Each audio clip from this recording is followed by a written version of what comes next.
Hoping on Love, Hope Lake Book 3, by Danae Little. To all who hope on love. Prologue. Kevin Armstrong drove into downtown Hope Lake, feeling a settling come into his bones. The first snow still lay in patches on the valley floor, existing in shady spots under trees near the lake, and in clumps from where the plow had removed it from the road. Mountains in the distance gleamed white and sparkling, as if ice giants looked out over the town. He had missed this place. Glancing at the glove compartment where he had locked his gun and badge, he sighed. Only a year into the FBI, and he already had to take a paid leave of absence. The latest kidnapping case had hit too close to home, and he poured himself into it so much he stepped over too many lines. He had saved the girl, though. Didn't that count for something? The cost didn't matter to him. That girl was now home with her family, playing with toy horses in her pink frilly room, rather than chained to a heater vent in a bathroom. His hands clenched the steering wheel, until the ache in his forearms had him releasing his grip. The locals walking along the street stopped to peer into his windows, and then waved with recognition. A small chuckle escaped him. The entire town would know he was back by dinner time. He had thought about going home to his parents' ranch, but when he called Derek to let him know what was going on, his old boss had urged him to come back to Hope Lake. Besides, he didn't really want to tell his dad that he was on paid leave, pending an investigation. He pulled up in front of the sheriff's office, and a pang of longing filled him. Why had he thought being a big, bad FBI agent would be better than this? As he parked, a familiar car pulled past him, and he swore he had seen that same car multiple times on his drive to Hope Lake. He shook his head. His time in the FBI had made him paranoid. Armstrong. Derek greeted him from the entrance of the station. Kevin released the crazy thoughts in his head and smiled at his old boss, a man he had come to see as a friend. "Hey boss," he said, meeting him at the steps and giving him a slapping man hug. "Looks like fatherhood is treating you well." "It's the best, but my wife is amazing and gets up with the baby to let me sleep." "Well, you won out with chastity." "I agree." Derek laughed. "Come inside. Everyone will be excited to see you." Kevin greeted Bertie and Tony, having a few minutes of small talk before Derek invited him into his office. "You haven't told them?" "Of course not. That's your business, man. You tell the people you want or don't tell anyone." Kevin sat in the chair on the other side of the desk, placing his cowboy hat on his knee. "So, no other excitement after I came to pick up those perps who caught Jordan's gal?" "Back to the same old boring Hope Lake, only mountain lion calls and complaints about out-of-towners." "Ah, the good old life." Kevin chuckled. "How are you holding up?" Derek asked quietly. Kevin shrugged. "It's tough on the ego, you know, but what I did saved that girl. I wouldn't change it." "Sounds like the right call to me." Derek pushed back in his chair and studied him for a moment. "If you ever decide that the big city life of the FBI wasn't what you thought it would be, you'll always have a place on my force. Even if I have to make a position." Kevin smiled with embarrassed appreciation. "Thanks, boss." "Call me Derek, please." "Whatever you say, boss." Derek shook his head. "How are your parents and the ranch?" "They're good." His leg shook, bouncing his hat. "I haven't told them." "Why worry them until you know what the decision will be?" Derek shrugged. "I hadn't thought of it that way. Hang out here. Tyler and Megan's house on the lake is open right now, and they said they'd be happy to have you stay there. Free of charge." "Oh, I can pay." "It's their way of saying thank you," he said. "And tonight you're coming to Jordan's renewal of vows celebration." Kevin rose as Derek stood up. "I am?" "Yep. There's an open invite to all locals of Hope Lake. Our town really stuck together to save Caitlin, and Jordan wants to honor them." "That's very hospitable of him." "It will be fun, plus Mrs. Manning's niece will be there." Derek elbowed him. "She came in last month, and it looks like she might be here for a while." "Oh, that's nice." Kevin pulled at his collar, doing his best to let the heat that traveled up his neck escape. He pictured the sweet face of the woman he had met several times while dealing with her nosy but well-meaning aunt. Angelica. A funny quivering feeling started within him as he thought of seeing her again, and at a wedding of sorts on top of it. Hey, everything happens for a reason, man. Derek slapped his back as they walked out onto Main Street. You remember where Megan's house is, right? It's where Chastity was staying, you know, when all that stuff went down. How could I forget? Derek handed him a set of keys. Make yourself at home. Get all gussied up, and be at Jordan's by 4. Really? Are they sure? I was planning on getting a room. He waved toward the hotel across the street. Just be there at 4. You can thank them yourself then. The whole town will be there. Kevin held onto the cool keys, stunned at the hospitality of the small town he had fled, and for what? To save that girl. He squeezed the keys, letting them dig into his palm, then glanced back at Derek once more. I'll be there. Good. You won't regret it.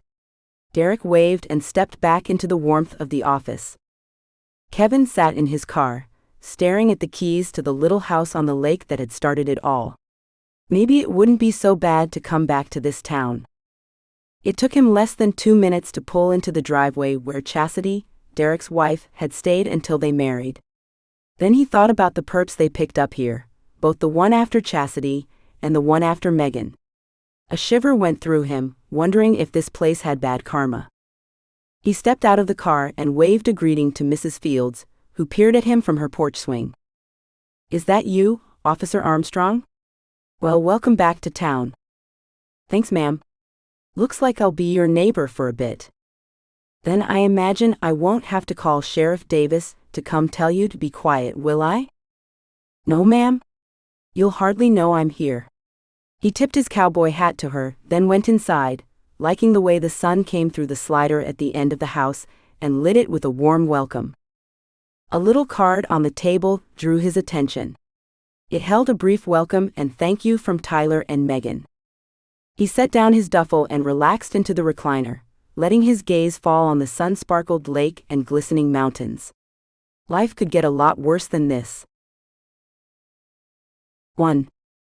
Space between past and present does not exist during flashbacks. They come when they want, and rip you from the reality in front of you, leaving you breathless in fear once again. Fear whipped around Angelica, pain as tight as the restraints on her wrists, pulling tighter every time she struggled. The musty air in the dark basement choked her almost as much as the dirty rags stuffed in her mouth. The monster had taken her best friend into the side room yesterday, and during the night, her screams turned to exhausted moans of torment, but now there was nothing. Angelica gulped, knowing what the silence meant. Tears stung her eyes, blurring the already darkened vision. Her best friend was gone and she was next. Panic wasn't a strong enough word to describe the crazy sensations filling her mind and body, numbing her against the pain in her hands and wrists as she pulled and squeezed, trying to release her binds. Escape. That was the only word that existed. She couldn't think of anything else, couldn't let herself think of Brittany or the monster coming back at any moment. She could only focus on the one thing: escape.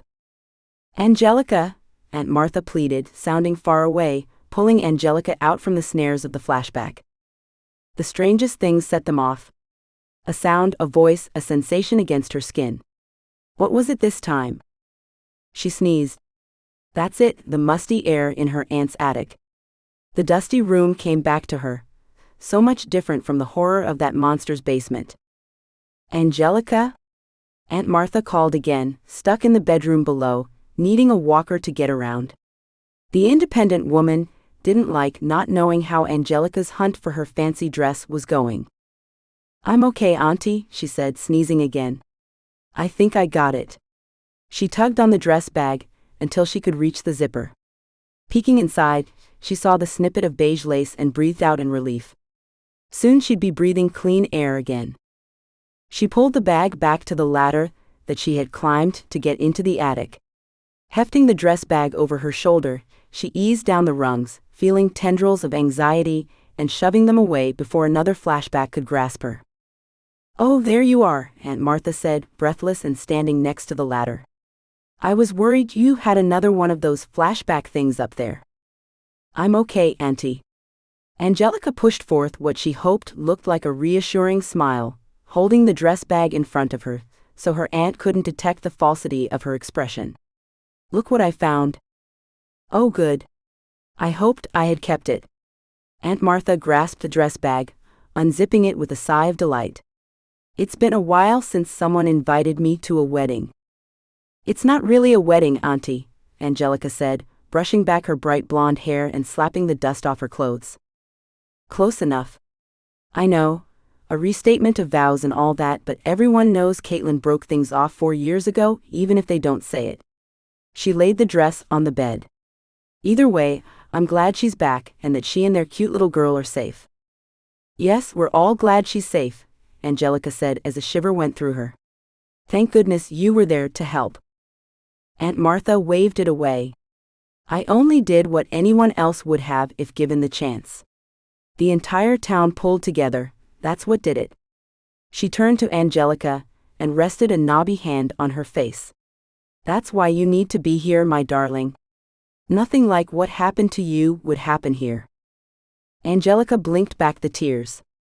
"Well, I'll need a shower after going into that attic." "We have an hour, right?" "Yes, but you know how I like to be early." Aunt Martha's hands caressed the dress again. "I can manage getting into this myself.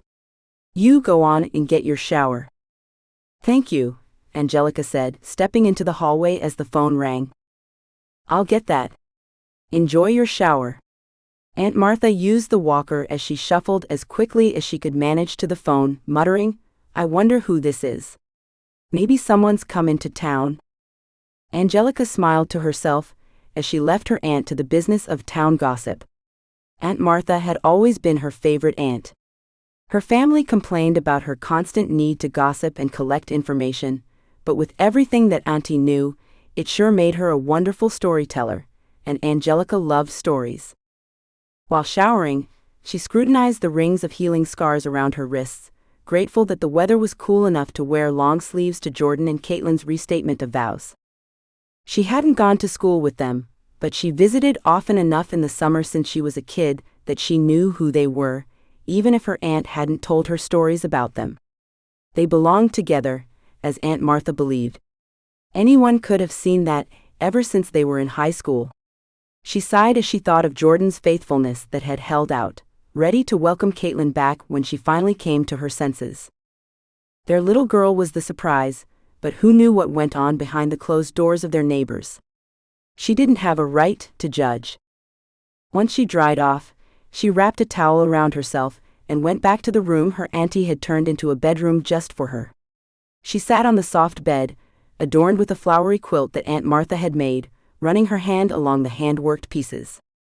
When Aunt Martha had called to say she needed help after her hip replacement, Angelica took it as a sign and readily jumped at the escape from the city and all the memories that filled her. Her fear had increased to where leaving the house had become a massive, anxiety-producing ordeal. From their exasperated sighs, she knew her parents had grown tired of her inability to continue on with a normal life. Though they tried, they didn't know how to help her, and they agreed that spending some time in Hope Lake to heal would be a good thing. So she came, happily. Though the flashbacks still plagued her, Hope Lake gave her a sense of safety. One she greatly needed.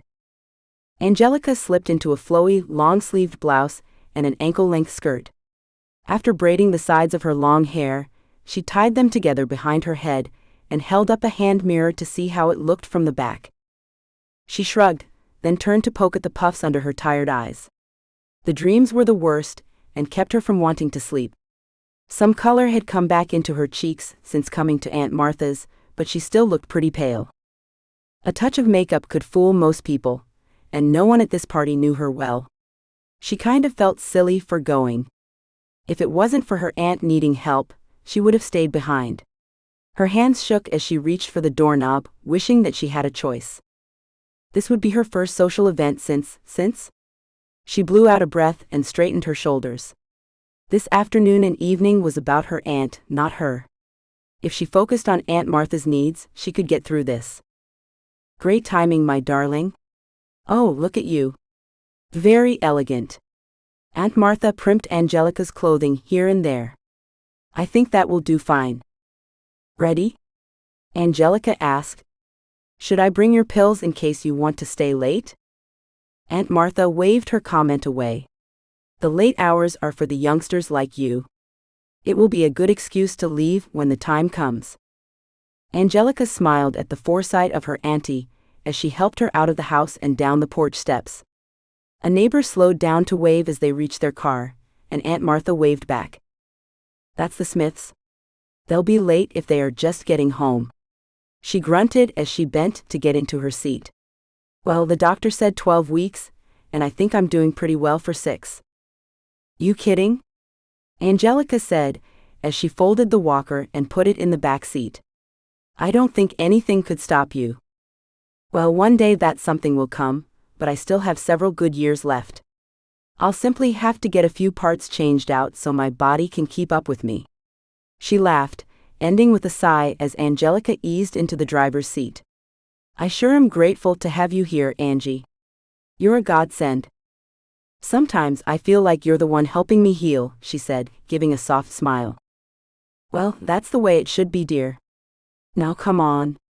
There's a surprise waiting for you at the party tonight. Angelica's stomach flip-flopped so strongly she almost slammed on the brake, instead of easing on the gas as they pulled out onto the road. What do you mean? Oh, only an old friend of yours has come back to town. She tried to shrug it off, but that twinkle in her eyes when she was up to her matchmaking sparkled like it was the 4th of July. Angelica's heart raced as she focused on driving. She knew exactly who her aunt was talking about. It wasn't too long ago that she would have reveled in a visit with the handsome deputy that Aunt Martha kept throwing at her. Now things were different. She was different. It had been at least a year since she had seen Kevin. Long enough that she should have been able to get him out of her mind. Yet his image came instantly into her memory, those flashing hazel eyes, his gentle touch from hands so large they didn't seem like they could be gentle, and his smell, spicy and earthy, just like a cowboy should smell. She sighed without thinking, noticing Aunt Martha's pleased expression. Turn right up here, dear. There you go. That long driveway right here. Angelica's heart hammered, and she gripped the steering wheel tightly as she wove up the long winding driveway to the front of Jordan's large estate. They were one of the first ones here, but she didn't have to guess where to park. She stopped the car behind the one in front of her, leaving enough room to pull out if they needed an early escape. Some lessons are ones you can't forget. Always leave an escape route. Always. A shiver coursed through her, but she shook it off and focused on her aunt. You'll do fine, Aunt Martha said, patting her arm before Angelica left the car to retrieve the walker. I really wish I could leave that behind. She scrunched up her face as Angelica set up the walker in front of her. You heard the doctor. Not yet. At least another few weeks. When we go to your appointment, he'll reassess. Reassess, she muttered, using the walker to help her stand. I think I know my own body. You're too stubborn to admit it if your body wasn't ready, Auntie. Listen to the doctor so you can heal right the first time. Always the voice of reason. She rolled her eyes but gave Angelica a smile. Come on. I want to get a good seat so I can see all the action, being as I'll be stuck in one place most of the night. The remnants of their first snow sat in drifts under the trees and in shady areas, but the late afternoon sun had warmed the air and melted the rest. Guided by the signs, they followed the deck around the back of the house. They had transformed the backyard into a magical wonderland, with twinkling fairy lights strung among the trees, creating a cozy and romantic ambiance. A delightful scent of hot apple cider teased Angelica, as Aunt Martha led them to a table where a kerosene heater was lit, radiating warmth. Ah, this will do nicely. Aunt Martha looked at the few people milling about. I can see whoever comes and goes, as well as the ceremony and the dance floor. And here's the blushing bride now. "Oh, Mrs. Manning," Caitlin said, rushing over to them. "I'm so glad you found your table." She drew Aunt Martha into her arms with a warm squeeze. "I'm glad we got it right. I hadn't thought to look for placements," Angelica said. "Oh, we don't have arranged seating, only one particular table for a very special woman." Caitlin winked. "You know me too well, Katie dear." Her smile warmed. Caitlin took Angelica's hands in her own. "It's good to see you, Angelica. I'm so glad you were available to come help your aunt after her surgery." "It's my pleasure," Angelica said, surprised at the warmth of Caitlin's hands. Caitlin reached up to adjust the outdoor patio heater. "There, I've turned it on max. Right now it's not too bad, but after the sun goes behind those trees." She shivered as she glanced at the sun just above the tall evergreens surrounding her house. "I want you two to stay warm." "Thank you, dear. Now, I know you have more important things to do than fiddle around with us. So go on, and Caitlin, you look stunning." Caitlin beamed, before pulling up her puffy skirts and rushing back to where Jordan and Derek were setting up lights near the dance floor. "Looks like it will be a delightful party," Aunt Martha said. "See, there's a DJ setting up now." "Oh, is that little Ronnie Piper?" "It is. He went off to the big city last year to try out his fortune. I wonder if he made it." Angelica watched the young man as he set up the expensive-looking gear with efficiency. "Well, we can wish the best for him." "That's right, my darling," Aunt Martha said, patting her hand. "Now, there's one particular cowboy we're keeping an eye out for."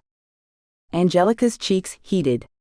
She distracted herself by fingering the winter-themed centerpieces of pine cones, holly, and candles. The breeze brought the scent of apple cider to them once again. "How about you get us some of that cider? I see you draw in a deep breath every time the wind shifts towards us." Aunt Martha waved her toward the table where cider was warming in crock pots and cups waited to be filled. As Angelica poured out the second cup, people streamed around the house as if the floodgates had opened, washing the entire town of Hope Lake into the Myers' backyard. The wave of people started towards her, the sound of their voices a cacophony that threatened to send her into a flashback. She focused on the warmth of the cups in her hands, watching the hot liquid ripple with each step. Closing off all other senses, she maneuvered through the growing crowd to where her aunt waited, no longer people watching, but eyes intent on her. Angelica glanced up at Aunt Martha, doing her best to give her a confident smile to show she was all right. Her aunt's eyes widened, but the warning expression didn't come soon enough. A cowboy stepped back into her, jostling the hot cider onto her hands and wrists. Angelica gasped, then sucked in her lips against the pain that lanced her hands. "It's only hot cider. I'm okay. I'm okay." "Oh geez, miss, I'm sorry," the older cowboy said, dipping his hat. She tried to give a nod, but the sounds of laughter, conversation, music, and cups clinking came rushing in at once, and black spots danced before her eyes. Through the dimming light, she saw Aunt Martha through the crowd, leaning on the table as she reached for her walker. Angelica took a step toward her, all of her senses feeling muted in the odd way that happened as she struggled against flashbacks. She tensed as a warm hand touched her lower back, and a slow, deep voice spoke soothingly. "Here," he said, taking the cups from her hands and wrapping cloth napkins on her scalded skin. "Is it bad?" The scent of earth and spice enveloped her, teasing her back from the edge of the past that wanted to consume her. He came around her then, bending low to look into her eyes. His flashing hazel eyes met hers, only to darken in concern. He pulled his gaze from hers, scanning the crowd until it rested on her aunt. "Come on. Let's get you seated." The drinks?" she squeaked out. "I'll come back for them," he said. He reached for her hand, but stopped before he touched the red flesh, wrapping an arm around her waist instead. Guiding her through the crowd, or more like bulldozing a way through, he helped her reach her seat without further incident. "Oh dear. Angie, are you hurt?" Aunt Martha fiddled with the napkins on Angelica's hands. "Let's see how bad the damage is, huh?" Kevin said, gently turning her hands this way and that way in the fading light. He grasped the edge of her sleeve, pulling it up. Angelica tugged it back down, and hid her hands in her lap. They'll be fine. Thank you. Just a little scalded. She couldn't meet his eyes. The way he had frozen as he pulled up her sleeve, she knew she hadn't been fast enough. He had seen the raw marks on her wrists. I'll go get those drinks, Kevin said, glancing at her, but she kept her gaze on the hands in her lap. Dear, maybe you should tell him. Aunt Martha wrung her hands before reaching for hers again. Are you sure you aren't hurt? The burns aren't bad, Auntie, she said, looking at her red skin, but the sting was already fading and no blisters were rising. It wasn't that hot. It was the shock. Angelica glanced up then, following the tight wranglers through the crowd. As if he could feel her stare, he turned back toward her, his look of concern fading into a soft smile as he met her eyes. Maybe he could help you heal, Aunt Martha whispered in her ear. I'm different now, Auntie. I'm not the same person I was the last time he saw me. She kept her eyes on Kevin as he mingled his way back toward them. You are my darling, you simply have more layers now. Aunt Martha gave her a squeeze. The show of love and understanding made Angelica's eyes sting, and she blinked back the tears as Kevin slowly closed in on their table once again. Kevin smiled politely, answering questions as briefly as he could without being impolite. All he wanted to do was get back to the table where Angelica sat, looking like the angel she was, although something had happened to the lady who had filled his dreams for the past year. The horror that he had seen in her eyes hadn't come from the hot cider spilt on her hands. It went deeper. He had seen the look before, in the eyes of the girl he had rescued. Then the mark on her wrist that he glimpsed right before she pulled her hands away. He gulped, a sensation like liquid fire slipping down into his stomach. It seemed like everyone and their cousin wanted to welcome him back to town, but all he cared about was finding out who had hurt his girl and getting his hands on him. Armstrong, Jordan slapped his back, pulling him from his dark thoughts. Glad you could make it. Congratulations, man, Kevin said, forcing his focus on the man of the hour. Love how you dressed the place up. Yeah. He glanced around the now very full backyard. That part was all Caitlin. She has an eye for dressing things up. She does, Kevin said, nodding toward Jordan's sleek suit and dark felt cowboy hat. Jordan laughed. You think that's good? Wait until you see our little gal, he said, glancing through the throng of people. She's probably charming some poor soul right now. She could talk anyone into giving her the moon. I believe that. She has her mama's good looks and her daddy's persistence. Kevin chuckled. Her mama is beautiful. Jordan's eyes strayed to his wife, who laughed with a group of ladies, but looked toward them with sparkling eyes. Man, I've missed her. I'm glad she came to her senses. Kevin slapped his shoulder, moving back toward Angelica. He could feel the weight of her eyes on him. It's the town. It just keeps pulling everyone back, Jordan said, glancing at Angelica and back at Kevin with a wink. Maybe you two will stay this time? Or are you too much of a big shot these days to move back to our quiet little town? Quiet? Kevin arched a brow. There have been 3 pretty heavy-duty cases here, including your wife's in the last couple of years. Yeah, well, how many does that big city of yours get a day? Jordan folded his arms. Kevin laughed. You got me there, he said. I heard you've solved some pretty big ones. What was the last one you were on? Music started playing, freezing Jordan. Oh, I gotta go, man. We'll catch up after the talky talk part. He waved as he made his way through the crowd. Kevin's heart sped as he weaved quickly through the people, intent on getting the seat next to Angelica before anyone else grabbed it. His stomach soured when he saw several others sitting around the table. As he approached, Angelica glanced up at him with a small smile, dispelling any ill feelings. She scooted from her seat to the one between her and her aunt, who hastily removed her purse. You didn't think we'd leave you high and dry after you saved my niece, did you? Mrs. Manning said with a wink. No, ma'am. I guess I shouldn't think any less of you, Kevin said gratefully as he sat next to Angelica, breathing in her faint floral scent. How are your hands, Angelica? They're fine. Thank you. She pulled them into her lap and tugged on her sleeves. He watched her closely, wanting to demand to know what had happened to her, but the tense way she held her shoulders and her averting eyes, he knew he needed to bide his time. She watched him from the corner of her eye, and he smiled amiably. "How long are you in town for?" "At least until my aunt heals," she said. "I had a hip replacement," Mrs. Manning added helpfully. "Oh, did everything go well?" he asked. "Oh yes. It just takes forever to heal. How about you? How long are you staying?" Well," he stammered while the older lady watched him closely, and Angelica bit her lip, though she still wouldn't meet his eyes.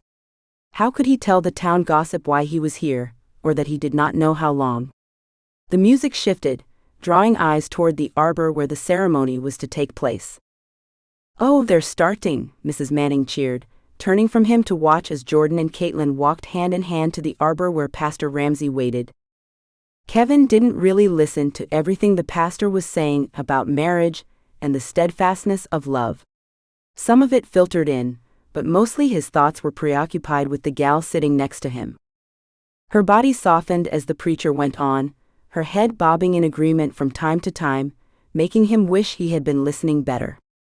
When Jordan said his piece, something about fate and time and nothing keeping them apart, Angelica dabbed at her eyes. It seemed the entire crowd wiped their eyes and cleared their throats as Caitlin's emotion-strained voice spoke of the forgiveness of love and how fear would never separate them again. Angelica's shoulders shook slightly, and without taking the time to think about his response, he wrapped a comforting arm around her. She stiffened slightly, then with a heavy sigh, she leaned against his arm as if his touch was everything she needed at that moment. That feeling caused his heart to gallop as fast as the cows while in a stampede on his family's ranch. Somehow that one action, or was it the reaction to his action, made him feel more like a man than getting sworn into the FBI. That instinct to protect her kicked into high gear, and he decided he wouldn't leave her side that night unless it was to get something for her. Applause deafened him as joyous cheers filled the backyard. He stood with everyone else, whistling and cheering, while Jordan and Caitlin, with their little girl in their arms, greeted the crowd. "Let's party," Jordan yelled, and the joyous cheers turned into hoots of excitement. As the evening progressed, the sun set, and the backyard came alive with the warm glow of candles and string lights. The dance floor filled with couples swaying to romantic melodies, and the laughter of children playing in between the tables and at the edge of the trees added an extra layer of joy to the celebration. The small-town wedding in the backyard was a testament to the magic of winter, the beauty of nature, and the power of love. It was an unforgettable night that brought together a close-knit community to celebrate two of their own, and it filled Kevin's heart full of homesickness. "You okay?" Angelica asked, resting a tentative hand over his. "You look like you swallowed an egg." At the joke, he exaggeratingly swallowed. "Got it down now?" She awarded him with a small giggle, her smile lingering. "Really? You're okay?" "Yeah, just you know how some moments strike you harder than others? I think I missed being here. The city, well, it's just not Hope Lake." A shiver shook her thin body. No, it's not." Mrs. Manning leaned over. "You two don't need to babysit me. Go on. Dance. Have fun. Be free. That's what your 20s are all about." Kevin forced a chuckle, thinking how little left of his 20s he had. When he caught Mrs. Manning's eye and nod of the head, he rose and lowered a hand to Angelica. "Care to dance?" "Oh, I don't know." Her eyes widened as she looked from him to her aunt and back. "Go on, dear. I won't go anywhere, I promise. I'm going to people watch for a while." Mrs. Manning gently pushed her. "You need some fun, Angie. Let yourself have some." She had lowered her voice, but Kevin had heard the words of encouragement that had Angelica looking down at her hand as she slipped it into his. Her fingers were so slender and small, and his hands seemed to swallow them up. He led her toward the dance floor, and she came easily with him. The song changed as they stepped onto the wooden floor to one with a slow beat, an emotional song of love and forever, and he breathed a sigh of relief. He held her hands up to get a closer look under the strung lights. "No blisters," he said. Then he kissed the tops, telling himself not to try to glimpse the scars under the sleeves as much as he wanted to. He set her hands on his shoulders and placed his on her back to gently pull her closer. "You don't mind?" She shook her head slightly, but she bit her lip again. He traced a hand up her back, pulling her closer, urging her to rest her head on his chest. Her cheek felt perfect and warm on his chest, and the top of her beautiful, almost white blonde head came up to his collarbone. She was light in his arms, almost as if he held an angel. The homesickness must be getting to him, making his emotions all sappy and filled with longing. Not that he hadn't already had thoughts about Angelica, but they had simply been flirty possibilities. These thoughts were different, possessive, and long-lasting. Had he matured that much in the last year? Or had it been the circumstances that made him realize how fragile a human life was, and now he held fragility herself in his arms? Though he could see the difference in her, the innocence had somehow melted and yet grown, and under the fear dancing in her eyes, there was a hardness that he had never seen in her before.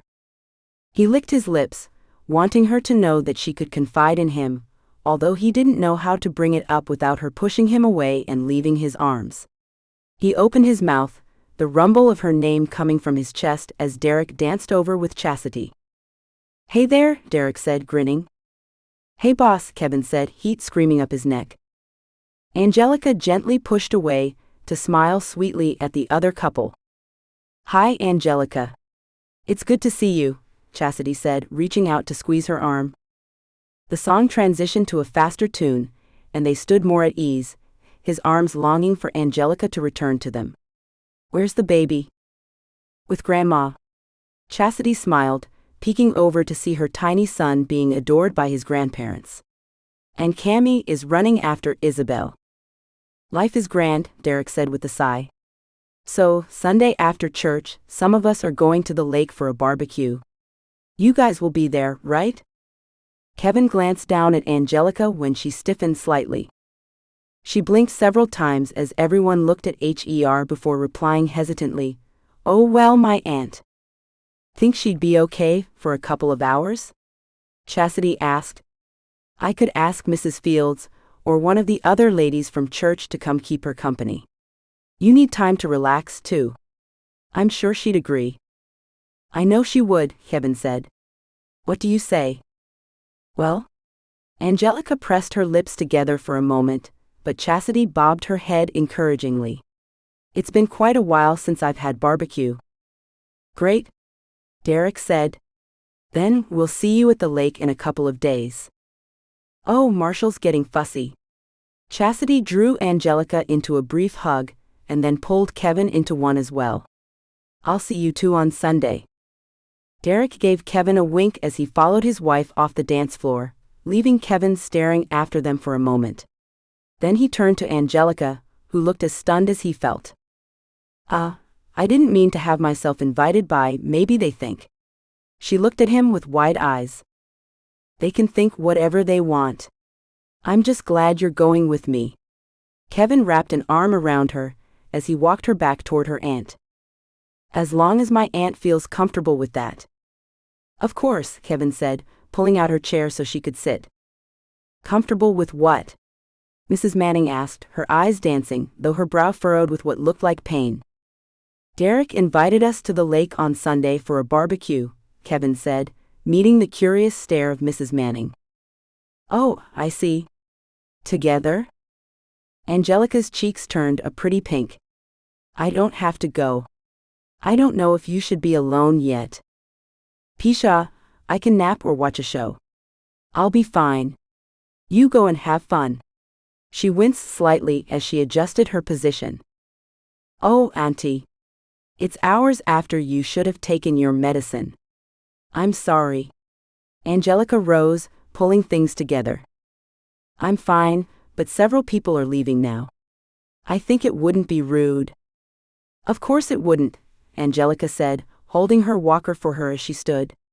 She looked up at Kevin. "I'm sorry to run out on you like this." "You aren't running out on me. Besides, I'll see you on Sunday, right? Pick you up at 11:30? Angelica opened her mouth, but it was Mrs. Manning that answered. "She'll be ready."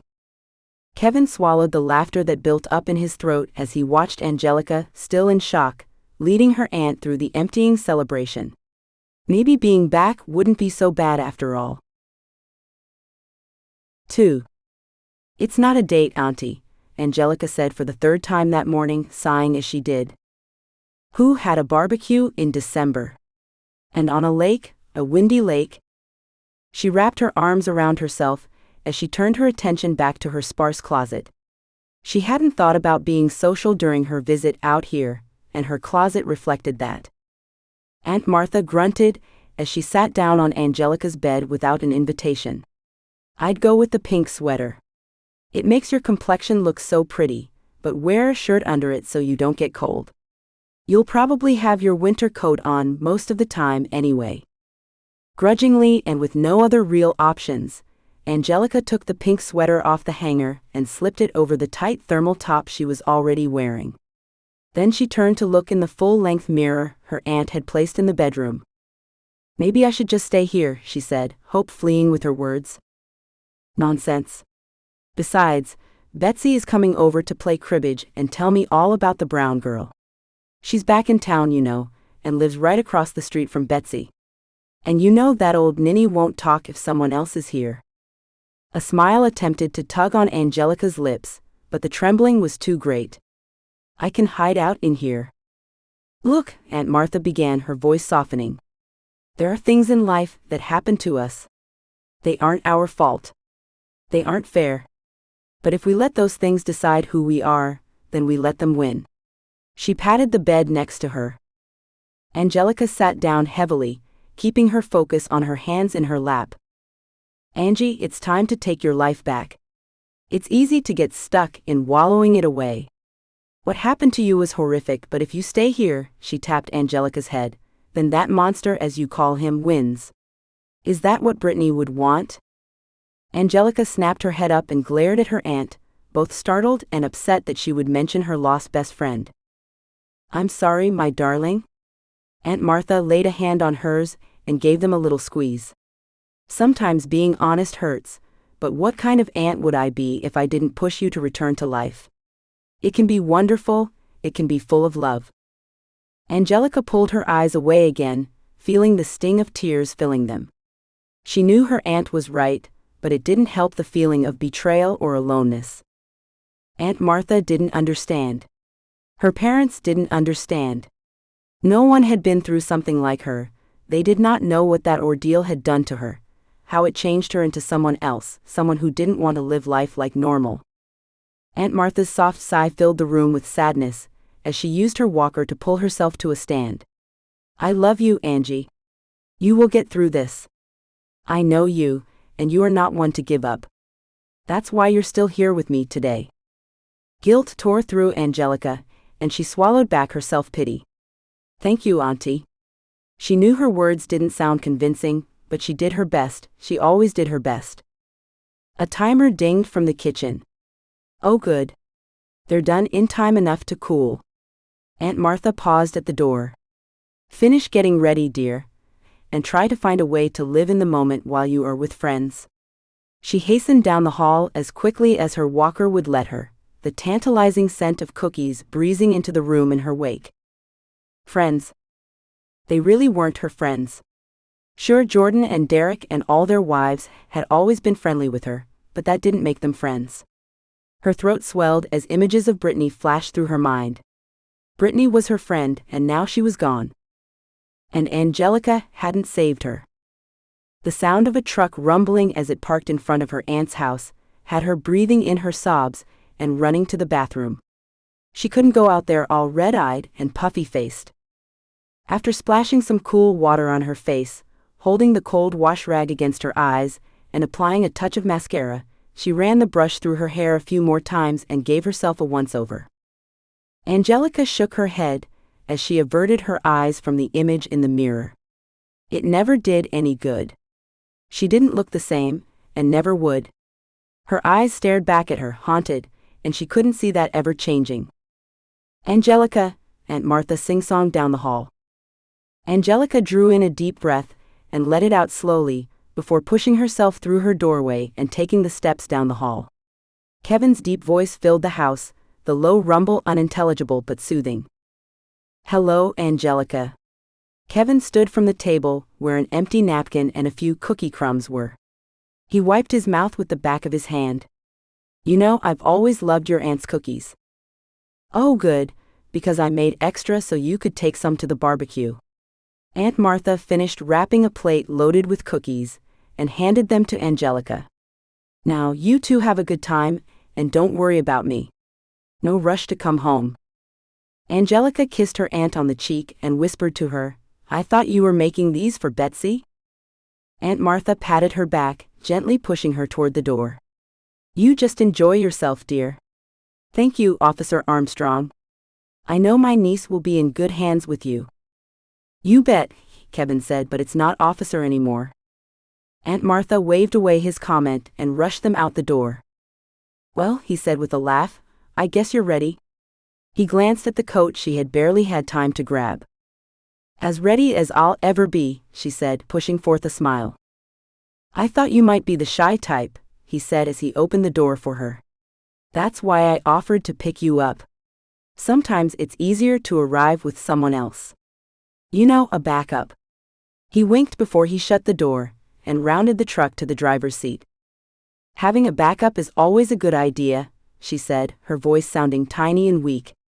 Her fingers unconsciously went to her wrists, feeling the warbled healing skin, unable to stop thinking that having a backup hadn't worked for Brittany. "It really is," Kevin said, a little more seriously. "Though sometimes even a backup is not enough." He stopped the truck at the stop sign and turned toward her. "Are you sure you want to go? We could go for a drive instead, or do something with fewer people." She glanced at him in surprise, her pulse racing and her heart swelling at the thoughtfulness of the man next to her. She had seen his eagerness, though, and knew that he was looking forward to the barbecue. "It's okay. I'm sure you are hungry and want to see your friends. Hey, we've got your aunt's cookies. That's all I need." He laughed, and she let herself smile a little. "Besides, I know them all, but it's kind of one of the first times they've invited me to hang out with them socially." He shrugged. "All the more reason to go. I'll be okay." She gave him a nod. "Okay, if you're sure," he said, putting the truck back into gear and pulling down the road. "I had thought you knew them all better. Guess you're more in the same boat than I thought." She smiled at him, the expression feeling more genuine. "I couldn't think of better company to have in my boat," he said, his neck slightly reddening as she felt the heat filling her cheeks. "Derek was my boss. He's always been friendly and talked about hanging out, but we never did. Now?" His jaw clenched for a moment and he blew out a breath. "Well, let's just say he's no longer my boss, for now." "For now?" she asked, though she knew she had no right to do so, which had her quickly backpedaling. "I'm sorry. It's not my place to ask." "It's okay." He pulled up to the park to hoots and hollers, while Derek, Jordan, and a couple of other guys waved them over. "Obviously, I don't have time to go into it right now, but a lot of things are up in the air." He shrugged and hopped out of the truck, striding to her side and standing there as she opened the door. He held out his hand to help her down. Though she didn't need the help, it felt nice to be cared for, so she took his hand. After he shut the door behind her, he didn't let go of it. Instead, he seemed to search her eyes as if asking permission to hold on to it. "Back up?" He squeezed his fingers around her hand and gave her a lopsided smile that melted her heart. She had no business leading him on by holding his hand or looking at him as she knew she was doing right now. There was a sense of safety in his touch, though, and that feeling filled so many holes in her heart. "You guys made it," Chastity said as she bounced her son. "Sodas are in the cooler, man," Derek said, nodding to the cooler next to Jordan as he flipped the burgers. "We've got Coke, root beer, orange soda, and a few of these bubbly water things the girls seem to like." Jordan sifted through the drinks. "Grab a watermelon water for Angelica," Caitlin said, taking it from Jordan while giving him a brief kiss. "Thanks, my love." "I'll take a root beer, thanks," Kevin said. "Hey, how are you at tossing the ball?" Tyler spun a football in the air and caught it. I did rodeo in high school, but I kept up with my jock buddies in PE, Kevin answered with a smile. That's been some years ago. For all of us, Jordan joked, slapping Kevin on the back. Let your gal go get warm with the wives, and we'll warm up the way men do. Caitlin rolled her eyes. They never grow up, she said, taking Angelica's arm. Kevin met Angelica's eyes. It surprised her they could pass so much meaning with one glance. With just that look, she knew he asked if she would be okay in the hands of the ladies or if she wanted him to stay. The knowing both warmed her and scared her. Have fun, she said, stuffing the whirling emotions filling her. The guys ran onto the sand, laughing and teasing each other as they tossed the football, even playfully semi-tackling each other as they went for the catch. She noted another guy joined them, the quiet friend she had seen around. Oh, glad Shane made it. Chastity nodded toward the newcomer. Tyler is moving pretty well these days. Yes, his leg is healing nicely. I don't know if he'll ever leave that limp completely behind, and he'll be sore tonight, but he doesn't let it stop him. Megan smiled, then turned to Angelica. I'm Megan, by the way. I know we've seen each other around, but I don't think we've ever been properly introduced. Angelica, she said, swallowing her shyness as she took the other woman's hand. How long have you and Kevin? Megan asked. Oh, we aren't, I mean. Angelica's face felt like it was on fire as she dropped her gaze to her hands. It's okay, Caitlin said, giving Megan a wide-eyed look. We all started in that not sure what to call it if anything phase. She laughed. Even you? Chastity asked. The way I hear it, you and Jordan always were an item. Well, as friends we were stuck in that not sure what to call it phase for a long time, Caitlin said. I hear you there, Chastity said, her face taking on a thoughtful expression. A car door slammed nearby, the loud sound surprising a gasp from Angelica. Blackness began invading her sight, and she drew in a deep breath. Not now. Not now. Hey, Megan smoothed a hand down her back. It's okay. You're safe, Chastity chimed in. Angelica drew in deep breaths, slowing her heart rate. Soon the black spots disappeared, and her eyes focused on the three women's faces, all with expressions of understanding. How in the world did they know? I hate those, Caitlin said, sitting next to her. Wait. She turned to Angelica. What when? She glanced out to Kevin. Does he know? Panic raced through Angelica, causing her heart to speed up once more. She licked her lips and stared wide-eyed at the women. It's okay, Megan said, sitting on her other side. Gals, she might not be ready to talk yet. All of you? Angelica asked, shaking her head. Well, some of us had it worse than others, Megan said, glancing at Chastity. True, well, I'm sure you know my story, Caitlin said, wrapping an arm around Angelica in a supportive way. Your aunt is the one who saved me. The entire ordeal was over in a matter of minutes because of her. She looked at Chastity. And your hubby and Jordan, of course. It was a town doing, Chastity said, though her tone had turned solemn and internal. Angelica hadn't noticed it before, but looking at the woman now, she could see that same look she saw in her eyes when she looked in the mirror. We kind of recognize our own, you know? Megan said. When you're ready, we're here. We actually get together every Wednesday morning, right here, go for a walk on the lakeshore while the kids run around and we talk. Chastity gazed out to where her daughter and Krista followed little Isabel as she ran around in the sand. Anytime you feel like it, just show up. 9 a.m., Caitlin gave her arm a squeeze and stood as the men came stumbling over. Food's ready, Derek said, setting a tray of burgers down on the table with a flourish. Kevin took the place Caitlin vacated, sliding a hand down Angelica's back and leaning toward her as he sat. You doing okay? Yep. She glanced at the ladies, then back at him. I am, actually. You? Yeah. Felt good to have some active fun. He smiled at her, his eyes lingering for a moment before he answered Derek by taking a plate and filling it up. Angelica drew in a deep breath. Today hadn't erased all her fears, but it had given her hope that one day, One day, maybe she could be at least somewhat normal again, like the other gals. Kevin didn't want the day to end, but as the sun sank lower in the sky, Angelica glanced at her phone more often. He knew she was worried about her aunt. The queasy feeling of selfishness wormed into his gut, so he slid next to her as she watched Isabel twirling. "Hey," he said, keeping his voice soft so as not to startle her. "Isn't she adorable?" Angelica asked, a gleam in her eyes that he hadn't seen on this visit. "She is."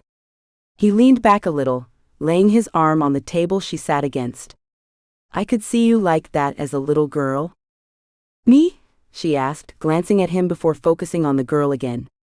"No. I was much too shy to perform in front of a group like this." "Well, most of them are like family to Isabel." "That's different, isn't it?" He watched her profile, loving how her nose scrunched slightly when she thought. "Maybe for some, but not me. I wouldn't even perform for my parents, really." She shrugged. "But this one, she has confidence." "Who?" Caitlin asked from the other side of Angelica. "My little girl." "No way," she said with a laugh. "She's her daddy's little girl, all show-offy." "Hey, I'm not a show-off," Jordan called from the other end of the table, and everyone burst into laughter.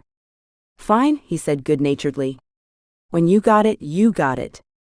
What can I say?" Kevin's heart warmed at hearing a soft giggle come from Angelica's lips, and he hated to dispel the mood. So he waited until she checked her phone again. "Anything from your aunt?" "No," she said, shaking her head. "She's stubborn. Probably wouldn't call me, even if she had fallen and broken the other hip." She sighed. "Wanna go?" Kevin asked. "I feel like I should," she said, sucking in her lips and meeting his eyes. "I'm sorry." "Don't be. It's been a wonderful day." "Mama, I hungry again and horsey is cold," Isabel said, climbing into Caitlin's lap, clutching her toy horse.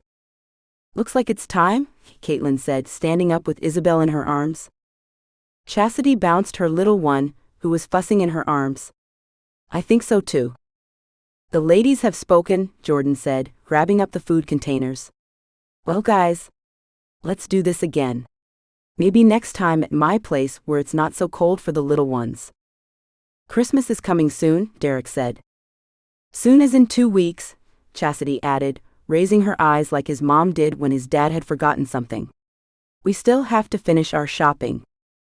"Everyone's staying in town?" Jordan asked, looking at each family until they nodded. Then he came to Kevin. "What about you, man?" "Oh, Ida." Kevin tugged at his shirt. "You know my family's ranch is only down the road." "Good, so you'll be able to make it. What about you, sweet thing?" Jordan asked, looking at Angelica, whose cheeks turned a lovely shade of pink. She stepped closer to Kevin, making his heart gallop at the feeling that rushed through him. "Don't tease her. She doesn't know you well enough to know that's just how you talk." Caitlin elbowed him and rolled her eyes. "Ignore him? Will you still be in Hope Lake, Angelica?" I think so. I'll know for sure after my aunt's appointment next week, but don't feel like you have to. I mean, I'm only a friend." "We'd love to have you over," Caitlin said, taking her into a quick embrace, with Isabel squealing and giggling in the middle. "Won't we, sweetie?" "Yes," she squealed and blew a kiss to everyone. "Bye-bye." Kevin rested his hand on Angelica's back as they said goodbyes and walked toward his truck. They remained silent until he climbed into the driver's seat. After starting the engine, he glanced at her. "So, was I a good enough backup?" She smiled, a genuine smile that stayed on her lips. "Yes, thank you." "Did you have fun?" "I did," he said, realizing that surprised him. "I haven't really been social since school, but I think I might like it." He backed the truck out of the parking space and stopped at the exit, seeing the tail end of a blue sedan screech around the corner toward downtown.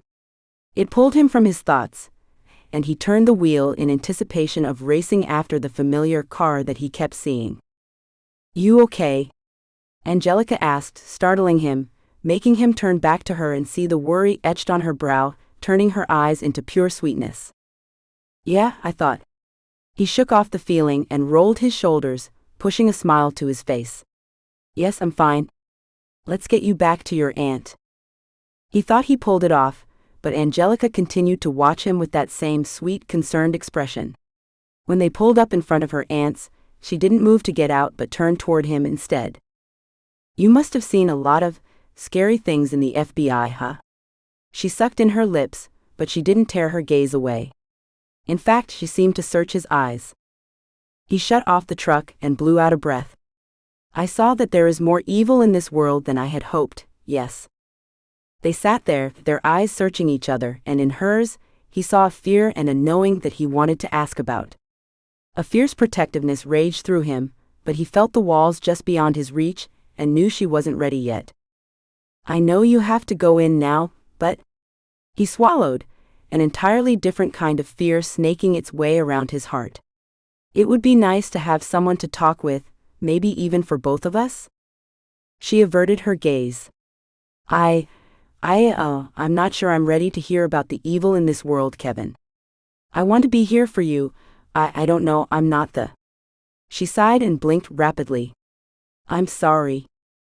I see, he said, clearing his throat, not sure he really did see or what had just happened. Whatever it was, he knew she was pulling away and that hurt. It was only a bruised ego, of course. Well, thanks for coming today. She nodded, keeping her face averted though he saw the strain at the corner of her mouth. Thank you. It was a good day. She slipped out of the truck, gently shutting the door behind her. On the porch, she turned for a moment to raise a hand in farewell before sliding into the house. He swore there were tears streaming down her cheeks. The day had not ended at all like he had hoped it would, not after they seemed to get along so well, and how she settled against him with every touch. He scratched his head, took one last long look at the house where she had disappeared, then drove back to the beach house where Megan and Tyler were graciously letting him stay. The next week he had online hearings to attend where the special agent in charge, SAC, of the field office he was assigned to question him relentlessly about the case with the little girl that he saved. Sarah? Her name was Sarah. Sarah was home now with her parents, safe in her house, surrounded by her toys and sleeping in her own bed. Had he overstepped in order to get her there? Well, that's what they were investigating, he guessed. In his mind, though, who cares what it took to get her out of the hands of the man who was hurting her? He hadn't harmed any innocent civilians, and the bad guy would never hurt another little girl again. He pushed away his laptop in disgust, leveling his gaze on the lakeshore instead. The view of the lake only reminded him of his failure with Angelica. It seemed everywhere he turned, he hit another wall, another failure. Frustration and self-pity, or maybe it was self-loathing, had him pushing back his chair and grabbing his running shoes. He needed to let off steam, to work out his frustrations the only way he knew how, through physical activity. He had already been on a run that morning, but had to call it short as the frozen air burned his lungs. The afternoon sun glittered on the lake as he stepped onto the deck and drew in a deep breath. The air had warmed, still cool, but no longer made his lungs feel on fire. He let his muscles warm up the first mile, then turned on the speed, enjoying the feel of his feet digging into the sand. Running hadn't come naturally for him. If he had been home at the ranch, he would have taken out his horse and let the horse do the running for him as he let the wind whip across his face. He slowed his pace back to a jog as a surprising sense of homesickness filled him. Maybe he would go to the ranch for Christmas. He missed his siblings and his parents. The pain clenching his chest had him easing into a walk, holding his hands on his head. What would they think when they found out that not even a year in, and he was under investigation? They had been so proud of him when he was accepted into the FBI. Their faces beamed, and he heard them raving about his accomplishments throughout their small town and on the phone with family and friends. And now? He lowered his arms, slowing further as he realized he had arrived downtown. His throat was raw from the cold air, of course, and he wiped the sweat from his head with his sweatshirt sleeve, heading toward Mom and Pop's to grab a water bottle. As he reached for the door, a blue car caught his eye and he stood frozen, looking at it. Oof, a quiet, sweet voice muttered as a slight lady ran into his chest. His hands went out to steady her, knowing already by the scent that it was Angelica, before his eyes tore away from the car to verify his prediction. "Are you all right?" "Yes, oh hi Kevin," she said, stepping back to look up at him, her cheeks turning that shade of pink that made her face glow. "I'm sorry, I didn't see you." "No, it was my fault." There was a... He turned, remembering the car, but it had gone. He shook his head, giving his attention back to Angelica. "How are you?" "Okay, and you?" "Okay. Actually, not that great." He let out a nervous chuckle, taking her elbow and leading her out of the doorway, as the mechanic's garage owner came out of the store with a bag in his arms. "Good afternoon, Henry." "Good to see you, Officer Armstrong. You coming back to Hope Lake?" Henry stopped. We'll see," Kevin said, smiling. "Tell Betsy we say hello." "Will do. See you around." "Bye, Angelica," Henry said, nodding to them before crossing the street to his shop. "So you were saying you're not doing great?" Angelica asked, that sweet furrowed brow almost making him forget what troubled him. "Oh, just work stuff," he said with a shrug. "You're working while you are here?" "Well, no, not really." He shrugged again, remembering how she reacted the last time he started talking about his work. "I'm sorry. I don't mean to trouble you. Here. Let me take that for you." He took the bag from her hands and looked down the street for her car. She followed him silently until he stopped at her car, opening the passenger side to set down the bag. "I guess it shouldn't surprise me that you know what car I drive." Kevin chuckled. "I learned the art of observation even before I was a deputy, especially when it involves pretty girls. Women. He rubbed the back of his neck as heat seared his skin. Her smile was soft and sweet, like it was before he had mentioned unloading about his work, and her trusting him enough to talk to him. She glanced down the road, then at his sweats. "You ran down here?" "Got to stay in shape," he said. She glimpsed color between the store and the lake, where the sun created glorious colors across the water, melding with the horizon. "Oh," she said, turning fully toward the sunset. "This right here is one reason I missed Hope Lake. The city has nothing on this," she said breathlessly. They stood side by side as the colors shifted from pink and orange to purple, as twilight covered the lake. She shifted her weight then, smiling shyly at him, as if she had forgotten he stood next to her. "I'm sorry, those sunsets, they remind me that life can be miraculous." He watched her for several moments, before nodding. "Yes, it can be." The last rays of the colors glowed around her, reflecting in her soft, beautiful hair, making him want to reach out and touch the silky strands. She delicately cleared her throat. "Would you like a ride home? It's getting dark now." As she said the words, her eyes scanned the area, and she moved hesitantly to the driver's side. He reached for the passenger seat door without thought, and took the bag he had set in there, holding it on his lap as he sat.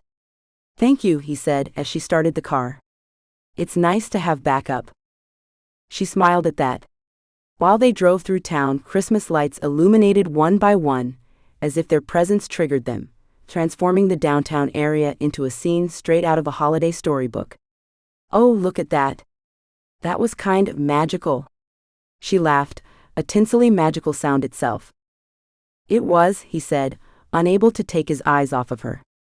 She was a cautious driver, but still came to the beach house too soon. "Did I tell you I was staying here?" he asked, one eyebrow arching. Her cheeks blushed. "No, but well, you know my aunt." "Yes, I do. She probably knew the moment I came into town." He laughed. "Was it about an hour before Jordan and Caitlin's event?" His eyes grew wide. "Wow. She's good." She giggled, one tiny hand covering her mouth as she did. "She's quite the character for sure. And brave too.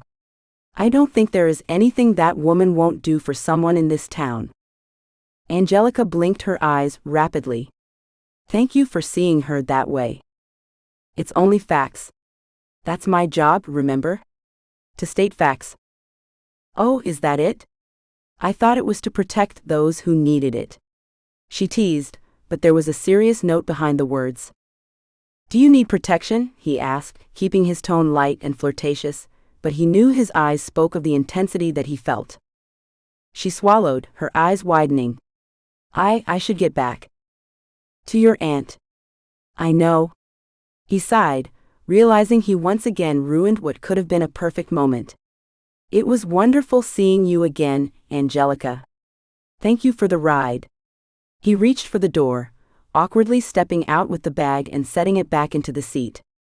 Of course, she said, her voice quiet, almost regretful. That sound of regret gave him a slight taste of hope, and he ducked back in. May I be your backup next week for Jordan's Christmas party? Her eyes widened, and her mouth made a perfect O before relaxing into a small smile. Are you sure you want to? Never been surer in my life, he said. Pick you up at 4. He closed the door and waved before she could give him a reason not to. The cool air pricked his skin, but he stayed watching her car until it turned out of sight. Good evening, Officer Armstrong, said Mrs. Field's knowing voice from the rocker on her front porch. A little cold for a front porch sit, isn't it? He asked as he made his way to his door. Oh, a little winter air is good for the soul. She winked at him as he slipped inside. Maybe Mrs. Fields was right, for he felt more alive and happier than he had all week. 3. Angelica sat on the floor by her aunt's fireplace, the warmth soothing her back as she wrapped presents.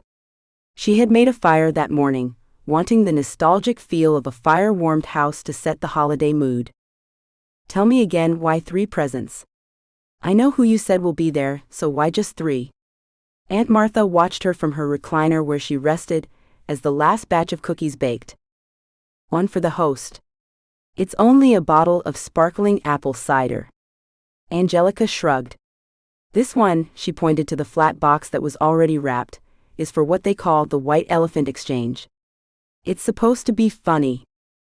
Well, I guess Twister is a funny game to watch. Aunt Martha shook her head. Young people these days, she said, but with a humor-filled voice. So what's that last one? It's for? Heat filled her cheeks as she taped a green bow to the small package. Oh, for Officer Armstrong. Aunt Martha's eyes sparkled with knowing. Kevin, Auntie. He likes to be called Kevin. She fiddled with the bow. It's silly, really. It's only a beanie for when he goes running, and a waist pouch so he can keep his phone with him. If I hadn't driven him home, he would have had to run back in the dark. It's a gift that shows you care, dear. Her eyes widened. Then maybe I shouldn't. I don't want to lead him on. Aunt Martha raised an eyebrow. And having him pick you up to take you to parties with his friends isn't leading him on? Angelica pursed her lips. Of course she knew it was, but how could she have refused him with the way he asked and the sideways smile that made her stomach feel all fluttery? The oven timer went off, prompting her aunt to scoot in her seat and pull up to the edge. I'll get them. Angelica pushed into a standing position. Pshaw. Aunt Martha waved her away. How am I going to get stronger, with you doing everything for me? She let out a slight grunt as she pulled into a stand using her walker and grabbed her cane. Doctor said I could. I know, Auntie, but he said when you felt up to it. Angelica pushed some chairs back to give her a clear path to the kitchen. Then, I will always feel up to it. It's in here that we decide that, dear, she said as she passed, tapping on her temple. Angelica let out a small sigh, but it was filled with love for her stubborn aunt. She scooped down to pick up the presents she had wrapped and set them on the table near her purse.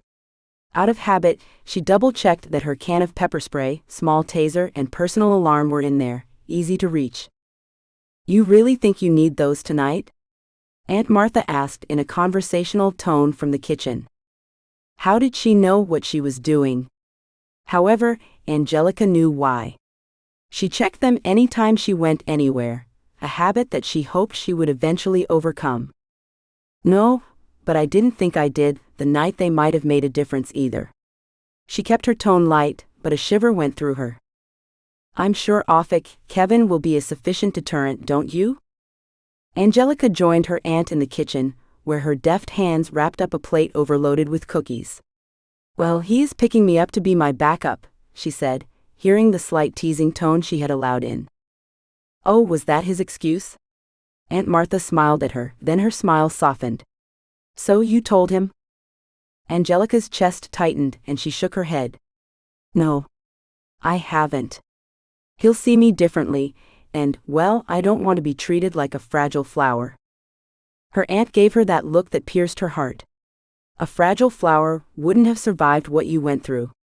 I'm sure he knows that, after what he's been doing. I'm glad he's back. I mean, I'm sure he did a lot of good in the FBI, but to live that way every day." Another shiver traveled through her. "Oh, so he is back for good?" Aunt Martha leaned toward her, eager to soak up gossip. Maybe. I thought so, but I haven't asked him." "Auntie, don't go spreading that because it's my assumption." Angelica's stomach soured, thinking that she might have contributed to the rumor mill. "Oh, I don't spread any gossip about my niece's personal life," she said, cleaning up the kitchen from her baking. Sure you don't. I saw the way Betsy looked at me on her way out the other day." "Oh well, that's just Betsy. I mean, if you can't dream with your friends, then who can you?" "Dream?" Angelica asked. "You don't think I dream of you settling down in Hope Lake for good?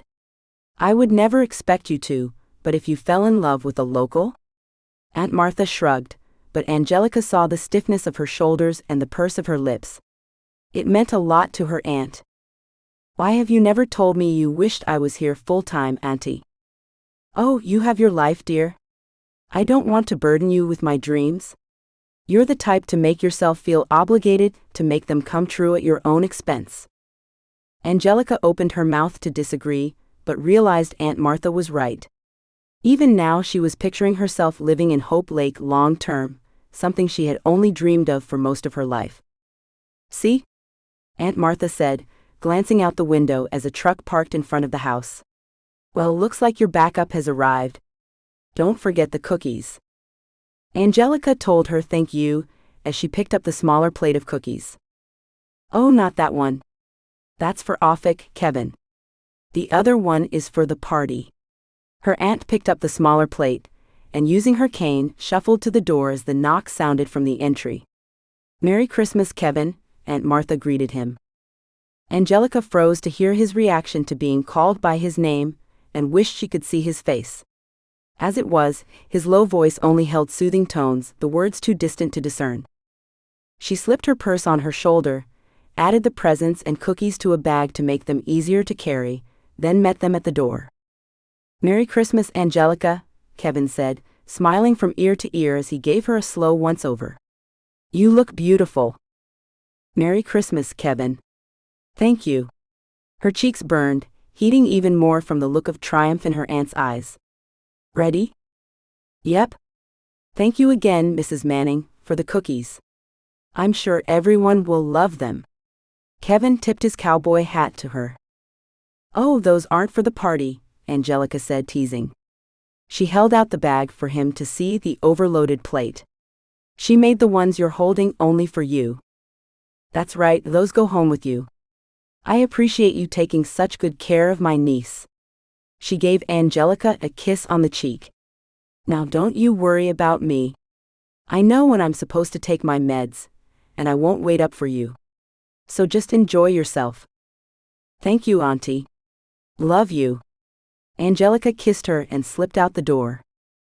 "Drive safe. The roads will be icy once the sun goes down," Aunt Martha said, then waved and shut the door against the chill. Kevin gave a little chuckle as he walked Angelica to the passenger side of the truck. "I love your aunt." Angelica arched a humored brow. Was that sarcastic? Kevin shook his head as he held her purse and bag while she climbed in. "No, ma'am?" He shut the door and hurried to his side of the truck. "She reminds me of my grandma in some ways. A little gruff, but only to cover the sappiness that is constantly flooding her." "That's a good way to describe her," Angelica said with a nod. "Not many people understand her. My parents don't, but I've always loved spending time with her. She's so interesting. She's walking pretty well now, he said, his voice sounding almost tentative. Guess she won't be needing help after too long.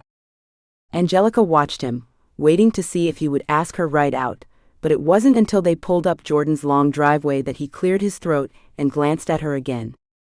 Have you ever thought about staying in Hope Lake? He didn't glance at her again until he parked the car.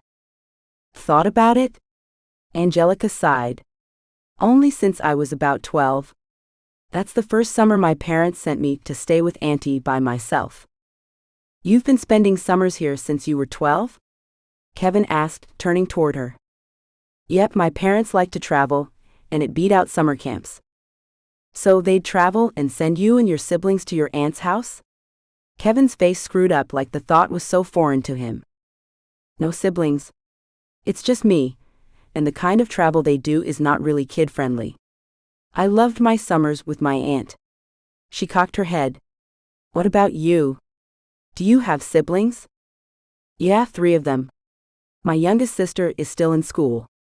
The other sister is off at college, and my brother has built his own place on the ranch and is slowly taking over for our dad. Angelica leaned back in her seat. Wow. I can't imagine growing up on a ranch and having brothers and sisters to play with. That must have been heaven. Well, Kevin hesitated as if he thought about it.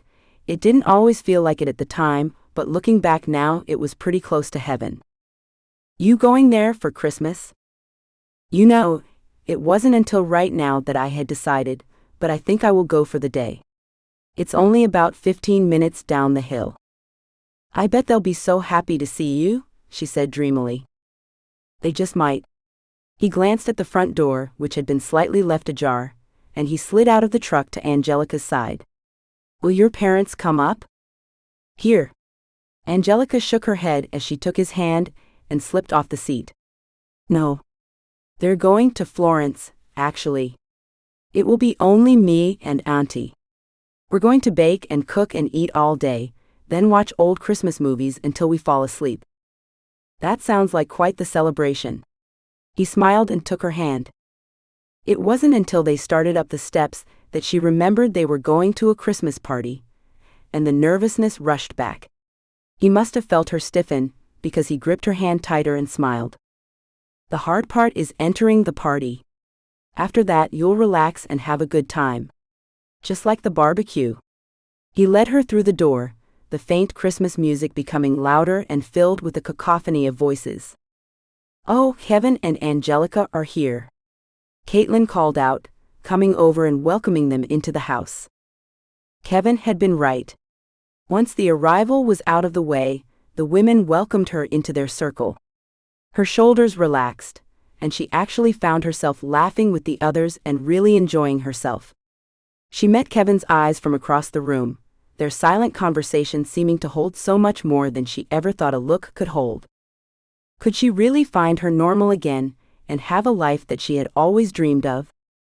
Kevin relaxed back into the love seat, placing his arm behind Angelica and breathing in her sweet scent. She glanced at him, excitement dancing in her eyes. They were getting ready for the white elephant gift exchange.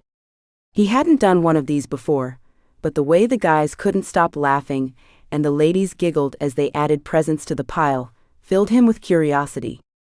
The kids had completed a little version of it already, and were playing in a playroom under Krista's watchful eye. She even took the baby for Chastity, and though the gal kept glancing toward the room, she seemed relaxed and content.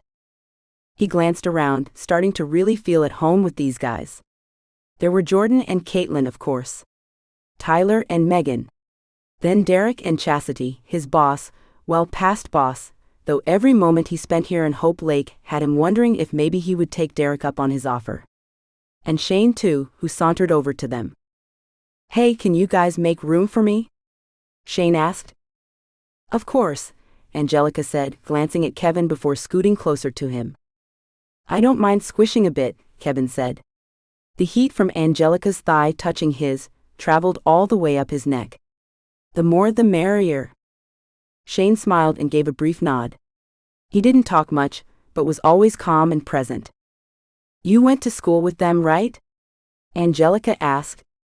Kevin's chest tightened as a sense of admiration went through him, as she did her best to make Shane feel comfortable. Yes, ma'am. Well, the ladies, Chastity and Megan, they're imports, but all the others we graduated together. Shane tipped his head, going for his cowboy hat that hung with all the others in the entry. And you work with Jordan, right? Some, but not as much lately. I've been working on taking over my parents' ranch. Hey, Shane? Jordan called over after hearing his name. Where's Addie? I thought you said you saw her back in town. Shane shrugged. She's wanting to keep a low profile, he said and shrugged again. We ready to start this thing? Kevin saw the man's neck redden, and wondered if Addie was the gal that Derek had hinted Shane had been waiting for all these years. It was the low-profile comment that had Kevin's neck hair standing on end. He shook his head, thinking his job had got him too messed up, always thinking some crime was going on. Let's do this, Jordan said, rubbing his hands together. You got the numbers, Katie? Caitlin came around with a cowboy hat, holding slips of papers. Kevin reached in, grasped one and pulled it out. On his paper was the number 1. So what's the best number? Kevin asked. Better to go first or last? Well, Derek said, wrapping an arm around Chastity. The last person has their choice to steal whatever they want. As long as it hasn't been stolen twice already. Third owner is the keeper, Megan said from next to Tyler, one hand holding her belly, and he swore he could see the slight swelling under her sweater. Kevin tried not to gawk too long, but he'd have to remember to ask Angelica if Megan was expecting. At least by asking Angelica, he wouldn't be committing social suicide if Megan wasn't pregnant. But then number 1 really is the best, Jordan said, drawing Kevin's eyes after he looked at the number 1 on his paper once more. Number 1 gets to decide if he or she wants to give up their present to steal one last time. Those are the best years, when everyone keeps on stealing again and again, Derek said with a laugh. So who has number 1? Caitlin asked. Kevin cleared his throat and raised his hand. So I choose any gift out there? Yep, then you unwrap it and show it to everyone. Then when everyone has gone, you get the chance to steal something else, if it isn't taken out of the game first. Jordan urged him forward.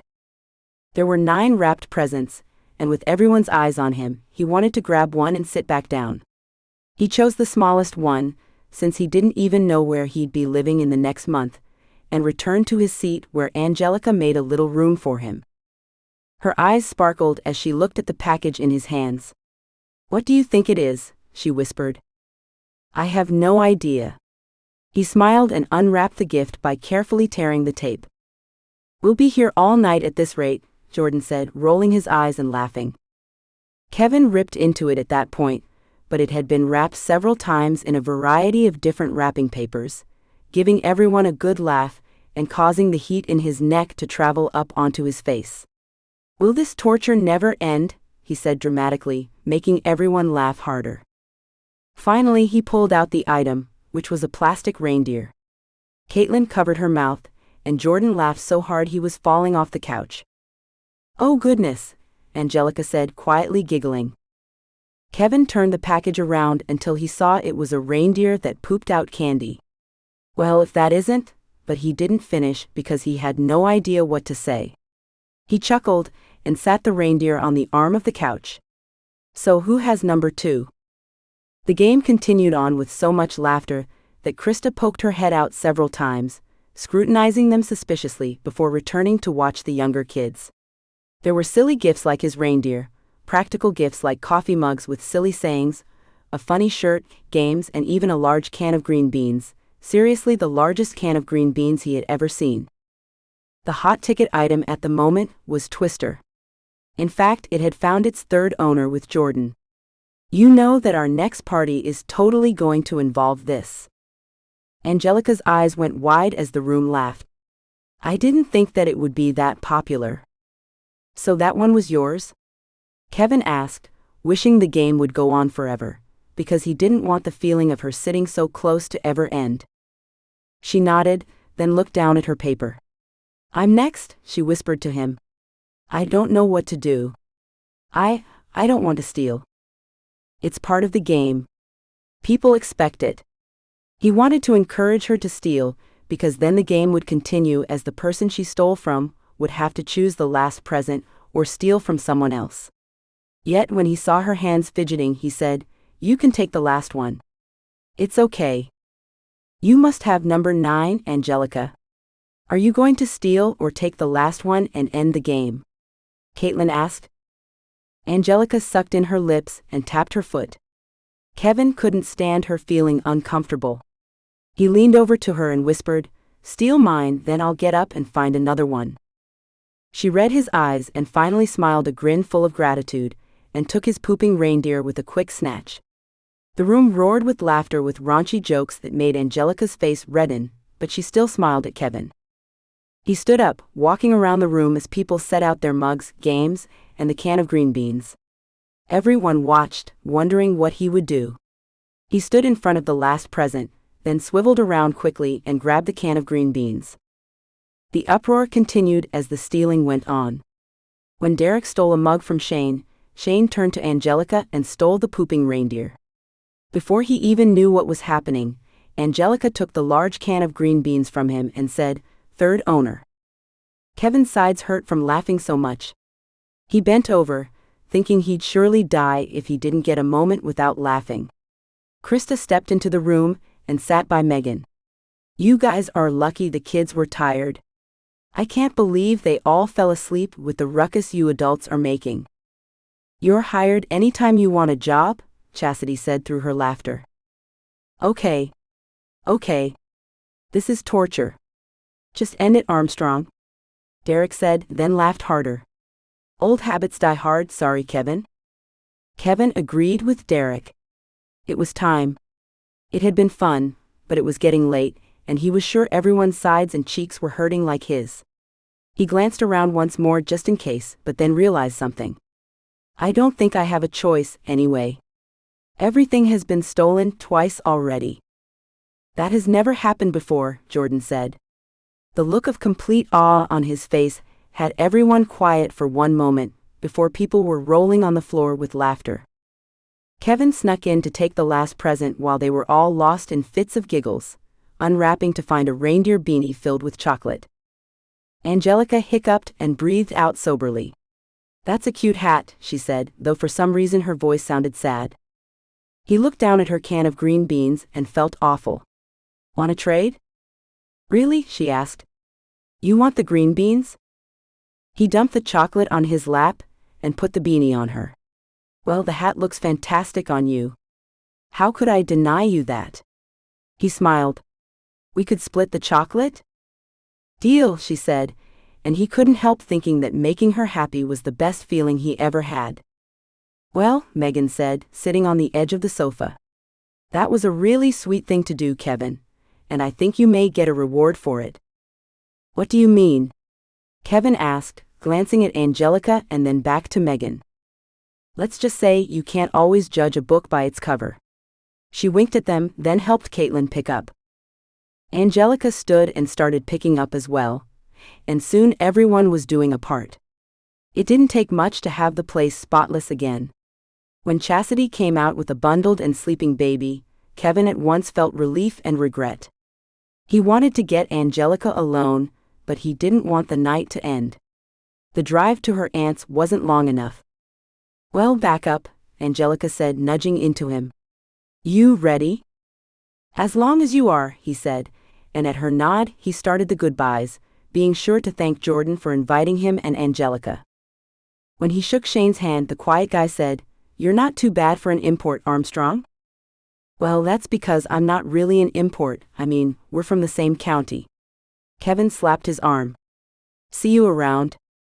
"Well, that explains a lot," Shane said, scratching at the stubble on his cheek. "See ya." He turned to Angelica. "Hey, are you sticking around for a while?" Kevin stiffened.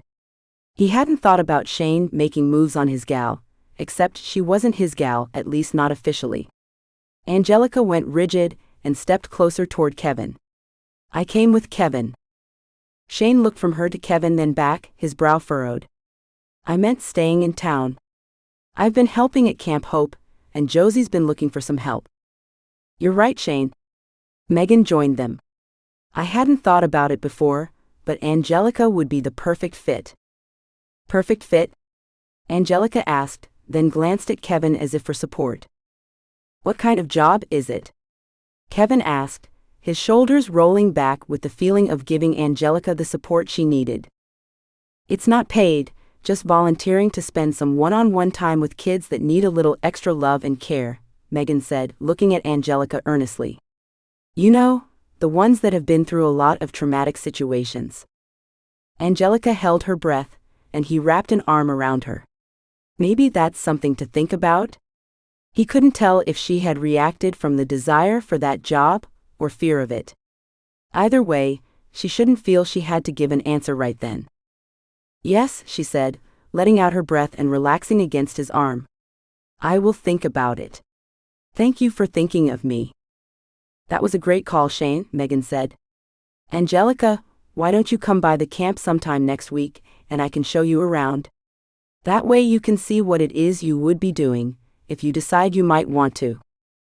They said a final goodbye, and Kevin took Angelica's hand to pull her through the cold to his truck. I should have warmed it up for you, he said, rubbing his hands together after starting it and waiting for the heater to kick in. It's okay, it will give me time to give you your gift, she said, handing him the last present she had. You got me a separate gift? Warmth flooded him as he held the present. Oh, it's not much, just something I thought you could use, she said, cute as can be, still wearing that reindeer beanie. That's very sweet of you, he said, opening the paper slowly and pulling out a beanie and a pouch of some sort. It's for when you run. You keep your hair so short, I thought it would help keep you warm. The pouch is so you can keep your phone on you, but it won't bounce. That way if you run late, you have your phone and the flashlight app to get you back home. The caring and thoughtfulness that went into her gift overwhelmed him. Thank you, Angelica, it's one of the most thoughtful things anyone has ever gotten me. The urge to lean in and kiss her almost overwhelmed him, and if she hadn't been blushing and looking down at her wringing hands, he might have done it. As it was, he knew that would push her too far too fast. Instead, he reached for her hand and gave it a squeeze. But that moment solidified something for him. He would make sure to win this lady's heart. 4. There are stages of healing. A timeline that virtually everyone who has faced trauma goes through. The trauma therapist had told Angelica about them. The first stage was when she was back at home, withdrawing from everyone and everything in order to feel safe. She felt like she might be at the end of that stage and venturing into stage 3 of reconnecting. It was stage 2 that terrified her. Reliving and grieving what had happened sent waves of nausea through her. Better to pass that stage by, stuff the horror into dark recesses as if it were a bad dream, and move on. What better way to move on than not to return to the city? How many times are you going to pace this room? I mean, it's not that big. I'm afraid you'll wear down the wood floor. Aunt Martha eyed her, the book now lying on her chest, reading glasses pushed down her nose so she could stare at her. I'm sorry, Auntie, Angelica said, flopping onto the couch. There's so much going on, and I just don't know what direction to take, or I do, but I don't know if it's the right one or if I'm running away. Well, I guess that depends on what the decision is. She pulled off her glasses and set them and her book on the lamp table next to her. I. She blew out a breath. If you're okay with it, I'm thinking of staying in Hope Lake for a while. Aunt Martha leaned forward, her eyes twinkling. I know when we go to the doctor tomorrow, he'll say you're good to go. You're a fast healer, and you really don't need me anymore. Angelica twiddled her hands together. Well, there is need and there is need, my darling. Angelica lifted her head, returning her aunt's smile. They had spent such a warm and relaxing Christmas together. Everything felt so easy here, almost too easy. You know you are welcome to stay as long as you'd like, dear. I'd be happy to have you. She relaxed back into her recliner. And about running away, you know how I feel about cities. I don't think you need any excuse to run from them. Angelica's heart warmed for her opinionated aunt. There was such a story behind her life, a story that most people didn't see, but one would do well to learn from those years of experience. That was something Angelica knew for sure. So, what else is left to decide? Aunt Martha asked. Well, Shane and Megan, you know them, right? Honey, I don't think there is anyone in this town I don't know, at least not a local. I even know that Shane's gal Addie is back, though she tries to stay hidden. I do wonder what that's about. Does Shane know? Not that he said, Angelica said. Aunt Martha waved her questions away. So what did Shane and Megan say to you? Angelica sat forward, wanting to see her aunt's thoughts. Well, that Camp Hope needs some help. It's not paid, and I know I'll need an actual job if I'm going to stay, but for now I thought maybe I should check it out. What kind of help does she need?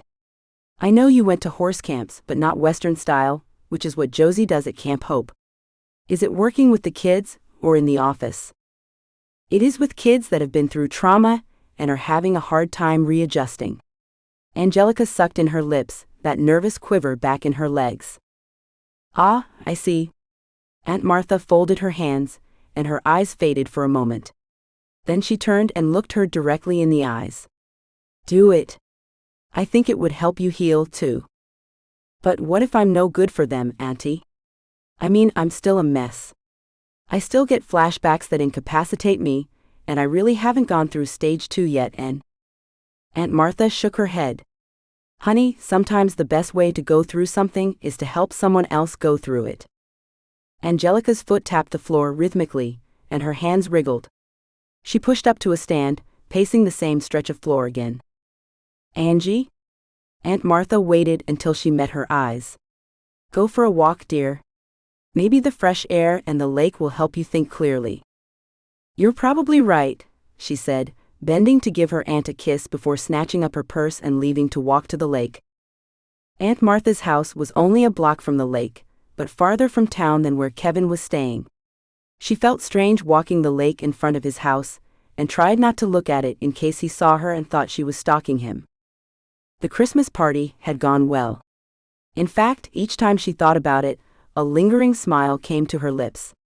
She hadn't laughed that much since she lost her best friend. That was the easiest way to put it. Being with Kevin felt comfortable and safe, a feeling she hadn't had the luxury of for quite a while. He seemed to know her limits and not push beyond them, though she could tell he wanted to. She sighed and pulled down the sleeves of her coat to cover her wrists. The doctor said it might take a year for the pink of the scars to fade. A year. What would she do when it became tank-top weather? With a shake of her head, she went back to the question at hand. Summer would come, and the problems of that time with it. Right now she had to decide what to do in this moment, stay and, if so, volunteer or go back to the city. The afternoon sun held little warmth, and the wind that blew off the lake felt like it contained shards of ice, but the waves sparkled and the snowy mountains behind the lake glistened.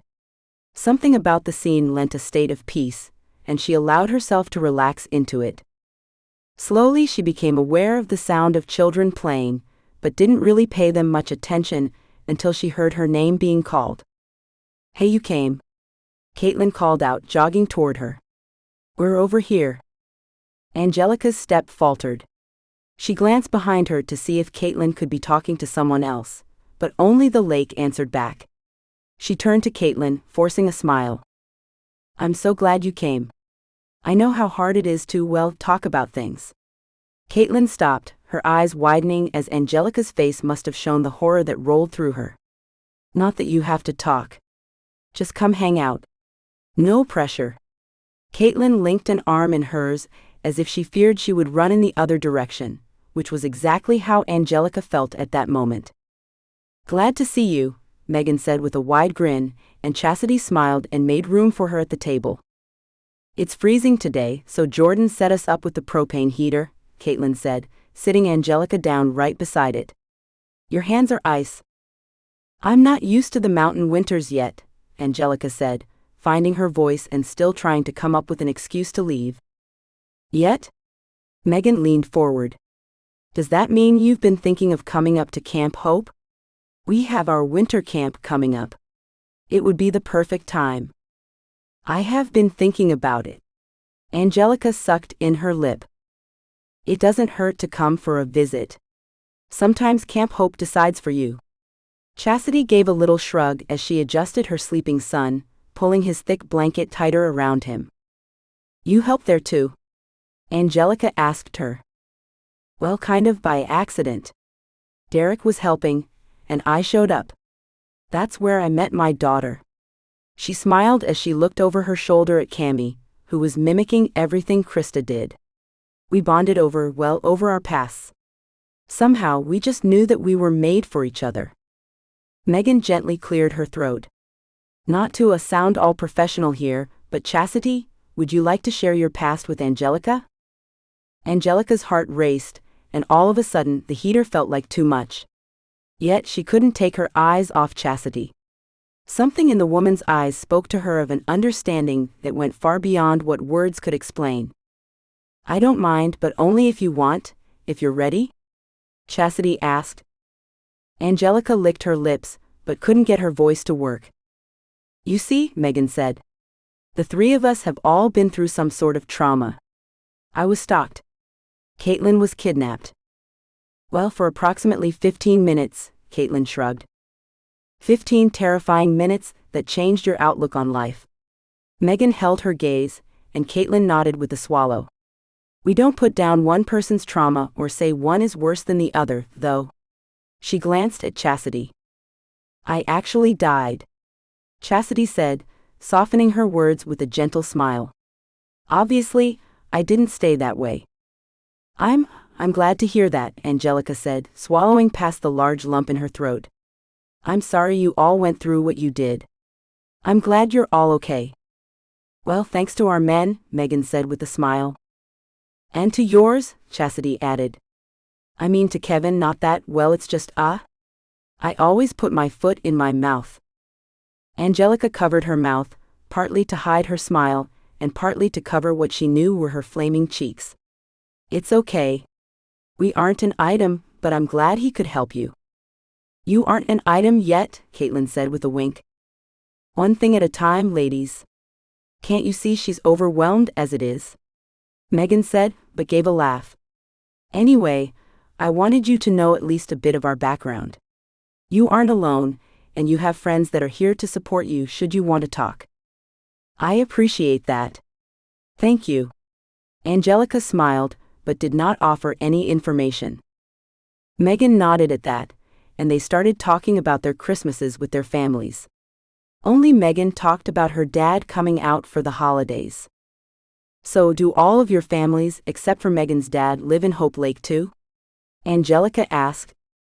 Mine do now. They moved away for a bit, but they're back now that I am, wanting to play Gamma and Gampa. Caitlin smiled as she turned to watch her daughter make her toy horse gallop in the sand. The only family I have left is Megan, and thankfully she imported as well. Chastity reached out to squeeze Megan's with her free hand. Best decision I ever made. See, I wasn't sure about staying either, but Camp Hope, Krista and Tyler, well, they made the decision easy for me, not to mention my bestie was here. Megan smiled. I'm starting to notice a pattern here, Angelica said. Camp Hope, a local cowboy, and you're stuck here forever. She laughed, but she realized as she did, that it didn't sound too awful a scenario. The ladies laughed, but Chastity choked hers back to say, looks like your local guy came to find you. What? Angelica turned around, seeing Kevin jogging on the beach, and her heart stirred with the wind. Oh? Kevin. Hi. Caitlin waved, grabbing his attention. Kevin raised a hand, slowed his pace, and came toward them. As he approached, his eyes kept returning to Angelica's. He rested his hands on his head as he caught his breath. Hey, I didn't know it was a lake day. Where are the guys? Oh, it's just a late as lake day, Megan said. Oh, I guess I shouldn't be interrupting, he said, but he met Angelica's eyes. Did he see the desperateness in them? He glanced around, his eyes scanning the parking lot and then back to her. Did you walk here, Angelica? If you wanted to walk back to my place, I could give you a ride home. Go ahead, Angelica, Chastity said with an encouraging nod. We'll be here next Wednesday too. Megan nodded, urging her. And you have our numbers so you can call to chat any time, Caitlin said, standing to give her a hug goodbye. Thanks, ladies. It was great to see you, Angelica said, backing away toward Kevin, relaxing when she felt his warm hand on her back. Tell the guys I said hi, Kevin said, giving a wave before returning his hand to her back and leading her the way he had come. Once they were out of earshot, he leaned over. Did I play a good backup? Angelica smiled and nudged into him. Perfect timing. I'm sorry about ruining your run. Oh, it's okay. I already took one this morning. His neck reddened. I have a confession. He waited for her to meet his eyes before he continued. I saw you walk by, and I was looking for a reason to run into you. Angelica laughed. Really? And here I was, worried that you might think I was stalking you. You were worried about that, really? Well, I hadn't thought about it until I realized I was walking right by your house and... She shrugged. I'm glad you decided to run into me. Hanging with the girls really that bad? Oh no. They're great, but I hadn't come here to meet with them. It wasn't until I saw them that I remembered their Wednesday meetings. Wednesday meetings? Yes, well, anyway, do you know all of their stories? Angelica asked in a rush of words. Oh, leave it to Megan to make a support group. He smiled, resting a hand on the small of her back to turn her toward his back deck. Yes. I was a part of most of their stories, in some way or another, actually. Chastity said that you helped them. Well, I only supplied backup for Derek, but that was my job. Though I would have done it, anyway. It's just who I am. I was pretty sure about that, Angelica said, her heart hammering. So they invited you to join their meeting, huh? He cleared his throat and dropped his hand to open his slider and let her in first. Angelica shrugged and looked around the room. What a cute cabin. Oh, this is gorgeous.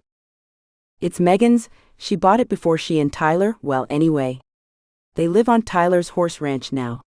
He ran a hand through his hair. A horse ranch? That sounds lovely. I've always wondered what it would be like to live on a ranch. She focused on pulling him away from the subject she had no interest in talking about, but she didn't have to fake her excitement over the cabin or the ranch. Really? He said, motioning for her to sit on the couch as he leaned against the table. Well, maybe I'll have to take you out to my family's ranch one of these days. It's a cattle ranch, but we have lots of horses too. Angelica nodded enthusiastically. I would really like that. Great, we'll make a date then. He pushed off the table and shook out his hands. Water? Sure, she said. When he handed her a glass, he let his fingers trail off hers. Do you have to get back right away? I have something I want to talk to you about. Angelica sputtered the water she had been drinking, as dread filled her stomach like lead. Kevin handed her a hand towel and leaned back against the table. It's about my work. Her breath came back in easily, and her throat relaxed enough that she could finish her swallow of water. For a moment, she had thought she went from the frying pan into the fire, and one look at Kevin told her he knew that was exactly how she felt. I know something happened to you, Angelica, but I won't push. Just know that I am here when you're ready to talk about it. Angelica swallowed again and gave a slight nod. So your work? She eased back into the couch, letting herself relax now that it was in the open, in the air, and yet no pressure existed with it. For once she felt free.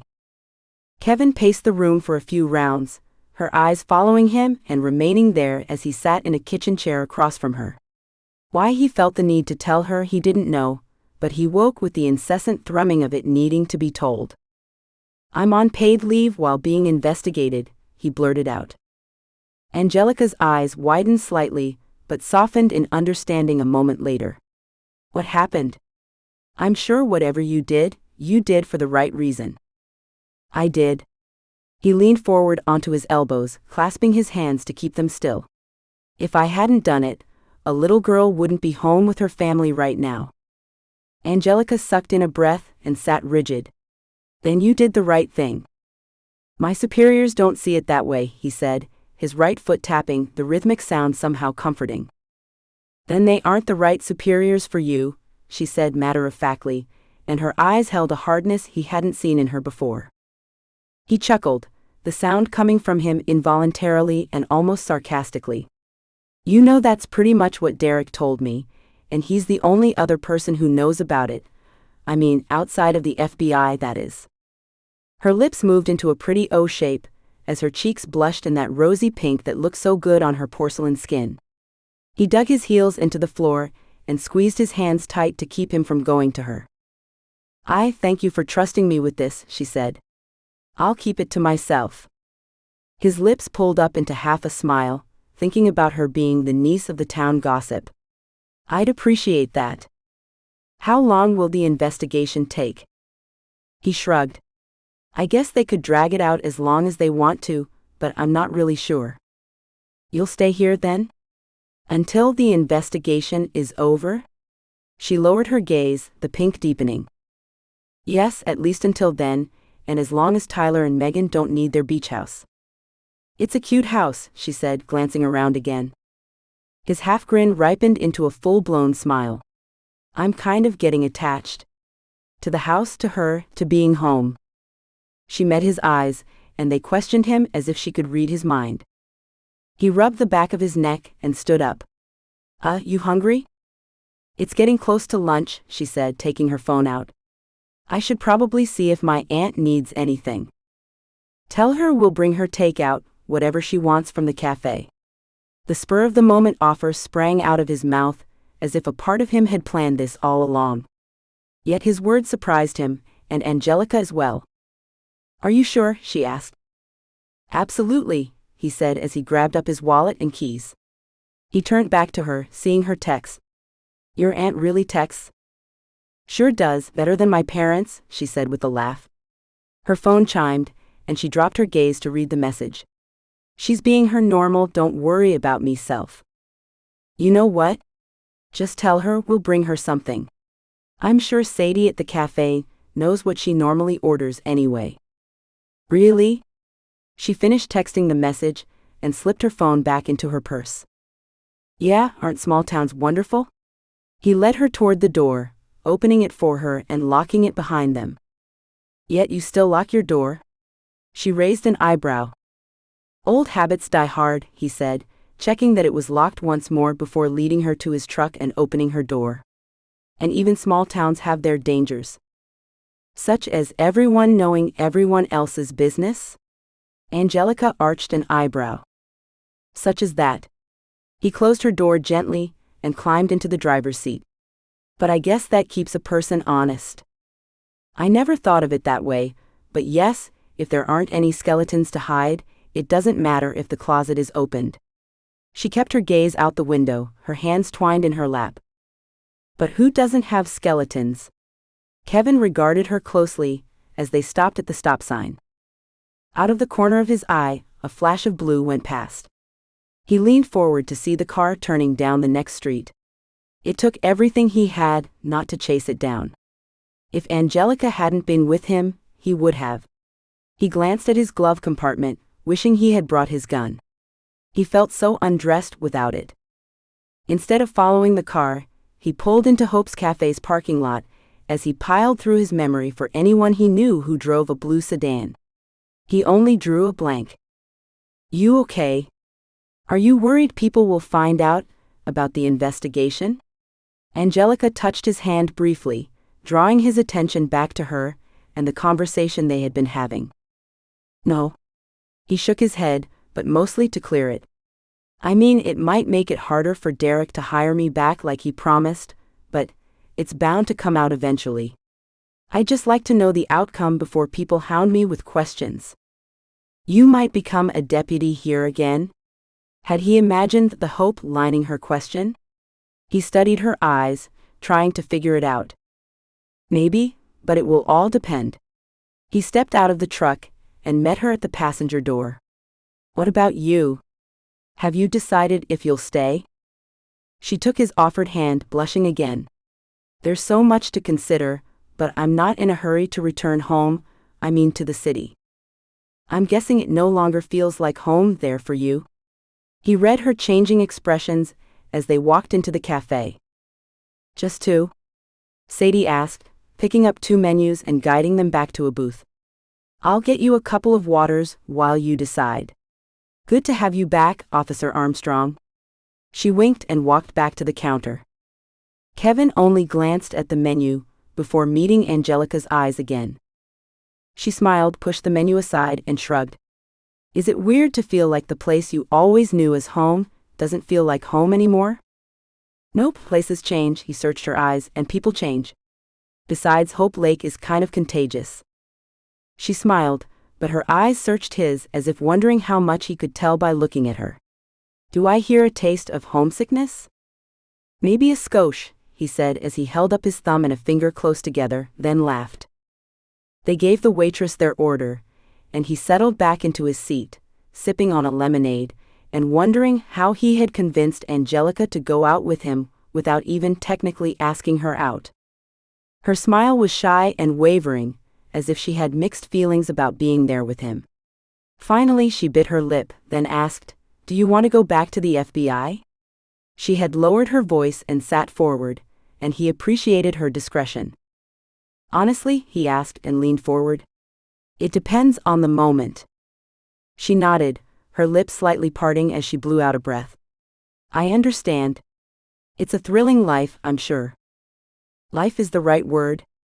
It's a demanding career. He watched her closely, doing his best to read her expressions. Was being a deputy here demanding? Her eyes were so wide and such a clear blue, but he saw an agenda behind her questions, though he didn't know if she entirely knew that herself. No, not most of the time, at least. There were a few cases, as you know. Otherwise the hours were the hours, and off time was really off time. It's not like that in the FBI, is it? No, even when I'm not on the clock, I'm digging into files and thinking about the cases. As he spoke, he realized why he felt so lonesome and, well, bored since coming to Hope Lake. He shook his head. Downtime is not easy for me. Maybe you should volunteer? You know, while you're here. Her fingers fiddled with the condensation on her water glass. He leaned forward, gripping his own glass so he didn't reach out and touch her fingers. Did you decide to volunteer at Camp Hope? She shrugged, but a soft smile pulled at her full lips. Maybe? I think I'll go check it out at least. Unable to stop himself, he reached out to squeeze her hand before pulling his back to the safety of his side of the table. I'm happy to hear that. Maybe after you check it out, you could tell me about it. Sure, she said as Sadie brought their plates over. Western burger for the officer, and a large Cobb salad for the lady. Anything else I can get you? Yeah, do you happen to know what Mrs. Manning orders? Sadie smirked. I sure do. Want me to wrap up a to-go plate for her? Yes, thank you. Kevin smiled triumphantly at Angelica as the waitress walked away. Small towns, he said with a wink. After taking Angelica home armed with a delicious-smelling BLT for her aunt, Kevin drove through the town. He told himself he just needed to think, but in reality, he searched the small town for signs of any blue sedans. After he made it to town the second time, he parked in front of Mom and Pop's, ready to write himself off as paranoid. As he opened the door, a young gal with a baseball hat pulled low over her face walked out past him. Oh wait, Addie. Mr. Montgomery, the owner, called out, squeezing by Kevin to hand the girl a gallon of milk. You forgot this. She glanced up at Kevin with wide eyes, looking away quickly as she took the milk. Thank you, Mr. Montgomery. Have a good evening, she said, and hurried toward a sporty white car. Mr. Montgomery ushered Kevin inside. Good to see you, Armstrong, he said. Now, I know you're seeing Manning's niece, but you don't need to go talking about running into Addie, got it? Kevin furrowed his brow while meeting Mr. Montgomery's eyes. Is everything okay? Does she need help? Mr. Montgomery walked away. Why would you think that? Maybe she just doesn't want everyone in town to know she's here. He shrugged noncommittally. You know how small towns are. Kevin glanced out the windows, watching as the little white car pulled away. He knew how small towns were. He also knew how to spot someone in trouble, and Addie Brown was in trouble. He turned back to Mr. Montgomery. I know how small towns are, and I know how you pull together in times of need. So I'll assume if you see or hear anything suspicious, you'll let Derek know. You can count on me, sir, he said with a grave nod. Kevin hesitated, fighting the impulse to ask about a blue sedan, but, thinking twice, walked away to grab the couple of things he needed. No need to bring anyone else into his paranoia. Yet on the way home, he wondered about the blue sedan and Addie. Thinking about Addie returning home when obviously running from something made him think about the feeling of safety in the small town. Sure, his first stalking case, first 2 stalking cases were here, but the town pulled together, and the sheriff knew when certain lines had to be crossed for the safety of the town and the locals in it. If his superiors at the FBI had understood that line, he wouldn't be under investigation. Then his mind turned to Angelica, and he thought that maybe being under investigation was the best thing that had happened to him. 5. It was times like these that Angelica missed Brittany the most, and that made her feel selfish. Her heart ached, the pain physical burning in her chest. Thinking of Brittany took her right back to that dank dungeon and the screams that filled her nightmares. She wanted to remember Brittany how she was, her bubbly friend who always had her back and pushed her to be her best. It took all of Angelica's might, but she focused on a lunch they had in the past. They had sat on the veranda, picking at their salads to make their lunch date last longer.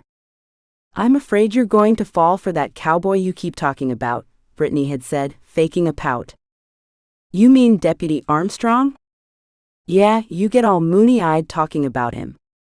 I do not, Angelica said, though she laughed knowing the truth of it.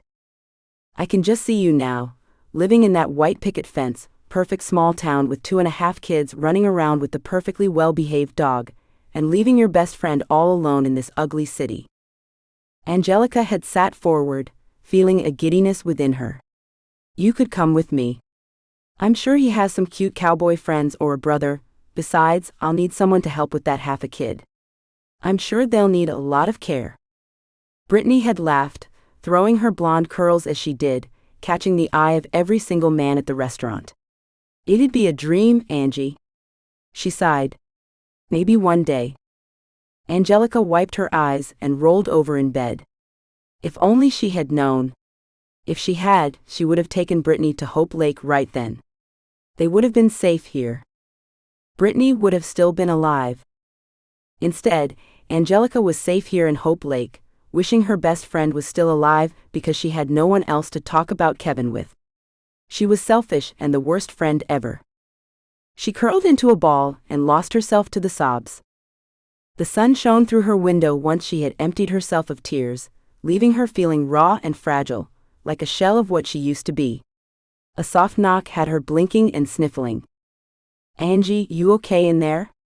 Aunt Martha's worried voice had her pushing into a sitting position, swinging her legs off the bed and wiping her face.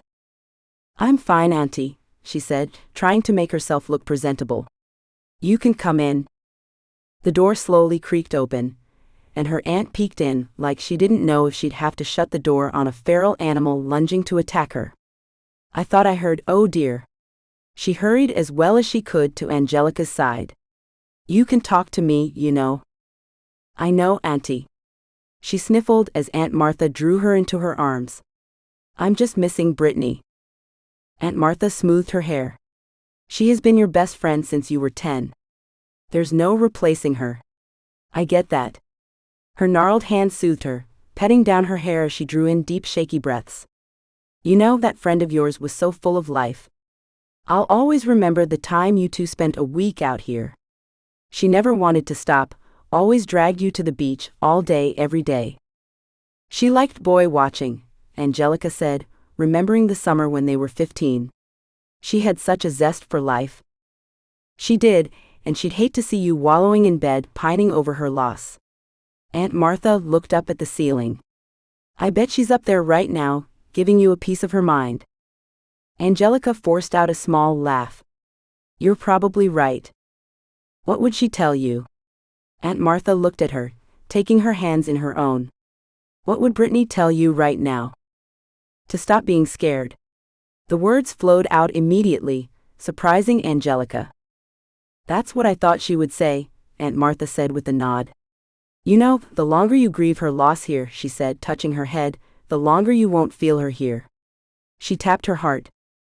A single tear slipped out of Angelica's eye, trailing down her cheek as she nodded. She's always with you, my darling, and always will be. Her aunt drew her into a hug. Now go get a shower.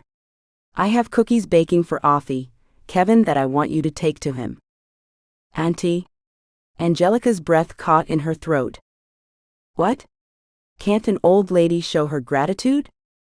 You keep trying to set us up, Auntie. You've got to let things work their natural course. Dear, if I let you and him work your natural course, I might not still be alive to see it happen. She patted Angelica's leg and stood up. Don't blame me for encouraging the inevitable. I want to see some little great-great-nieces and nephews before I go home to the pearly gates. Angelica rolled her eyes, but she got up to take a shower, and she drove the cookies over to Kevin's. There she sat in the car for several minutes, staring at the door. She glanced away as a blue car slowly passed, and wouldn't have thought anything of it, except the sneer of the man as he saw her sent chills through her bones. She blinked, though, and only saw a man staring as if lost in his own mind before he sped away. Shaking her head, she worried about her own sanity, and wondered if she had quit the trauma therapy before she should have. Caitlin and the ladies filtered into her mind. Maybe she should take them up on their offer. The sound of a door shutting pulled her attention back to Kevin's house, and to the man himself sauntering toward her. He squatted down at her passenger window, and she pushed the button to roll it down. Now this behavior is a little more like stalking, he said with a wink, but the scent of her aunt's cookies had him glancing at the plate on the seat. Or maybe just cold feet? Angelica asked, her cheeks filling with fire. My aunt baked some cookies for you. Oh, she did, huh? Kevin drew his eyes back up to meet hers. You know, I'm going to pack on a few pounds if she keeps doing that. I rightly don't think she cares about how much weight you gain, Angelica said with a laugh. So there's an ulterior motive, huh? Kevin asked, his eyes shining with flirtation. Angelica shrugged. She's been known to meddle in others' business, she said, her heart feeling as if a million butterflies had landed upon it. Your aunt? No? Wouldn't believe it in a million years. His sideways smile broke through all her barriers, and an influx of emotions burst through her. I can't return to the city or any city, she blurted out, horrified, and covered her mouth. His eyebrows drew up, widening his eyes. So you're staying here in Hope Lake? She drew in a breath, calming her racing heart and queasy stomach. I think so. For now? This seems like a sit-down conversation. You want to come in? He asked, adjusting his squatting position. She nodded, not knowing if she had the strength to admit the words, and pushed her legs to move, hoping they would support her. Can I take these? Kevin asked with a grin, pulling the cookies out the window. Of course, Angelica found her voice. They're yours after all. Maybe you'll share them with me? I have milk. He held the door open and she stepped inside. Nothing like chocolate chip cookies for breakfast, she said, realizing as her stomach growled that she hadn't eaten that morning. Her mind became lost in the thoughts that had kept her in bed late, wallowing away in her grief. Her eyes stung, and though she tried to blink them away, she saw from the look on Kevin's face that he had seen them. Maybe I should make you some eggs first, he said, leading her to the couch, his brows furrowed in concern. Oh, it's okay. It wouldn't be the first time I've eaten cookies for breakfast since being at Auntie's. Angelica pushed forth a smile, though she knew the sadness shone through. And you still keep such a lovely figure. The other women must be jealous, he teased, opening the plate of cookies for her to take one. He set the plate on the coffee table and disappeared into the kitchen, returning with 2 glasses of milk. At least this will have some protein for you. What else does a woman need? He set himself on the couch next to her, rather than the chair where he had sat last time, and turned to her. After devouring a cookie, he continued to hold his gaze on her, until he finally cleared his throat. I told you I wouldn't push, but you really look like you could use a listening ear right now. She took a sip of milk, half to wash down the cookie and half to give herself time to think. Her insides quaked at the thought of releasing the horror she went through. She hadn't spoken about it with anyone except to tell the officers that had rescued her, and the trauma therapist they demanded she see. I'm really missing my best friend, she said, her lip quivering. Oh. Kevin adjusted his seat, obviously not hearing what he expected. Is she in the city, or? He swallowed. Or, she said, feeling her throat swell. I'm so sorry, Kevin said, reaching for her hand tentatively at first. Then he thrust his forward and took hers as if his life depended on it. Losing friends is not easy. How, if you don't mind me asking, how? He glanced down at her wrists, and she followed his gaze to ensure her sleeves still covered the scars. She was murdered. She breathed out a breath as if the act of saying those horrific words had freed her soul somehow, not all the way, but enough that she felt as if she had space. Kevin sucked in a breath, hissing, and his hands gripped hers firmly. She couldn't meet his eyes, knowing that seeing his sympathy would make her lose the little control she had over her emotions. So you see, I can't return to the city. It's too dangerous. There are monsters there and I just can't go back to a place like that. She blinked rapidly, clamping her lips shut before she spewed out the entire story. She wasn't ready. She couldn't go there, or it would consume her and drag her back to the darkness she was struggling so hard to free herself from. Shish, you don't have to convince me, sweetheart, he said, drawing her into his arms. You're safe. You're safe here. He held her, and despite her resistance, she relaxed in his arms, letting the panic go bit by bit and matching the rhythm of her heart to his. Once the anxiety had eased, heat filled her cheeks and throat and chest, and she gently pushed away, feeling like she would ignite any minute. I'm sorry. There's no need to apologize. What you have been through is traumatic. It takes time to process these things, and longer to trust again. He cupped her face, making her look at him. You have time now. Utilize it, but don't push those who care for you away. I didn't mean to push anyone away. Wait, are you saying that? I care for you. He searched her eyes. Have I not made that clear? He released her face and sat back, but his gaze continued to hold her. There's a lot going on in both of our lives right now. If I am holding back, that's why, but yes, Angelica, I care for you. Angelica swallowed, her throat all of a sudden dry and sticky. Her entire body felt like it would burst into flame, and she wiped her wet palms against her pants and licked her dry lips. Was she supposed to say something in return? Could she admit even to herself that she felt something for Kevin? She squeezed her eyes shut, remembering the feeling of safety she felt in his arms. Taking a deep breath, she opened her eyes, meeting his intense gaze. I feel safe with you, she said, her voice barely audible. Kevin smiled, a slow, sweet half-smile. I'm glad to hear that. You are safe with me. The air between them was heavy with unspoken feelings, and an electricity that she didn't quite understand. It overwhelmed her, and she quickly grabbed another cookie and took a bite, needing something to break the current that ran between them.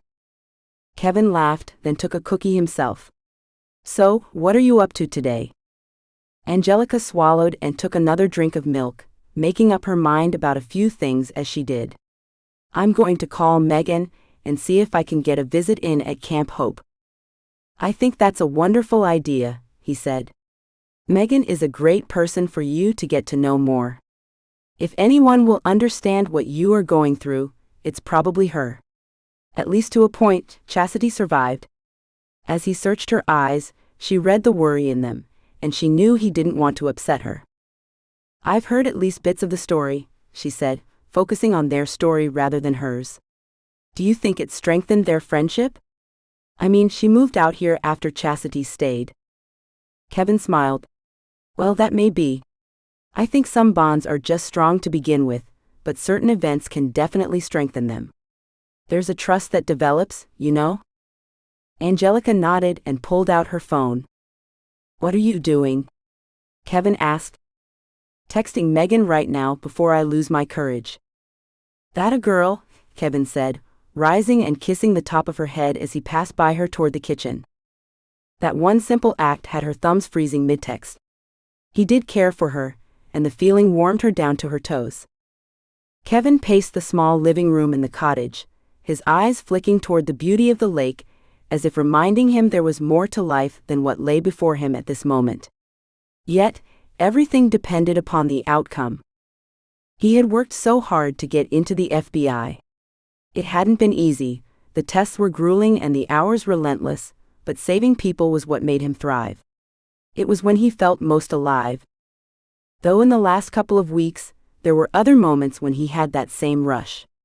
He smiled as he thought of Angelica in his arms, then of her meeting his eyes in that shy way of hers and telling him that she felt safe with him.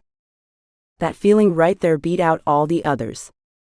Maybe it didn't matter what the outcome was after all. He shook his head, ridding himself of the daydream.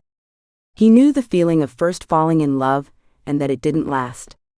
Eventually that rush would fade, and he'd be left bored and unhappy without the next thing to run after.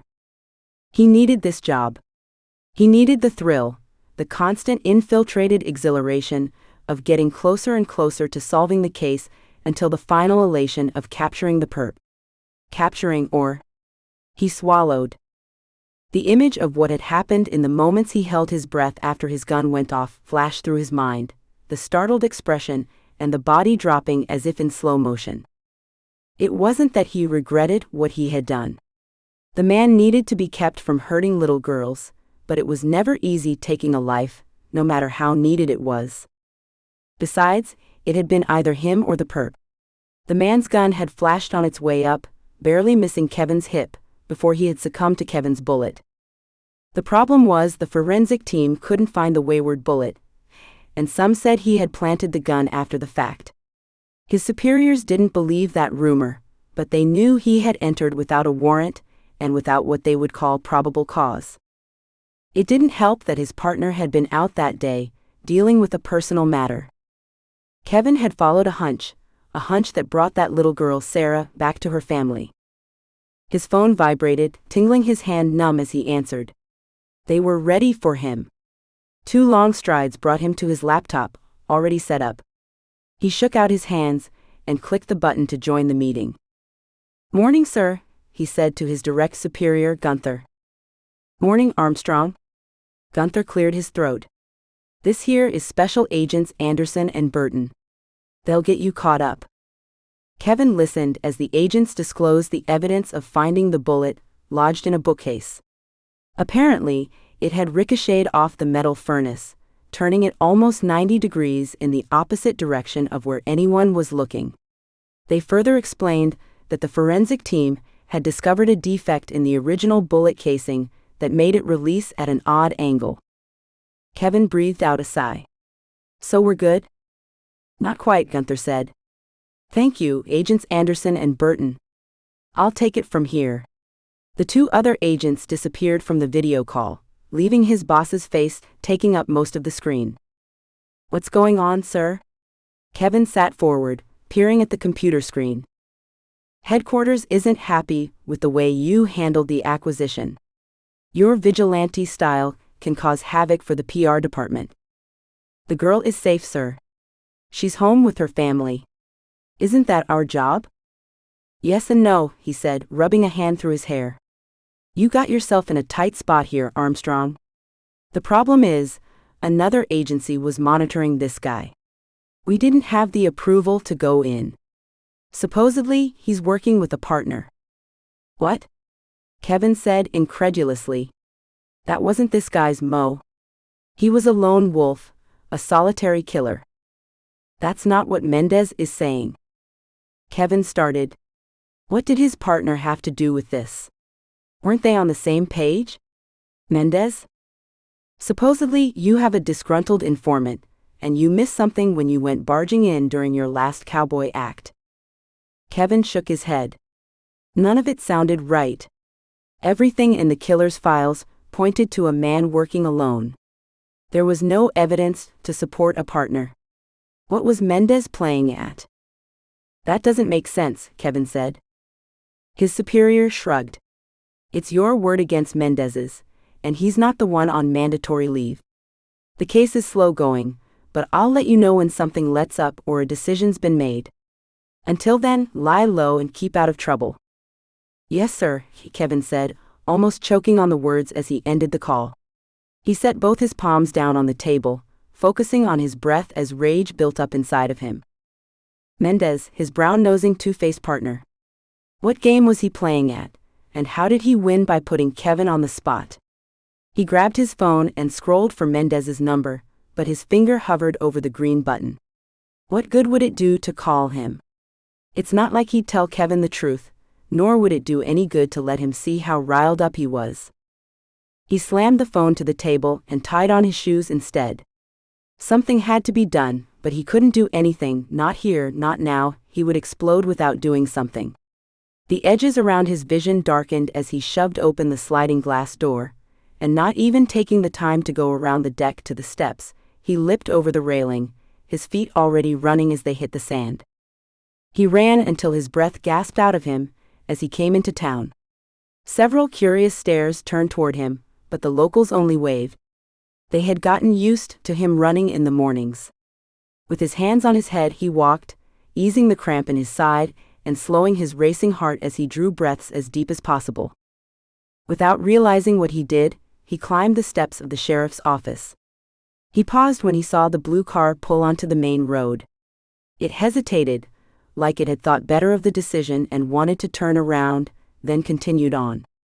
The driver ducked his head, letting a baseball hat shield his face. Kevin peered closer.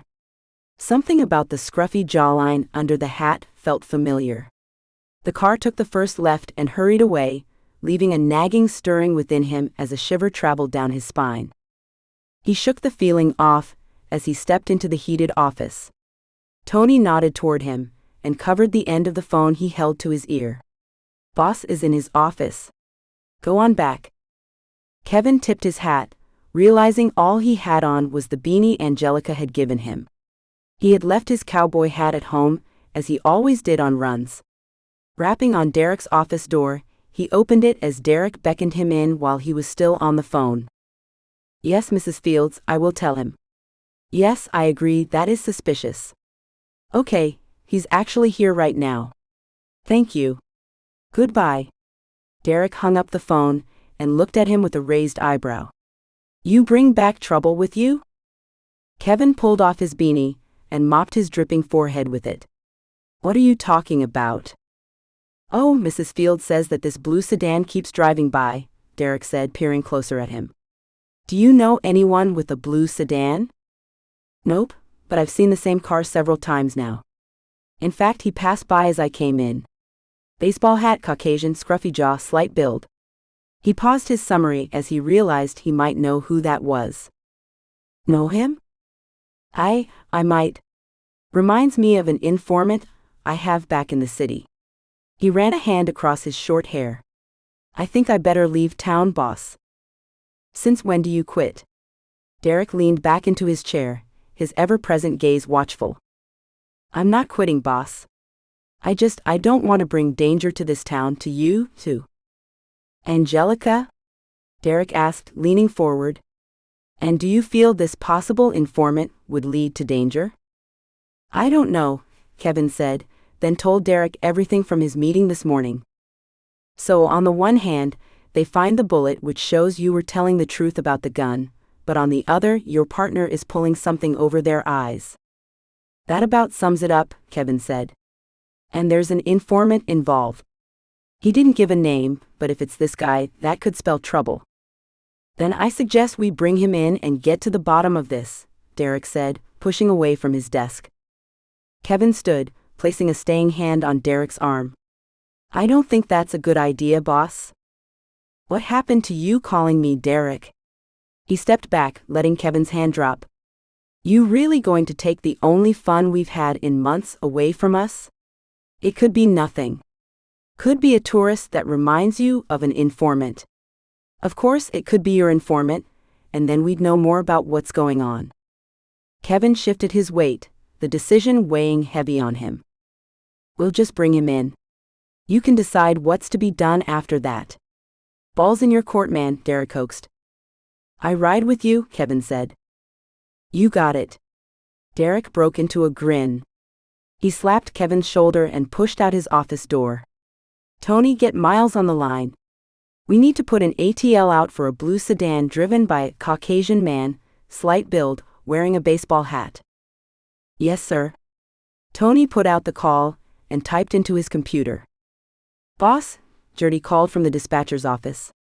Got Miles on the line for you. Kevin paced the room, feeling incompetent with nothing to do. Derek returned a moment later, a look of disappointment deepening the lines on his face. Well, Miles spotted our car leaving the county line not even 5 minutes ago. It must have been him then. He knew I spotted him and fled. Kevin pounded his fist into his other hand. I have to go back.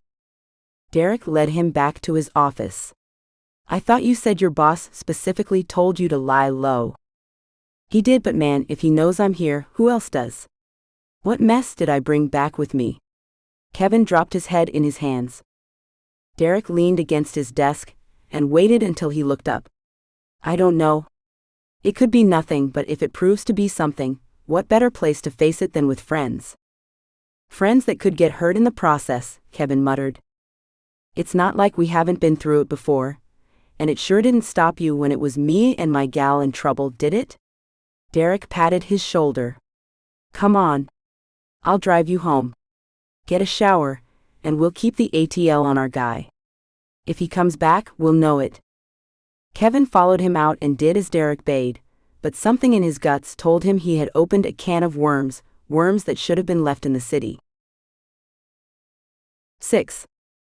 There are moments in life that hit you over the head with the feeling of it just being right.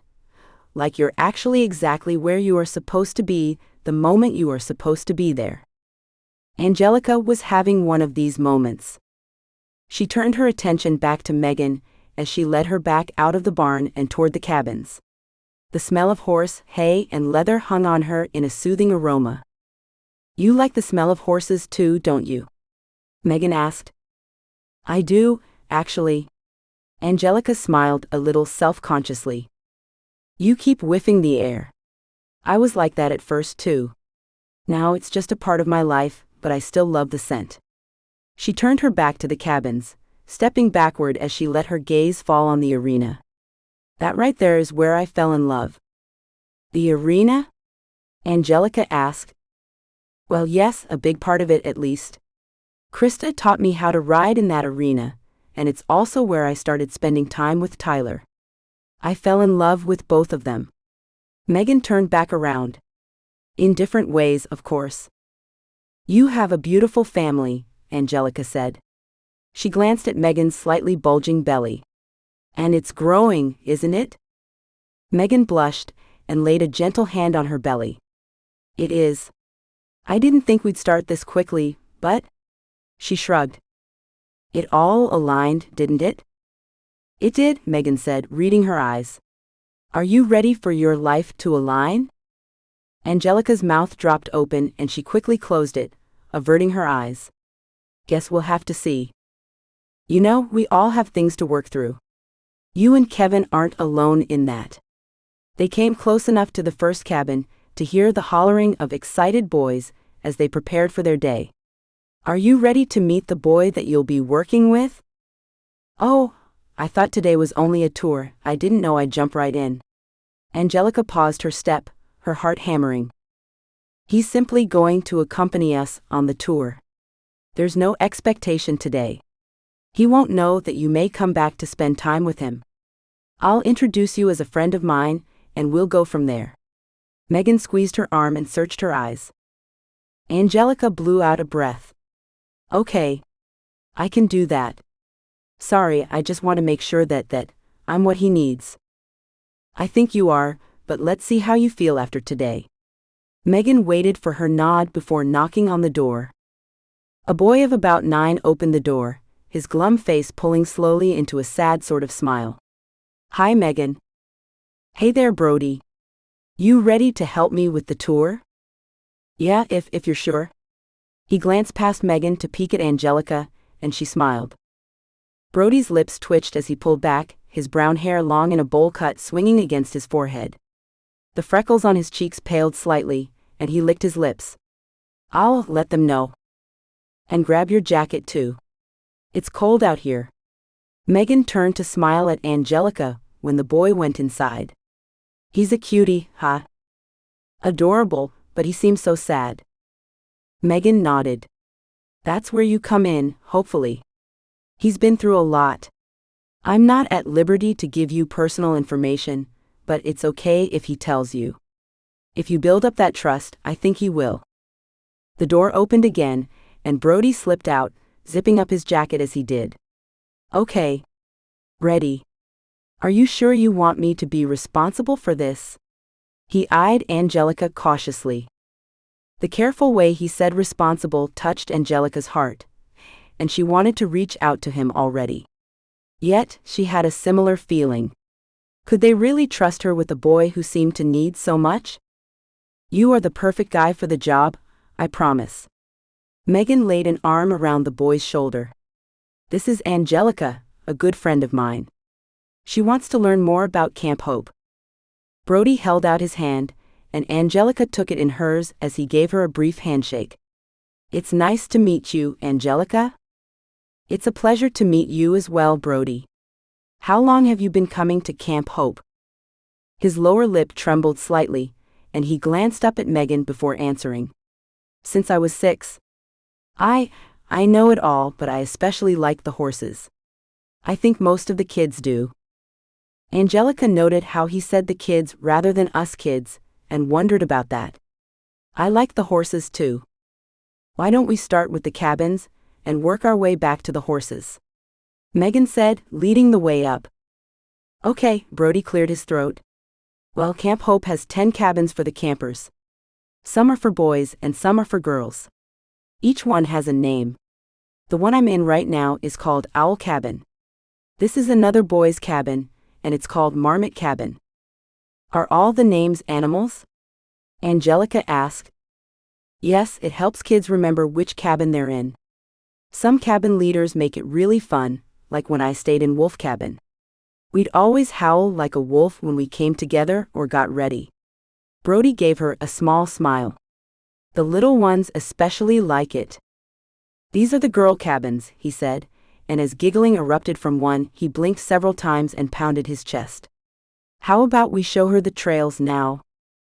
A sad gleam came to Megan's eyes as she looked down at the boy. "Sure, Brody. I think that's a good idea." Angelica's heart hurt at the sadness that filled him, and wondered why the girls' cabins seemed to bring some of it to the surface. "This is my favorite trail. You can see the whole camp from the top." Brody led them on the trail, glancing back to make sure they followed. "Careful right here. The roots stick out and you could trip." "Thank you. I was so focused on the tall trees I think I would have stumbled there," Angelica said. The boy gave her a nod, but he smiled with a sense of pride in his expression. As they hiked, he told her about the different trees and plants, and pointed out patches of snow that stayed in the shady areas. "In the summertime, there's a lot of flowers here. You should come back then." "Women like flowers," Brody said seriously. "Most of us do." "How did you get to be so smart?" Angelica asked. He shrugged. "I pay attention." He leaned in a little closer. "Cody brings Miss Josie flowers all the time, and they make her smile really big." "Have you met Josie?" Megan asked. "She's the camp director, right?" "I've met her a few times." "She was at Jordan and Caitlin's party, right?" Angelica asked, remembering the spirited woman with a commanding presence. "Yes, exactly. With all the time you've spent here in the summers, I thought you might have," Megan said. "Oh, here we are." Her radio crackled as someone called out to her. "I've got to take this. Brody, show her the sitting area." "It's over this way, Angelica." He followed a little path through the trees, then stopped as the trees opened up. It's a cliff. Here, I'll help you to the bench. He reached out his hand and she took it, letting him lead her to the bench made of what looked like a long stump split in half. This is beautiful, she said, gazing across the little valley where the camp lay. It's Camp Hope. Brody made sure she was settled on the bench, then let go of her hand and sat next to her. You ever think about why a place or a person has a certain name? Angelica turned to the boy, her eyes stinging slightly as she searched his serious face. He scanned the land before them though, and did not meet her gaze. Sometimes yes. What brings that to mind? Well, Camp Hope is all about bringing kids like me hope, you know. To make us not give up on life. Angelica's throat tightened, but she swallowed. You know, I think that's why I came back to Hope Lake, for that hope. Is that why you come to the camp? Yeah, that and the horses. He turned to her with a flash of a smile. You know what horse I like the best? Which one? Jelly Bean. Jelly Bean? What meaning does a name like that have? Angelica asked. Nothing, it just makes me smile. He shrugged. Well, you have a great smile. So do you. It's real, not one of those fake smiles that some adults feel like they have to give. Why would they feel like they have to smile? Angelica asked. To make you happy, to pretend to be a friend when really they'll just end up leaving. People don't like sad people. Ha, Angelica said, letting the wise words of the child sweep through her. But sadness is a part of life. Are we supposed to pretend to be happy, even when sad things happen? I can't, he said. That's why I still don't have my forever home. Sad makes people uncomfortable. He kicked his legs on the bench, his toes barely scuffing the gravel underneath. I'm sad a lot of the time too, Angelica said, realizing that she was opening up to a small boy, but the look he gave her erased her fear. Really? Or are you just saying that? Really? Why? His brow furrowed. She swallowed and blinked rapidly. I lost my best friend. He gasped. Did she die? He searched her face, his eyes widening when she nodded, and he leaned forward and whispered. My baby sister did too. His eyes filled with tears. Angelica didn't think. She drew the boy into her arms and held him tight, feeling their pain mix. That must hurt so much, she whispered into his hair, and his little head nodded on her chest. When she released him, she wiped her eyes, then wiped his. Maybe when I come visiting, we can just be sad together. It doesn't make you uncomfortable? He asked as he sniffed. She cocked her head in realization. No, it actually makes me more comfortable because I think we understand each other. Brody met her eyes. I think your name has a special meaning too, just like Camp Hope. Oh, really? She said, her trembling lips pulling into a smile. Yeah, Angelica. You look like one too. Why, Brody? I think that's the sweetest thing anyone has ever told me. Angelica's eyes stung for an entirely different reason. Brody's lips pulled into the brightest smile she had seen on him yet. Wanna meet Jelly Bean? More than anything, she said and took his offered hand. As they walked back onto the trail, she caught Megan's misting eyes. Megan gave her the okay sign and a questioning look. Angelica smiled at her and nodded. She glanced back down at Brody, who clung tightly to her hand even though they were away from the cliff, realizing that this brave boy had more courage than she did. She didn't know who would help the other more, but she was drawn to the kid as if things were beginning to align. As soon as she returned home that afternoon, she felt an urgency to share the day with Kevin, which both terrified her and warmed her. Before even leaving her car, she pulled out her phone and hit his number before she could talk herself out of it. She bit her lip as the phone rang, until finally his voicemail picked up. She pulled the phone away and almost hit end, but at the last second held it back up to her lips. Hey, it's Angelica. Well, I just got back from Camp Hope. She drew in a deep breath. It was amazing. I can't wait to tell you about it, if you want to hear about it, that is, this kid. Oh my goodness, Kevin, this kid is incredible. He's going through a lot, kind of like us, you know. Anyway, I hope you are doing well. Guess we'll talk later. Bye.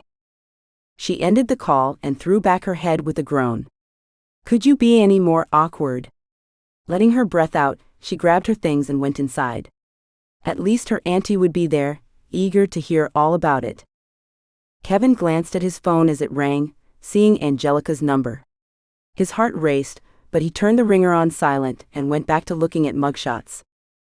You didn't want to answer that? Derek asked, one eyebrow raised. No, he said simply, moving on to the next mugshot. Does she call you often? Derek asked, leaning back and staring at him. No, he said again. What if she needed something? Kevin tore his gaze away from the computer screen and glared at Derek. There might be someone stalking me, looking to do me harm or set me up or who knows what. And you think I should focus on getting together with a girl? So Chastity said they aren't girls anymore, and the proper way to address them is women, but yes, I do. Kevin rolled his eyes. My life might have gotten more complex when Chastity returned, but it got so much better too. Look, boss. I'm interested in Angelica, and yes, in that long-term forever kind of way, which is pretty crazy. He shook his head. And even crazier that I'm telling you, but it's not safe to be around me right now. I could put her in danger. That's not something I can live with. Derek watched him for several moments, then leaned forward. You think he might use Angelica as bait or something? Kevin dropped his head into his hands and rubbed his temples.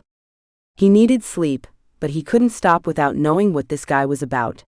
I don't know, but I can't take that risk. What are you going to do about Angelica? Derek asked, scratching at the stubble on his cheek. I mean, if you ignore her, she'll be hurt and won't understand. By the time you figure this all out, it could be too late. Kevin glared at Derek. Sorry, it's just that I acted too late before. If I had done what I knew I should have, the first time I was with Chastity, my life would have been a lot happier. He leaned in close. Not everyone is given that second chance. Kevin's gut churned. He didn't want to lose Angelica, but better to lose her and she stay unharmed, than for him to be the cause of something to happen to her. Right? He turned away from Derek, watching the screen absent-mindedly when his eyes caught something. That's him. Dominic Peters. We call him Peters. That's the guy driving the blue sedan. You're sure? Kevin shook his head. No, I'm not willing to stake my life on it, but that's who he reminded me of. I'll revise the bolo on him. No, that would only scare him off, and if he's working with my partner or someone in the FBI, they'll know. Let's just keep it local. He turned to Derek. Can you do that? Sure, I'll get my men on a secure line and tell them. Thanks, Kevin said, drawing a hand down his face. You should go rest now. You've been at this for over 24 hours. I'm used to pulling all-nighters. Kevin shrugged it off. Go and call the lady back. Make an excuse if you don't want to scare her, but tell her something. Don't screw it up before you even get the chance to start it. Thanks, boss, Kevin said sarcastically, but he took his beanie off the desk and pulled it on. Let me know if any of the guys see Peters. Will do. Sleep, Armstrong, but after you call the lady. Derek waved, retreating into his office. Kevin muttered to himself as he left the sheriff's office and climbed into his truck. The sun glared past the mountains into his rear-view mirror as he drove out of town to the cottage. When he pulled up to the house, the sky had turned orange, with rays of pink spreading across the clouds above the lake. He stopped at the side of the house to watch the changing colors, following to the back deck. It's a beautiful one tonight, isn't it? Mrs. Fields asked from a porch swing on her back deck, gently rocking back and forth. It is, Kevin said, leaning against the corner of the house. You find the guy? Nope, but I found a lead. The pink faded into purple, and soon the darkness filtered down, leaving the lake reflecting a deep, dark expanse of sky. Keep your eyes open. I'll appreciate any more tips you have. At the rate of these last few years, I feel like they should give me junior deputy status. She laughed and gave him a wink. Get some sleep, officer. You look like you've been up too long. Will do. Good night, Mrs. Fields. Good night, son, she waved as he wandered back to the front door to unlock the house. Inside, he placed his keys, his wallet, and his phone on the table. The little light on his phone flashed repeatedly, and he stared at it in indecision. He didn't want to lose her. She was finally opening up, but telling her what was going on would be sure to scare her away, and probably for good.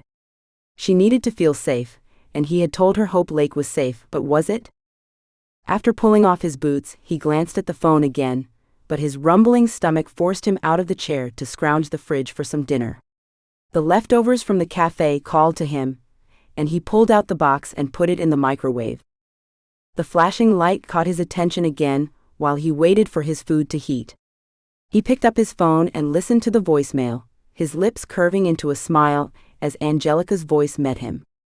A warmth settled as he listened about how well her time at Camp Hope had gone, and he yearned to go pick her up and let her tell him while they watched the stars twinkle on the lake's surface.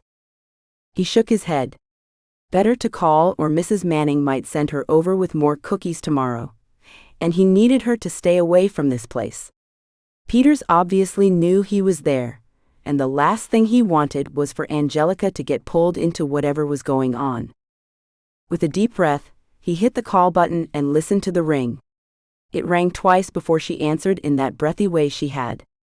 A longing filled him so powerfully that he almost hung up and drove over. He ground his feet onto the floor and forced himself to sit.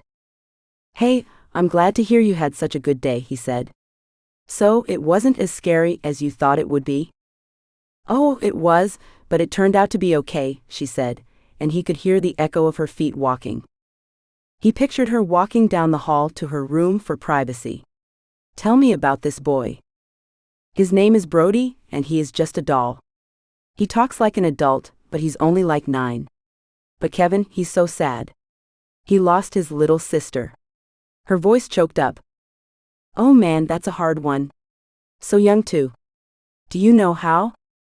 "No," she said with a sniffle. "I don't want to push him, you know. Got to let it come organically." Kevin let out a small chuckle, thinking she was giving him a bit of advice about her. "I get it. I told him I lost someone too. I think it kind of bonded us.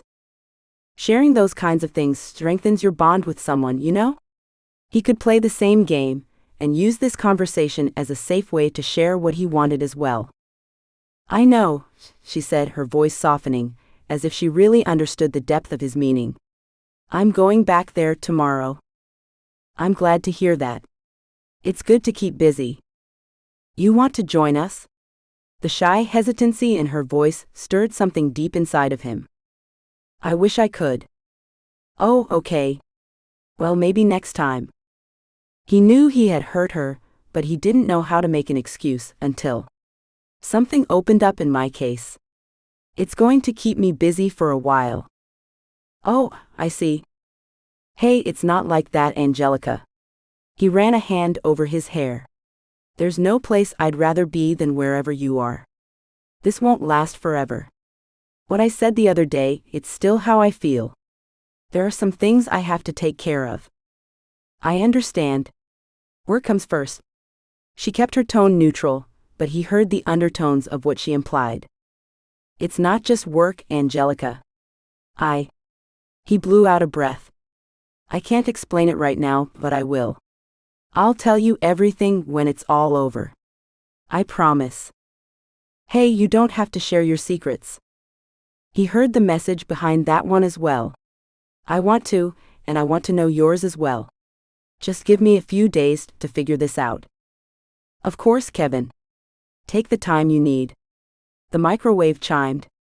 "Sounds like your dinner is ready. I'll talk to you, well, whenever you have the time."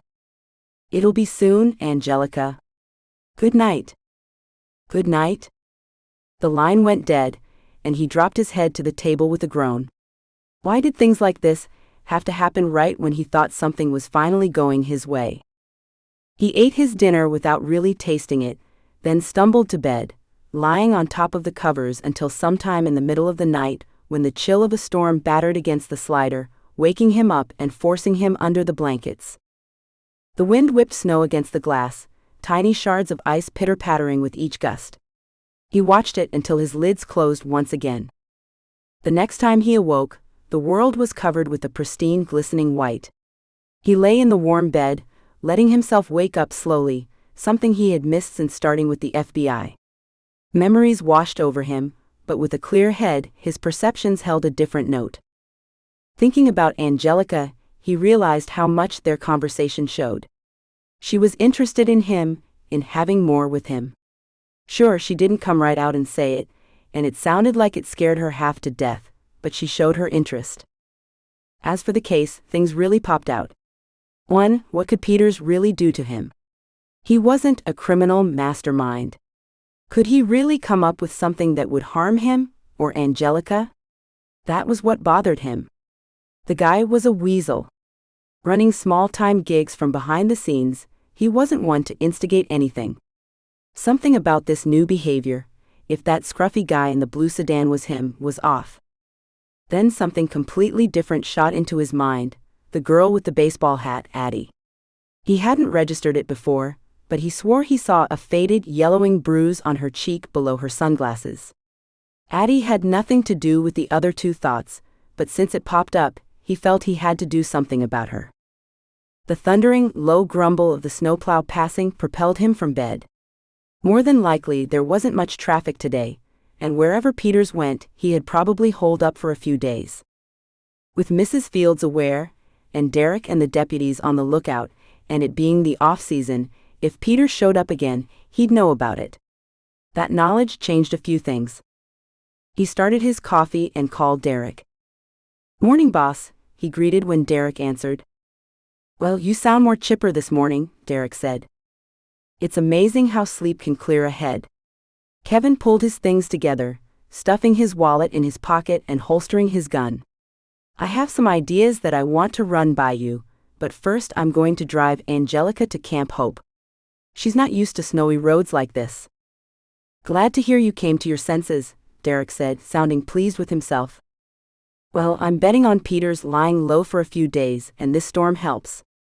Easier to see who comes into town." "Very true," Derek said. "So I'll see you in a bit?" "Yeah, and I want to talk with you about Addie." "Addie, you mean Shane's Addie? What about her?" "I ran into her in town a couple of days ago, and something about it has been bothering me. Just thought I should run it by you." "Of course, just don't go sharing that stuff with everyone. She's a friend." "I get it, and my lips are sealed. See you, boss." Kevin slipped his phone into his pocket and poured his coffee into a commuter cup, racing out the door, hoping he made it to Mrs. Manning's house in time. It might come to him having to pull away from Angelica like he had thought last night, but for the moment, he wanted to make sure that Angelica knew exactly where his heart lay. 7. Angelica couldn't believe how heavy snow could be. She dug the shovel into the wall of snow the plow had left blocking her driveway. Her breath came out in puffs of white that crystallized and fell, and her heavy coat and hood made her feel like she worked in a sauna. With a grunt of effort, she threw the shovelful of snow into the growing pile where her aunt's lawn would have been if snow hadn't covered everything last night. She had thought several times of calling in, but Megan had said they have their activities no matter the weather, and she had promised Brody that she would be there. Promises were important, and keeping promises to kids who have abandonment issues was even more important. Turning back to the pile of snow still waiting to be cleared, she leaned on the shovel, pulling off her hood and doing her best not to let defeat get the better of her. The blast of cool air helped, and she dug the shovel back into the hard chunks of snow. The strange sound of tires squeaking on snow pulled her attention to the road as she hefted her shovel. Her breath caught in her throat, and her jacket felt even more stifling as she watched Kevin's truck pull to stop in front of her. "Hey beautiful, want a ride?" He grinned, then laughed self-consciously as he hopped out of his still-running truck. "You are quite the gal, out here shoveling snow to volunteer." "Well, if you had met this boy, you would know how important it is to keep a promise." "Oh, I know." He stepped over the piled snow to stand next to her. Why do you think I'm here? She licked her lips. You said you weren't going to be able to. I had an epiphany this morning. I'm sorry about last night. Pulling all-nighters isn't so good for clear thinking. I had let things get to me. Things are that bad with your case? She bit her lip, searching his eyes with concern. They'll be okay, but sometimes precautions have to be made. He opened his mouth as if to say more, but hastily shut it. After glancing around the snow-covered yard, driveway, and car, he met her eyes again. So, how about a ride? I can pick you up whenever you're ready to come home. Are you sure? Positive, he said, his smile holding a slightly sheepish quality. Well, I'll let my aunt know. Do you want to come in while I do? He shook his head and took the shovel from her hand. Nope, I'll work on this while you let her know. If she needs to go anywhere today, tell her I'll take her. Your car isn't made for driving in the snow. Well, mine isn't, but Auntie has all-wheel drive.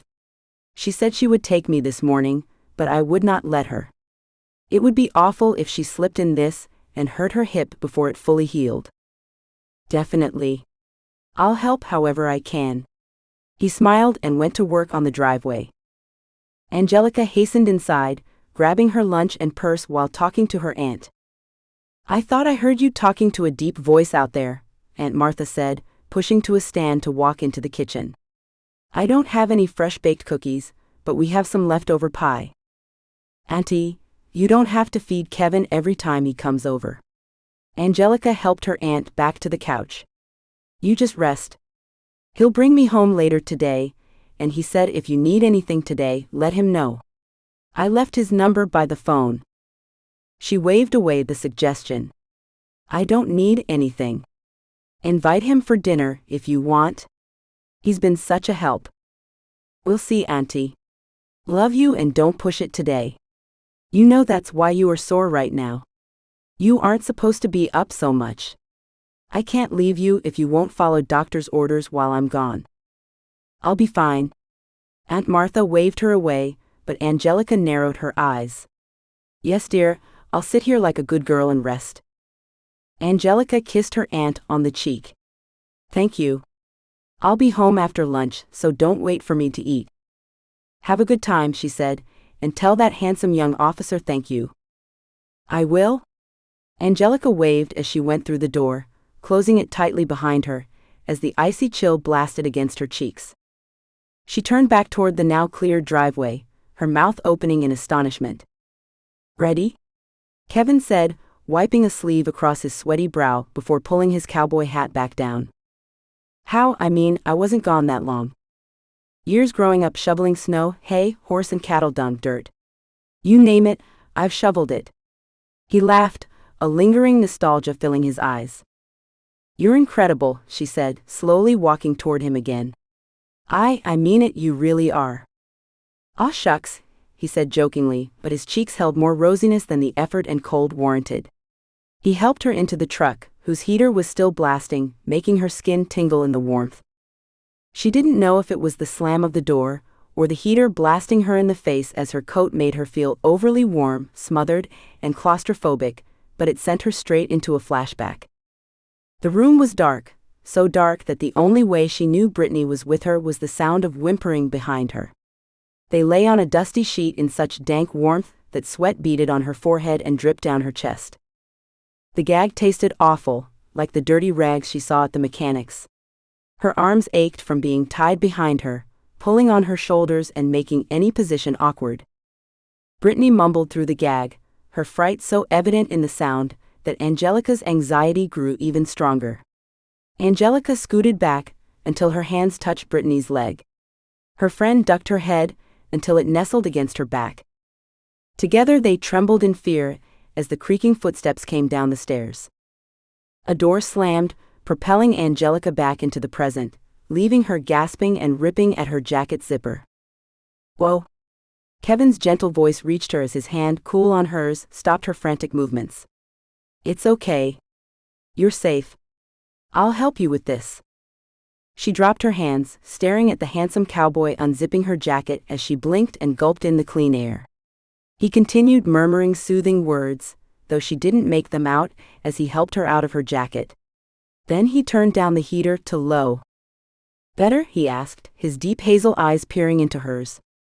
She nodded and averted her eyes as reality came crashing down. "Sorry." "Why are you sorry?" I never know when they'll happen. I didn't mean for you to see me like that, I just..." She bit her trembling lip, blinking back tears and hanging her head as shame and embarrassment fired inside of her. "Was it a flashback?" he asked gently, with no judgment or blame, simply a neutral question. She nodded again, drawing in deep breaths to settle her emotions. "They happen. It's not something you can control, you know, and they aren't your fault. If I could heal, could face my fears, then others wouldn't have to see me go through them." Her body shook, whether from the fear the flashback created or from her emotions, she didn't know. Kevin pulled her into his arms, smoothing her hair back, and murmuring soothing sounds again. "They'll fade when it's time, and no one knows that time." He let her go enough to tilt her head up, so he could meet her eyes. "You never have to worry about having them around me. I told you I'll keep you safe, whether it's from something in the present or in the past." His touching kindness released a flood of tears, and she let them stream down her face. "Where did you come from, Kevin Armstrong?" she asked when she could finally speak, her voice only slightly strained. "They just don't make men like you anymore."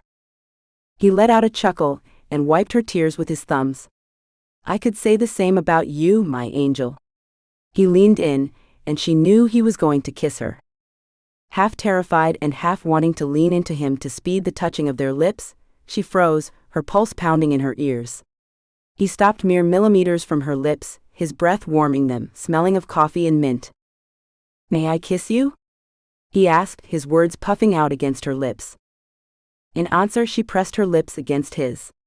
The warmth filled her first like a soothing balm, then filled her head with fireworks and her stomach with butterflies. His hands cupped her face, smooth and strong and protective. She closed her eyes, allowing the flood of emotions to fill her, until all she was aware of was being connected with Kevin. A sense of safety and rightness filled her. He scooted to close the distance of their bodies, but his knee must have hit the radio, filling the cab of the truck with a loud strumming of guitar in a popular country song. The shock of the sound had her breaking their kiss, pulling away to stare at him with something between awe and fear. "Well, that's one way to ruin a moment." "Thanks, Garth," he said, his lips turning into that half-smile that melted her heart. "You okay?" "I'm sorry if I rushed." He shrugged, his neck turning red. You didn't rush," she said, her fingers touching her lips as if to make sure it really happened. "I just didn't expect, The most magical moments are unexpected, aren't they?" He settled back in his seat, but kept his eyes on her. "You really okay?" She nodded, feeling the start of a smile pulling at her lips. "Amazingly, yes, it feels right," she said, searching his eyes. "That's the perfect way to describe it," he said. He put the truck in gear and slowly drove down the snowy road. Her mind went a million miles an hour in about 1,000 different directions, but when they pulled into Camp Hope, the chaos settled on one thought. "What does this mean?" Kevin put the truck in park and turned to her. "What do you want it to mean?" She laughed, the feeling odd and airy. "I asked you first." "So you did." That sexy half-smile was back, making her feel even more lightheaded. "I guess it means I like you, really like you, and you like me?" She gave him a small nod. "We both are going through some things, but I think this means that we'll see where it goes. If we can make it work." "I want it to work." "But," she said, her heart thundering like 100 horses breaking into a run all at once, "I'll need you to be patient while I figure out this case." She licked her lips. "And I'll need your patience while I figure out my stuff." "Then it's a deal?" He leaned forward. "Should we seal it with a kiss?" Her lips pulled into a grin, eager to feel that moment when nothing else existed. It was brief. Just a simple sweet kiss, but enough to leave her lips tingling and mind humming. "What time should I pick you up?" His voice deepened, rumbling within her and making goosebumps dance across her skin. 2? If it's different, I'll text you. I'll be here. Good luck with the boy. I hope you're able to help him, he said. I look forward to meeting him at some point. Brody, right? Yes, Brody. I think you'll like him. She scooted toward the door. Thank you again for everything. The icy air blasted against her as she opened the door, and she quickly pulled on her jacket, leaning in once more. Good luck with your case today. Thanks, he said, his smile having nothing to do with the case but with her, and she knew it by the intense, flirty look in his eyes. She stood, watching as Kevin pulled away, her fingers going to her lips again. The door behind her opened as the truck turned down the driveway. You made it, Megan said, ushering her inside. I wasn't sure, are you okay? Megan searched her face and led her to the couch. I'm fine, really, it's just been quite the morning. Well, my first appointment is delayed because of the snow, so I have time for you to tell me all about it. Megan poured her a cup of coffee and sat down next to her. So? I had a flashback, the words poured from Angelica as she tugged off her coat, folding it and laying it in her lap. In front of Kevin. Megan nodded. So you told him about what happened? She shook her head. No, I didn't. He just seemed to understand. What did he do? Megan asked. He kissed me, Angelica said, unable to stop the smile that spread across her face. Megan's eyes widened. Well, that's one way of dealing with the situation. I thought so, Angelica said, touching her lips again. I don't know why I'm telling you all of this. I think I just need to know that it really happened. Well, by the look of love blooming on your face, I would have to say it did. Megan patted her leg. Want to tell me more about what triggered the flashback? Angelica stiffened, but when Megan said nothing else, she hugged her coat tighter to her and started. They come out of nowhere. The more she talked, the more she realized she needed to. She didn't go into detail about what happened, but the freedom to speak about her current state of mind took off a heavy weight she hadn't realized she'd been carrying around. Kevin burst into the sheriff's office, flying high on cloud 9, but the moment he saw Derek rushing out of his office, his face fell. Let's go. Derek grabbed his arm and turned him around. Sighting on the south border. Tony is just observing at the moment. Our guy. Kevin picked up his pace to match Derek's as they stepped back into the cold air toward his patrol car. They climbed into the SUV, and Derek flipped on his sirens as they sped out of town, heading south. Fits the description, Derek finally said, turning off the siren as they exited town. We can bring him in under suspicion, but you know as well as I do we can't hold him unless something turns up. I know, Kevin growled. I'm hoping the guy will talk. I mean, if he followed me all the way out here, he must have something to say to me. You would think. Derek focused, intent on the street ahead of them, going as fast as one would dare on the snowy roads. I didn't think he had it in him to drive in this, Kevin said. But nothing is fitting his profile right now. That's what has me worried. Is that what you wanted to talk about? Part of it, yeah, he said. The radio squawked as the deputy passed along information. We're almost on top of him, Derek said, narrowing his eyes. Kevin focused on the road ahead of them, a blue dot coming closer with every turn of the windy road. It doesn't look like the same car. The guy fits the description. Baseball hat, scruffy beard, stranger. Derek turned on his lights, spinning the wheels to block the road as the deputy pinned the guy in the middle. You armed? Kevin shook his head in disbelief that he had forgotten his gun in his truck. Stay here, Derek said as he jumped out of his vehicle, hand on his gun and holster unclipped. Come out of the vehicle with your hands raised, he yelled, his breath leaving icy clouds. The deputy stood behind his open door, gun trained on the man leaving the car. It was an all-wheel drive, sporty car, nothing like the older blue sedan he had kept seeing.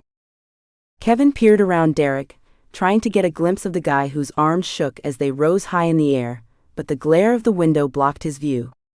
The guy was yelling something muffled by his window. Kevin rolled it down. Don't shoot. Don't shoot.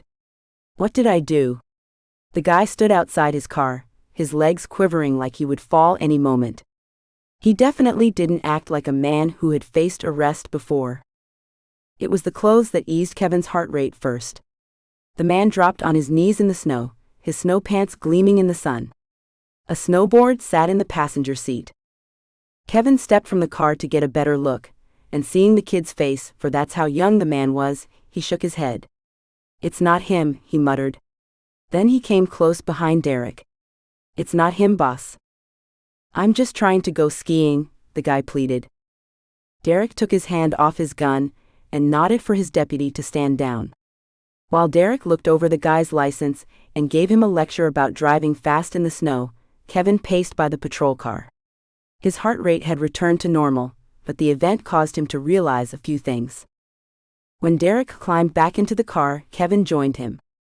His former boss hung his head, then glanced at Kevin before turning them back toward town. The kid only wanted to get in some powder turns. "I'm sorry, man."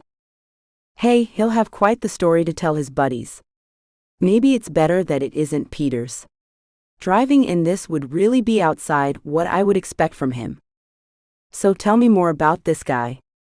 "Well, I can't share too much. He's an informant, and therefore protected. Not a big man, if you know what I mean. A behind-the-scenes guy, not someone I would expect to follow me out of the city. I've learned in my years as the sheriff that it's when someone acts atypical, it's time to watch closely." "Exactly." Kevin gave a nod. "Speaking of that, tell me about your run-in with Addie. I didn't realize you knew her." Derek glanced at him as he continued driving. "I don't. Saw her coming out of Mom and Pop's, and Mr. Montgomery called her by name." "And? What has you concerned?" "Well, after working in the department I've been in the last year or so, you notice trends. You know profiling." He glanced at Derek to make sure they were on the same page. With a nod from his old boss, he continued. "Well, she wore her coat pulled up, her hat down low, and barely looked up, which is why she ran into me. Lots of locals return to town to visit family, and try to keep a low profile so the whole town doesn't know they're back. I get that. I'm from a small town too, or should I say rural, but I thought you said her family's all gone?" "They are, you're right. She's at her grandmother's house, but she passed several years ago, and her brother's back east." "So what else?" "Well," Kevin said, filing through his memory. "It wasn't until this morning that I realized what I had actually seen. She had bruising on her face. Yellowing, like a bad bruise a couple weeks old." Derek stared straight ahead at the road, his face contorted into deep thinking. "She's always been on the quieter side, kind of like Chastity and Angelica, you know? Did you notice anything else? A wedding band? We heard she got married." Kevin closed his eyes, going over the encounter that had only lasted a few moments. He saw her left hand reach out to get the milk from Mr. Montgomery. No ring, but an indention. He relayed as much to Derek. He said. "I'll have everyone monitor her place. Since we're keeping an eye out for strangers anyway, it will be easy to ask the men to report anyone out of place." "You're not going to talk with her?" "Not yet," Derek said. "I need to respect her privacy. Even if she's in trouble?" "For now," he said. "The town will be watching. It always is. Besides, her grandma's place is right across from Henry and Betsy's, and Betsy is a close friend to your gal's aunt. If something is amiss, she'll hear about it." Kevin shrugged. He had more pressing concerns to think about as well. After much pondering, he turned to Derek as they entered town. "I think I need to tell Angelica." "Why worry her when you aren't even sure this guy is Peter's?" Derek asked as he pulled up in front of the sheriff's station. "She's been through something, I don't know what, and it's not my place to share my guesses, but I feel like it's the right thing to do, to make sure she knows the dangers of being with me." "Was she the reason you looked like the sun had risen twice this morning?" Kevin's lips pulled into a quasi-smile. "Yeah, I would assume so." He blew out a breath. "But I can't hide something like this from her, not in her delicate position." Derek shrugged. You know better than I, but maybe talk with Megan about it? Could be that she has some ideas. Yeah, I don't know. Angelica's a pretty private person. Kevin, our group of friends pull together. That's how we make things work. You're one of us. It's time you recognize that. Derek punched him lightly on the arm before hopping out of his patrol car. Kevin thought about what Derek said the rest of the day, as he searched the databases for any clues to what could be going on in his case. When his phone chimed, he glanced down to see a message from Angelica. Running about a half hour late. Hope that's okay. She left a heart emoji after it, and for some reason that slight gesture twisted his heart with a sensation of guilt. He shouldn't have kissed her. Why couldn't he have waited until after all this was settled? Though he knew why. He knew he feared she would see him as not serious, and some other knight in shining armor would swoop in while he was neck-deep in his own mess. Later on, when he pulled up to Camp Hope, he still fought with what to do. Pretend like all was well and risk her being hurt, or finding out later and feeling like she couldn't trust him, or tell her the truth and risk her shutting him out forever. Megan met him at the truck. She's getting Brody settled in his next activity. I'm sure she'll be down momentarily. She smiled, and something in the smile told him she knew what had happened this morning. Thank you, he said, not knowing what else to say, but Derek's voice filtered into his subconscious. Of course. You know, people in this town really stick together. They do, he said cautiously. I hope you can get her to open up. She needs someone she can trust, Megan said, her words tentative yet calculated. And what if her trusting me will put her in danger? He stood stock still, wishing he had kept his mouth shut. Megan narrowed her eyes. Why would that put her in danger? She peered closer at him. Are you here on a case? No, well, not really. He tipped his hat up and ran a hand through his hair. Let's just say that a case might have followed me here. Megan froze, her feet, her body, her features. She didn't move for 2 full breaths, leaving Kevin antsy. You need to tell her. Will it ruin what we started? He kicked at the gravel under his boots. Well, I'll tell you what I know about women who have been through things like whatever your gal has been through. Trust is hard-earned and easily lost. If you don't tell her and she finds out, and this is a small town, you will most likely lose her forever. Megan held his eyes, the line between her eyebrows showing her concern, and he realized at once it was for them both. I'm sorry. He nodded and swallowed, looking away. I should have told her before, I chickened out. Megan squeezed his arm, making him meet her eyes again. You have to believe that all things happen when they are supposed to. You know, Tyler and I went through something kind of similar. Be honest, and it may get tough for a time, but I have a feeling it will work out in the end.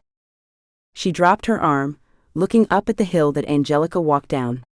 Kevin turned toward her, pushing a smile to his face, and digging deep for the courage he needed to face what he knew he had to tell her. As she approached, she said hello, her head dropped in shyness as she looked at him through her long eyelashes. He wanted to scoop her into his arms right then, but he knew what he had to do, even if it momentarily broke her heart. 8. The anxiety started in the truck on the way home, when Kevin told her about his probable stalker. She had handled it well in the moment, still riding high from her time with Brody and the memory of Kevin's kiss that morning. She was pretty sure that Kevin had expected a different reaction than her small show of concern for his safety, because he had narrowed his eyes and peered at her closely as they sat in front of her aunt's house.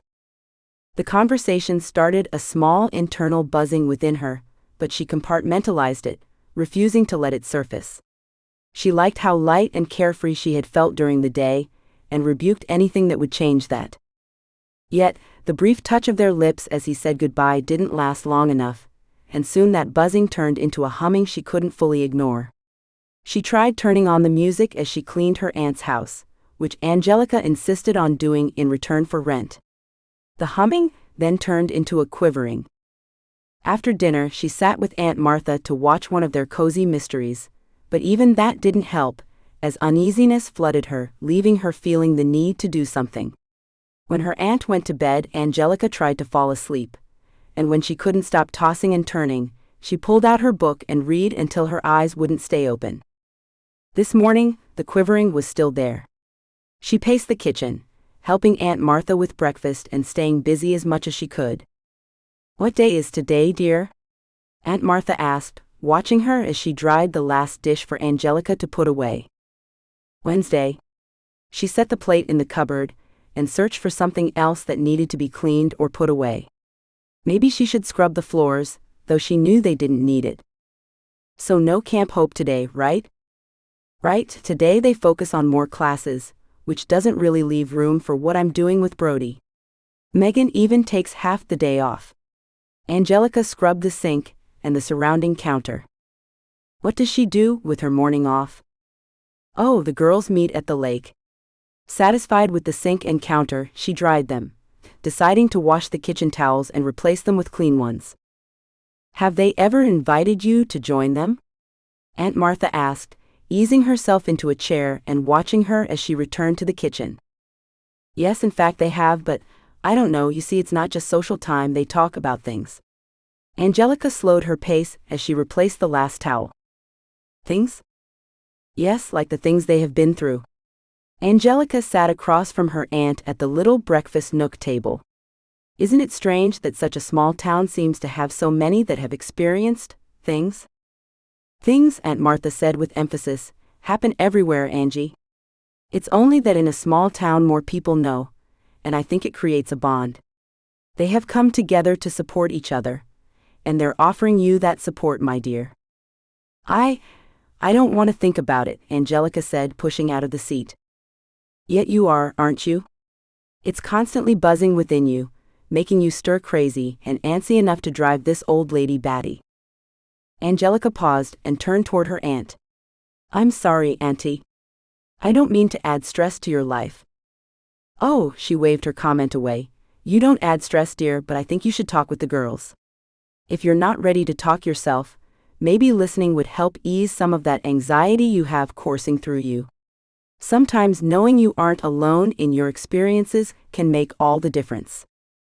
"I guess," Angelica said, catching herself before she continued and told her about Kevin's situation. She couldn't betray his confidence, even as much as she wanted to talk about it with someone. "You are a brave woman, Angelica. You have been through more than most and survived. I think it might take more of that courage to embrace life again." Angelica's phone chimed, and eager to see if it was from Kevin, she reached for it to check the message. It was from Caitlin, letting her know it was too cold to meet at the lake, so they were going to Chastity's house and hoped she could join them. "Speak of the girls," she muttered. "What's that, dear?" "Oh, Caitlin texted to ask if I wanted to join them today, but they aren't meeting at the lake. They're going to Chastity's house. I don't know where that is, and my car shouldn't drive in the snow, so I guess that answers that question." Aunt Martha looked at her smugly and raised an eyebrow. "You sure about that? I know where she lives, and my car's all-wheel drive." The phone in her hand chimed again. She read the message and looked up at her aunt again. "Caitlin asked me if she could pick me up. Be brave and tell her yes." Aunt Martha patted her hand. Angelica blew out a breath and sat with a heavy heart. It was hard to be brave when all she wanted to do was curl up in her bed and hide or lose herself in cleaning her aunt's house, anything but face reality.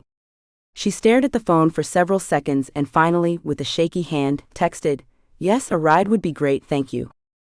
Too many times to count, she wished she had never sent that text. She pulled on her sweater and looked at herself once more in the mirror to make sure she was presentable. Nothing could hide the circles underneath her eyes, though. How was she supposed to do this?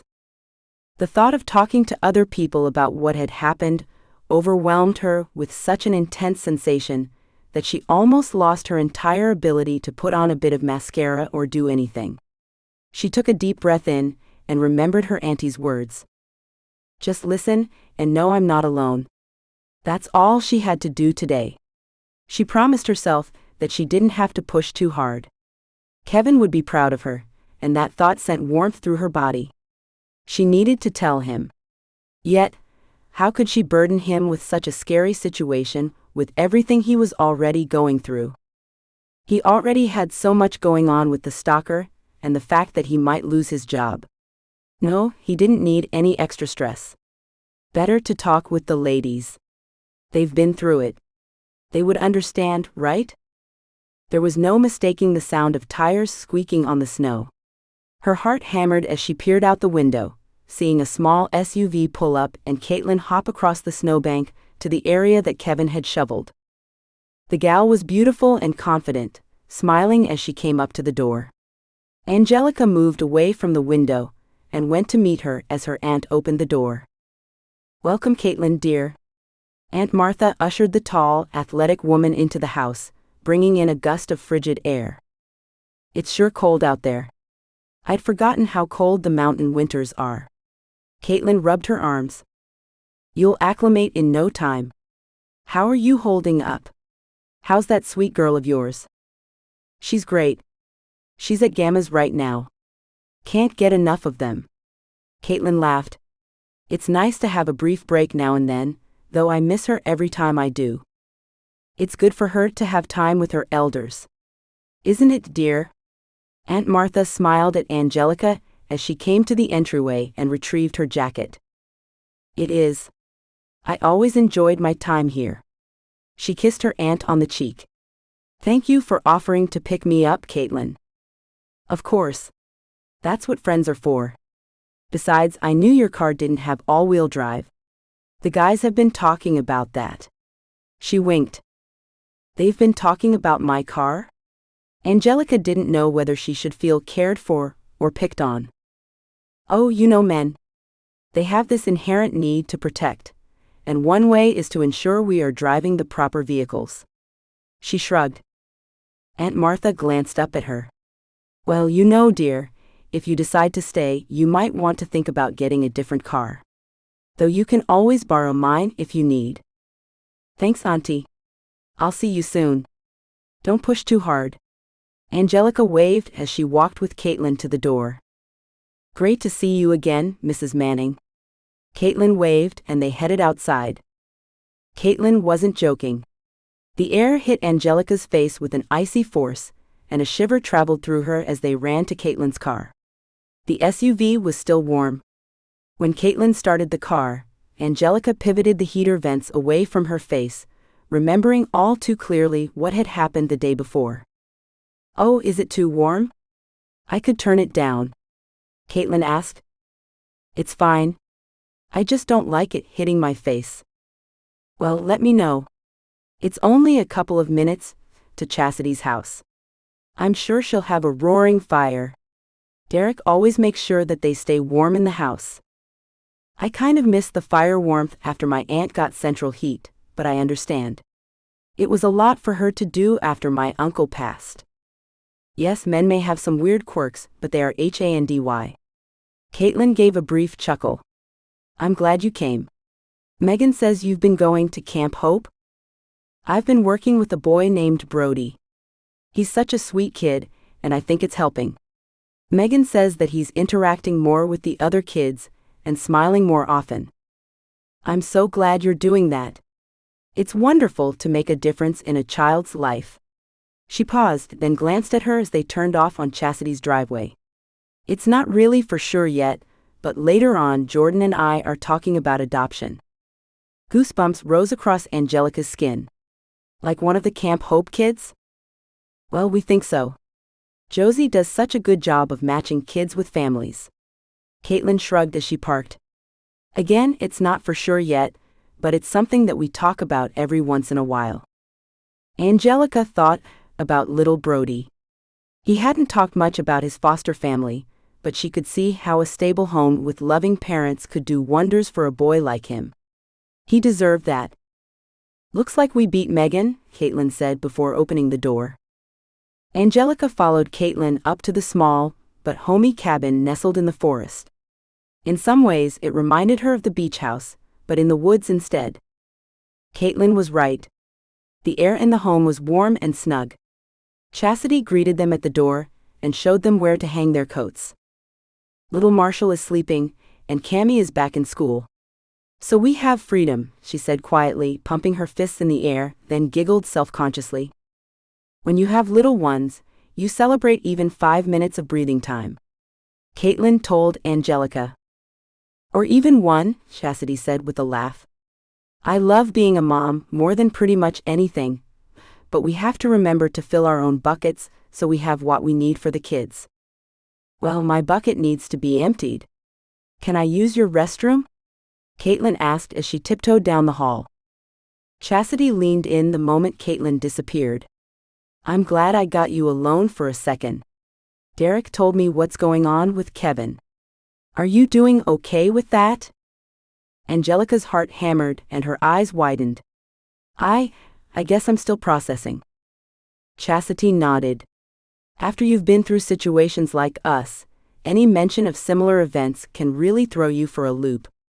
I wanted you to know that I understand, and if you ever need to talk, I'm here. Thank you, Angelica said. I appreciate that. Of course. I know you have your aunt, but sometimes it helps to talk to someone who's been through something similar, and if you're like me, you don't want to burden Kevin with your worries. Angelica's lips parted, but Chastity just squeezed her arm. Come on, I've got tea and these yummy blueberry muffins I found. They're scrumptious. Angelica sat on the couch and eased her nerves, letting herself find comfort in the presence of the ladies. She might not be ready to break the seal on her own struggles, but her aunt was right. It eased her anxiety knowing that others had been through similar ordeals and were leading normal, even happy lives. Kevin couldn't stop thinking about Angelica's reaction to his news about Peters. Could he be wrong about her history? No. He shook his head. He had seen the scars on her wrists and watched her reactions, plus the flashback she had in his truck. So what was it that was bothering him? Shouldn't he be happy that she didn't freak out and refuse to see him? Or had he played it off too casually? The memory of her warm lips on his, and how the world seemed to magically align the moment their lips touched, pulled him out of his worry. Everything had felt so perfect. Maybe he should focus on gratitude and appreciate this time with Angelica. He had made plans to pick her up for dinner that evening, which meant he had the whole day to while away. Just the thought of that made him go stir-crazy. The snow on the ground made going for a run on the beach difficult, and even running on the plowed road treacherous with the slippery ice. The phone ringing stopped his pacing, and he answered it in relief. Hey, we got another lead?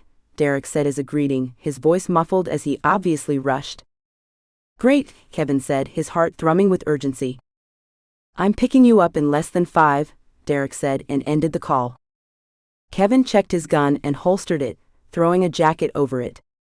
Then put together a few things, including filling a water bottle. He was waiting in the driveway when Derek pulled up. Kevin hopped into the SUV patrol car, and Derek took off as he clicked on his seatbelt. So where's the lead? In Hope City, at the rundown hotel on the east side of town. Derek glanced at him before looking in his mirror and taking off down the highway. Yeah, I know that place, something like the last resort. Kevin chuckled, feeling the high of a chase. I always thought that was a funny name. I agree. Your guy, if it is him, has made himself quite comfortable there since the storm hit. Well, at least he's in the county, so you still have jurisdiction. Derek smiled at him. Exactly. Well, we got 15 minutes until we get there?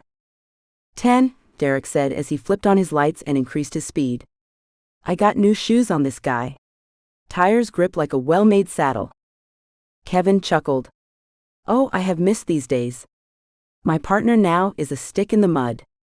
I doubt that guy knows how to joke, much less smile. Then come back, Derek grinned. I know the pay is dismal in comparison, but the hours are better, and so is the scenery. Kevin let his eyes drift out the window to the mountains in the distance and the speeding forest whizzing by. Yeah, you got that right. Then he turned back to Derek. I don't know, boss. I mean, I felt like I was making a difference there, you know? Saving lives does that. Derek nodded, his smile lessening. You've saved lives here too. Don't forget that. True, just less frequently, Kevin said, punching his arm, trying to keep it light. You've got friends here too, and of course, your gal. He waggled his eyebrows.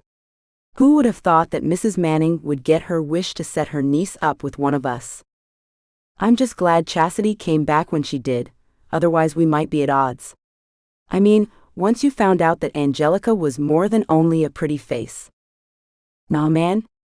I think we know when we have the right one.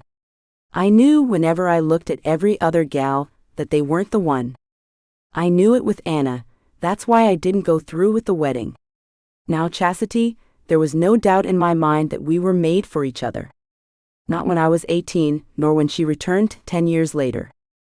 You don't hear of love stories like that anymore, Kevin said. Well, in Hope Lake you do. Derek winked, then turned serious as he slowed the SUV and pulled into Hope City. Heads up. He turned off his lights and slowed to a normal speed, staying with the little traffic that braved the icy roads. Kevin knew where the motel lay and kept his eyes peeled for any movement, vehicle or person. Derek picked up his radio. Tony, you copy? We're approaching the location now. Watching from down the road, boss. No movement. The radio crackled to life with Tony's voice. Keep vigilant and stay out of sight unless trouble erupts. Derek set the radio back into place.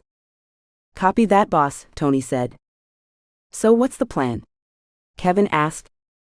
He's in room 6. We pull up behind the blue sedan to block off escape. He nodded with his head, and Kevin's heart raced to see the car that had been following him.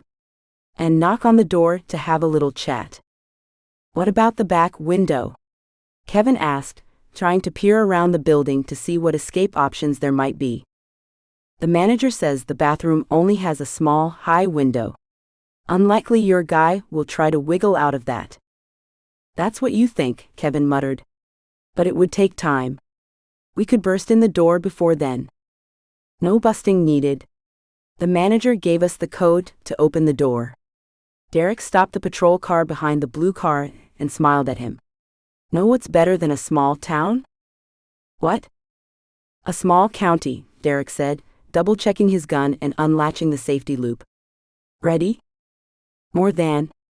Kevin grinned and hopped out of the car. He glanced across the parking lot, taking in the entire surroundings, looking for potential threats or escape routes. Derek stood at the door, and at a nod from Kevin, he knocked. The sound of scrambling came from behind the flimsy door. Derek knocked again. Hope County Sheriff, why don't you open the door and we'll have a little chat? The noise behind the door increased, until on the other side of the long building there was a scratching and a thud. Kevin slipped out his gun and started toward the end of the building after whispering, He's trying for it, boss. I'll go around back as you come in this way. Derek nodded and started to enter the digits into the lockbox on the door. Kevin rounded the corners until he could see down the back of the motel. Sure enough, there was a suitcase and a few other items in the gravel underneath the window, where 2 hands and a head facing the other direction had squeezed through and now looked stuck. Kevin slowed his pace, stepping silently as he approached Peters. One of the informant's hands held a gun loosely as he tried to wedge himself out of the window. From his position below, Kevin didn't think he was going to make it. He reached up to yank the gun from Peters's hand. I'll take that, Kevin said, flipping the safety on the man's gun and sliding it into his jacket pocket. What? Who's that? Is that you, Armstrong? Peters's wheezy voice rasped as the man tried to turn his head to see him. You look a little stuck, Peters. Kevin chuckled, holstering his gun and moving to where he could see the man's face. What was your plan? Kevin looked from Peters to the 8-foot drop to the gravel.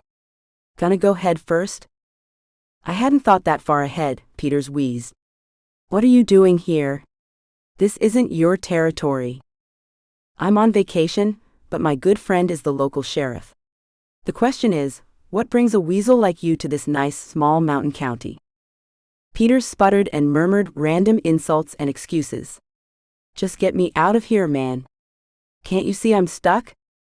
You give the sheriff permission to come into your room and help you out? Peters cursed under his breath. Yeah. Fine.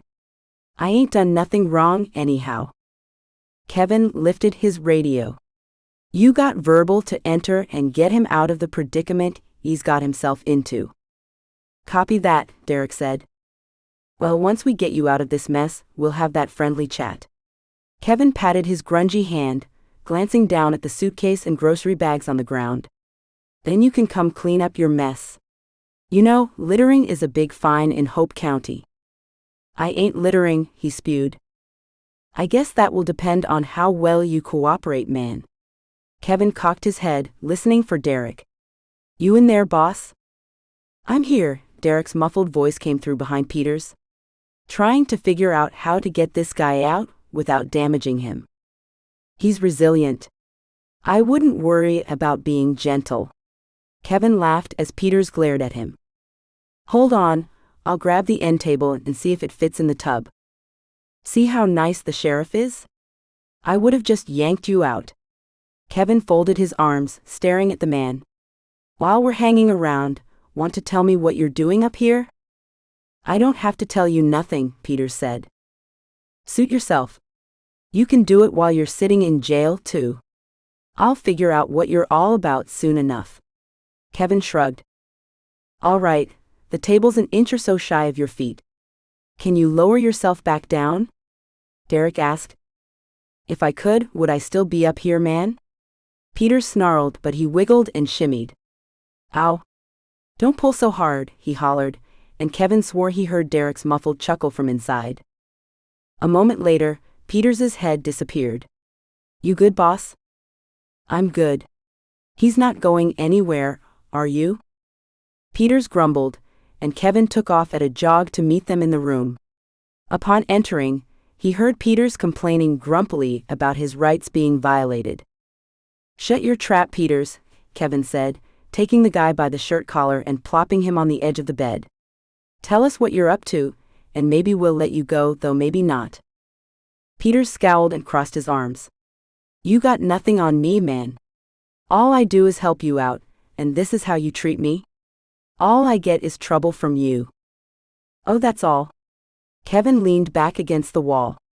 I remember a few incidents that could have landed you behind bars, but here you are. You swore to pass on any information that could help us. He leaned forward. But somehow I don't think you followed me all the way here to tell me something like that, did you? Peters licked his lips and looked anxiously around the room, anywhere but on Kevin. Doing your spying always gets me on the bad side of bad guys, man. I'm done. I don't want no more of this. Then why are you here? I don't got to tell you nothing, man. I'm a free citizen, just going about my own business. Oh, Derek took a step closer to the guy. And what business do you have in my county?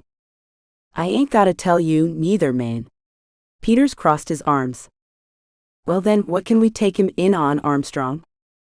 Littering, for one. He trashed the back of his hotel room. I ain't littering. That's my stuff. I'm gonna get it as soon as you two let me go. Besides, that's just a ticket. You can't take me in on no littering charge.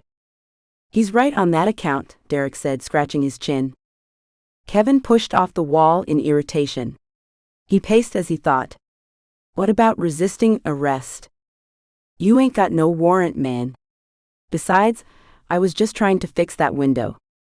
It's been stuck and letting in all that cold blasting air. Peters stuck his jaw out, showing more confidence now. Just let me go, and I won't charge you for barging into my room. Oh no, see, you gave us permission, remember? Kevin winked. Don't move, Derek directed, taking Kevin by the arm and walking him out. He's right. We really have nothing to hold him on. There's got to be something. He's following me for a reason. I agree, but we don't have any evidence of that. Derek scrunched his brow. I half wish he would have come at us. Kevin shook his head. Then, feeling the weight of the gun in his pocket, he pulled it out to show Derek. We have this? He was holding it when I saw him stuck in the window.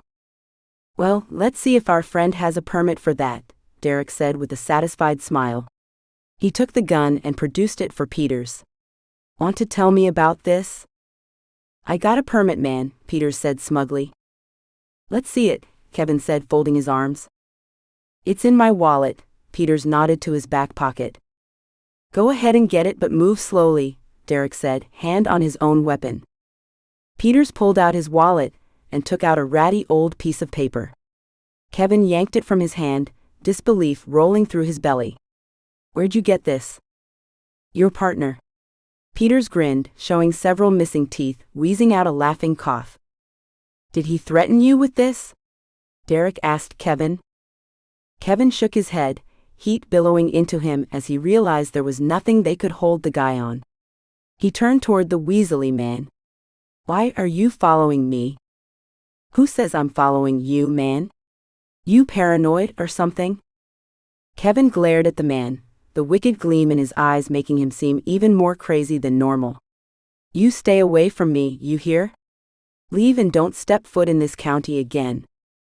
You got no right to do that and you know it, Peters said, his self-righteous air making Kevin rigid with the desire to smack the cocky grin right off his face. He might not, but I do. Don't let me or any of my officers see you in this county again. You hear me? Whatever, Peters muttered, the cocky grin sufficiently smothered. Derek nodded to Kevin, and they walked toward the door. Watch your back, man, and that pretty blonde of yours too. Peters wheezed out a laugh, squirming to the wall as Kevin leapt back into the room. Derek grabbed Kevin by the arm. Leave it, brother. We'll be watching him. Kevin shook Derek off him and glared once more at Peters. You're lucky he's here, weasel. Next time maybe you won't be so lucky. Kevin spun on his heel and stomped through the snow to the patrol car, his heart racing and his body on fire. 9. Angelica glanced around the restaurant nervously, before ducking her head and trying to read the menu. She knew what she wanted, but if she didn't read it, her anxiety and hypervigilance would make her crazy. You okay? Kevin's warm hand covered hers, instantly soothing her nerves at least slightly. Yep, yes, she said, pushing forth a smile, though she didn't think it convinced Kevin all that well.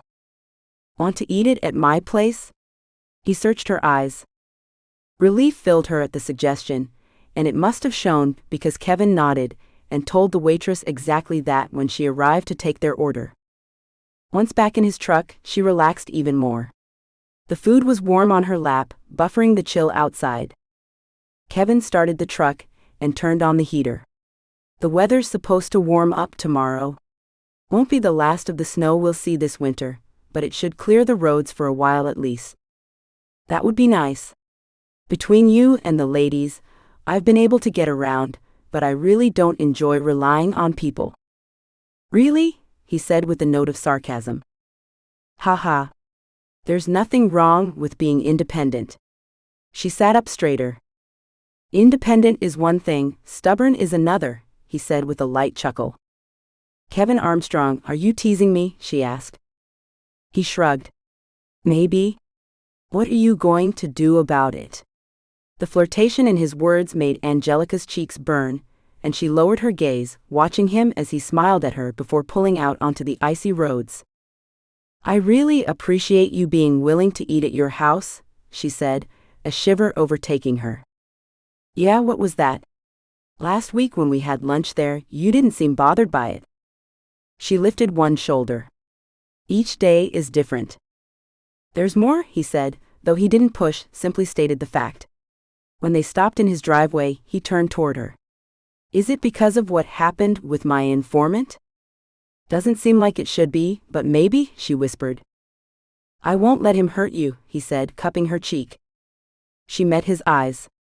What makes you think I'm worried about him hurting me? Her words shocked him. She could read that in his widening eyes and his hand dropping from her cheek. You don't have to worry about me. Why not? She challenged him. Because being an FBI agent is a super safe job? Because no one dies in that line of work? Because you don't deal with a lot of dangerous situations? Kevin's mouth dropped open before he slowly closed it. I see. He sat back, then slowly exited the truck and came to hold the food while she slipped out. He remained silent as they walked inside. Mrs. Fields waved from her lighted window, and Angelica lifted a hand to the older woman, forcing herself to smile. Kevin lifted a hand as well, then unlocked the door and led them inside. She set the meals on the table and opened them, placing napkins and utensils next to the to-go boxes. When Kevin still stood there, looking out at the moon reflecting on the lake, she cleared her throat. I didn't mean to ruin our evening together, she said meekly, walking to him and placing a hand on his back. You needed to say it. It's something that really worries you, isn't it? He turned and searched her eyes. You're worried about being with a man in my line of work. Angelica gulped. She couldn't lie, and she shouldn't. We don't need to talk about that yet. I mean, we don't even know where this, she motioned between them, is going yet, or what will come of the hearing. Right? But if I am reinstated? He asked, his body rigid. Panic rose within her, leaving her throat clenched. Her eyes stung as she met his, and the reality she didn't want to face stared down at her. I don't know, she said so quietly she almost didn't hear the words herself. He nodded and moved toward the table. We better eat before it gets cold. They picked at their food for a while, with an awkward conversation that felt stilted and heavy. Angelica wished she had said nothing, but should she have left it hidden, letting whatever they currently were turn into a genuine relationship? What would have happened then, if he went back to work for the FBI? You know, Derek will welcome me back, Kevin said, but the heaviness in his voice told her what she already knew. But you wouldn't be happy as a deputy, would you? You weren't happy before. You wanted more.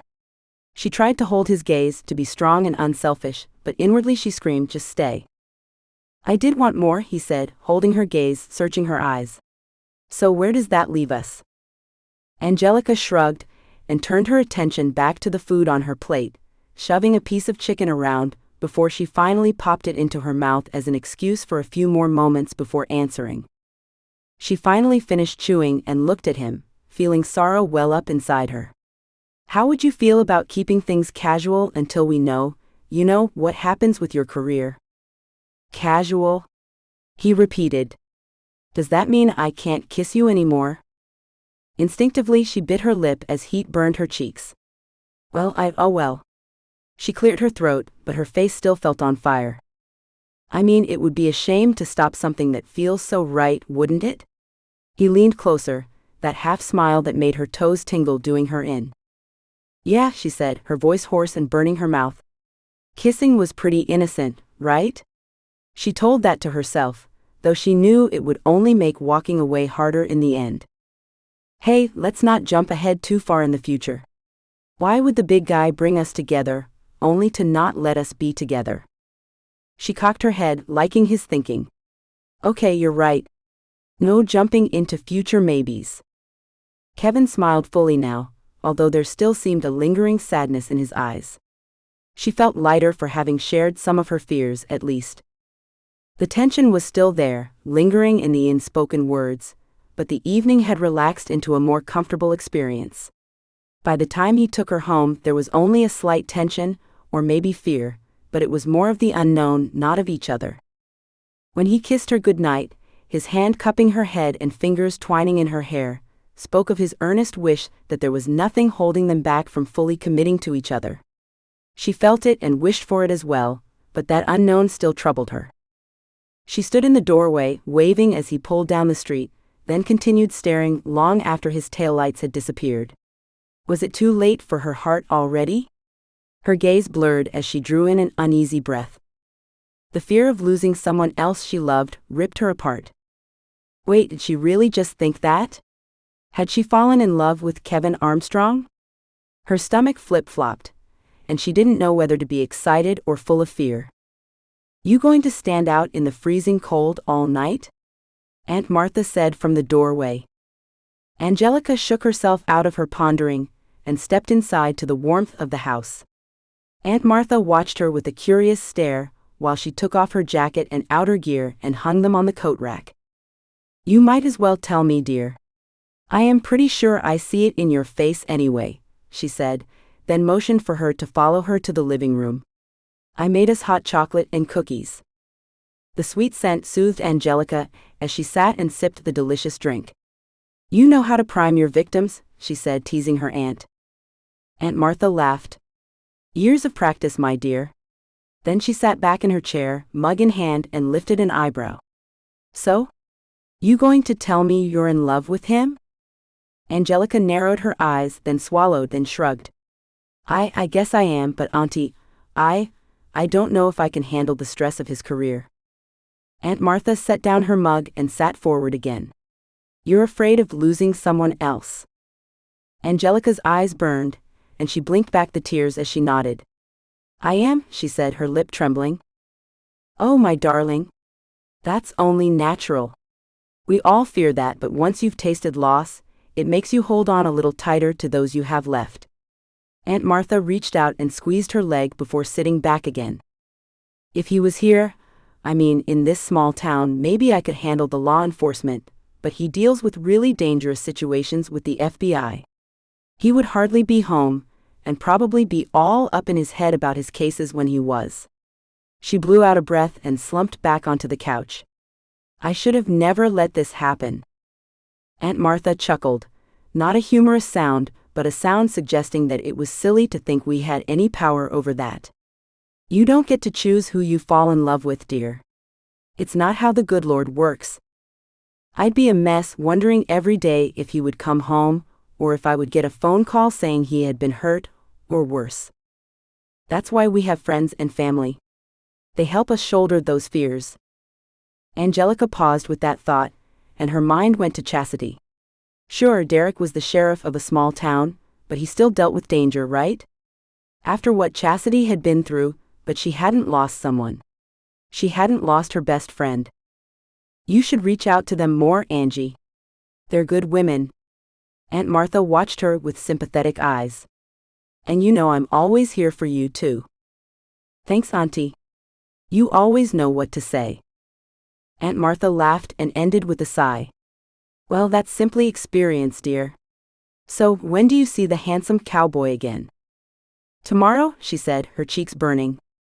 He wanted to show me his family's ranch, but we decided to keep it more casual for now. So he's taking me to Tyler's and Megan's, so I get the feel of what a ranch is like. And does he know how you feel? Angelica licked her lips before responding. You mean about my concern with what he does for a living? That, and how you feel about him. She peered closer. You know, communication is important in any relationship, no matter how far it goes or doesn't. I know, and yes, I'm pretty sure he knows. Well, you should make that A for sure, dear. You never know when it might be too late to share it. The statement sat heavy on Angelica's heart. She knew it better than most. When she faced death, she had wished many things, but especially to see those she loved one last time, so she knew they understood how much they meant to her. The next morning, before she left for Kevin's, she mustered the courage to call Chastity. Hey. Great timing, Marshall is down for his morning nap. How are you holding up? Oh, okay. How are you? We're good here. It's wonderful having you join our Wednesdays together. We all feel you fit right in. Thanks. It makes me feel good to hear that. Angelica pondered how to broach the subject, the silence feeling heavier and heavier. You want to know how I do it, don't you? Chastity finally said. Kevin and Derek are a lot alike, and the job has its dangers. How do you do that? Angelica asked, feeling breathless and strange that Chastity kept seeming to read her mind. Well, I guess it takes one to know one. She gave a small laugh. So I won't lie. It's not easy, but Megan and I have a pact that on the nights Derek is late or takes a suspicious call, I call her and she distracts me. Plus, Derek knows to keep me updated. He'll text me before taking a call he might be worried about, and text me when he's done. Ah, that communication thing my aunt keeps talking about, Angelica said. That's it. The more he communicates, and you reciprocate, the better. I I just don't know if I can go through losing someone again, Angelica said, feeling the tears threatening and her throat tightening.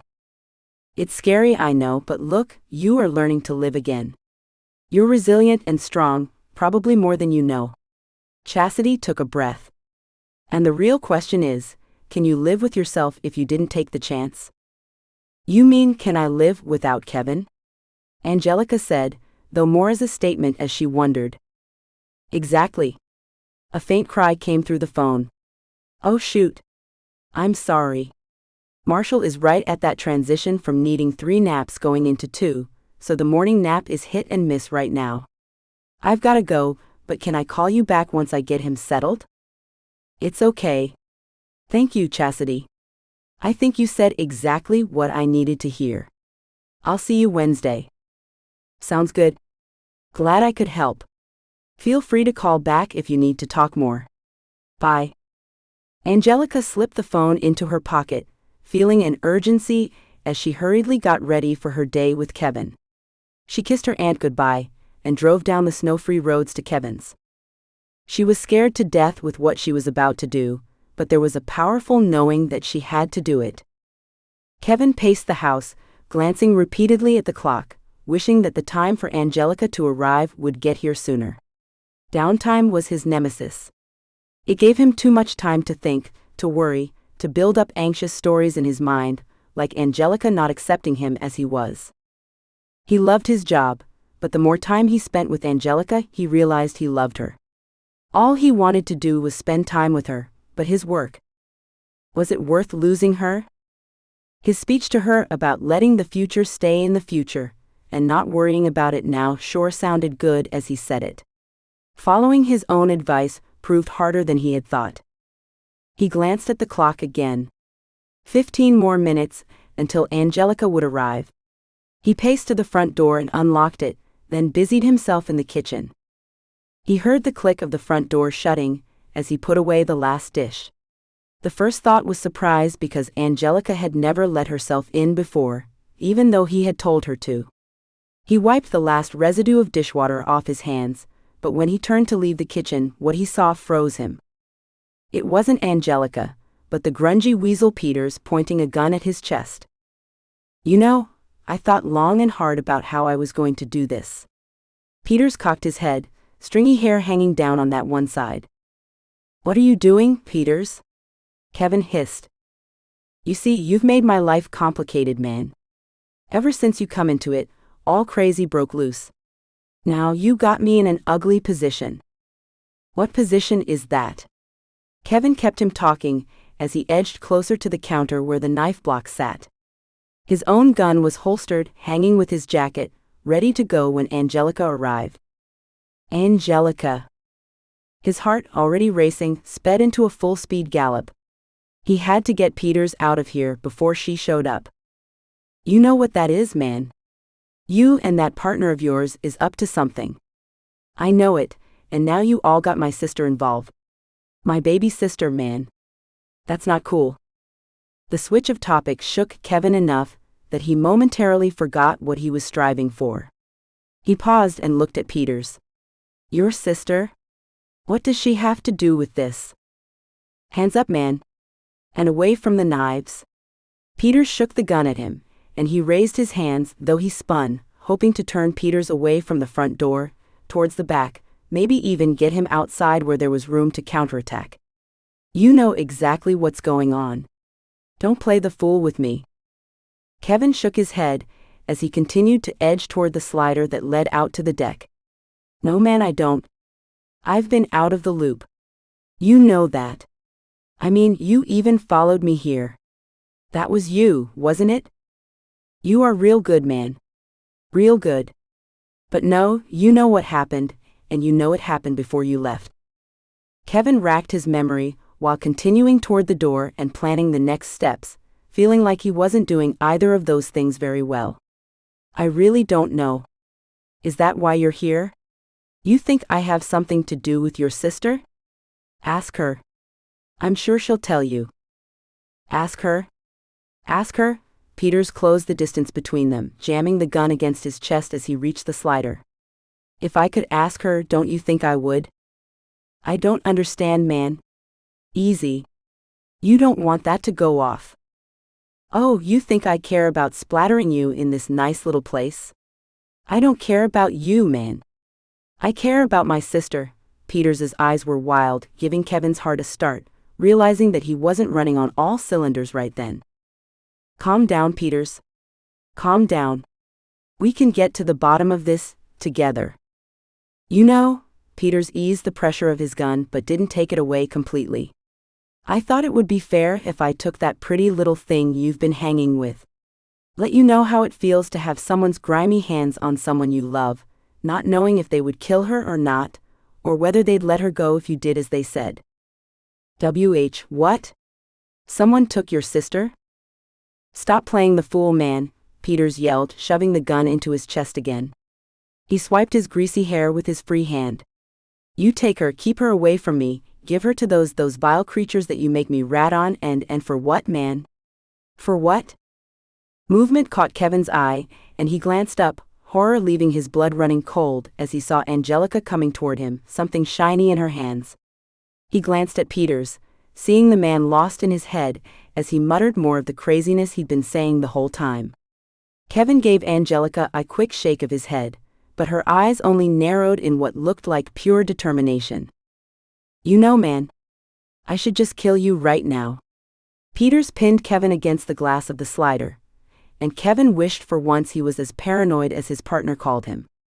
If he was, he would be wearing his bulletproof vest right now and would have already incapacitated the guy. He didn't dare turn to look at Angelica for fear that Peters would follow his gaze, but he saw her from his peripherals as she slowly closed in on them.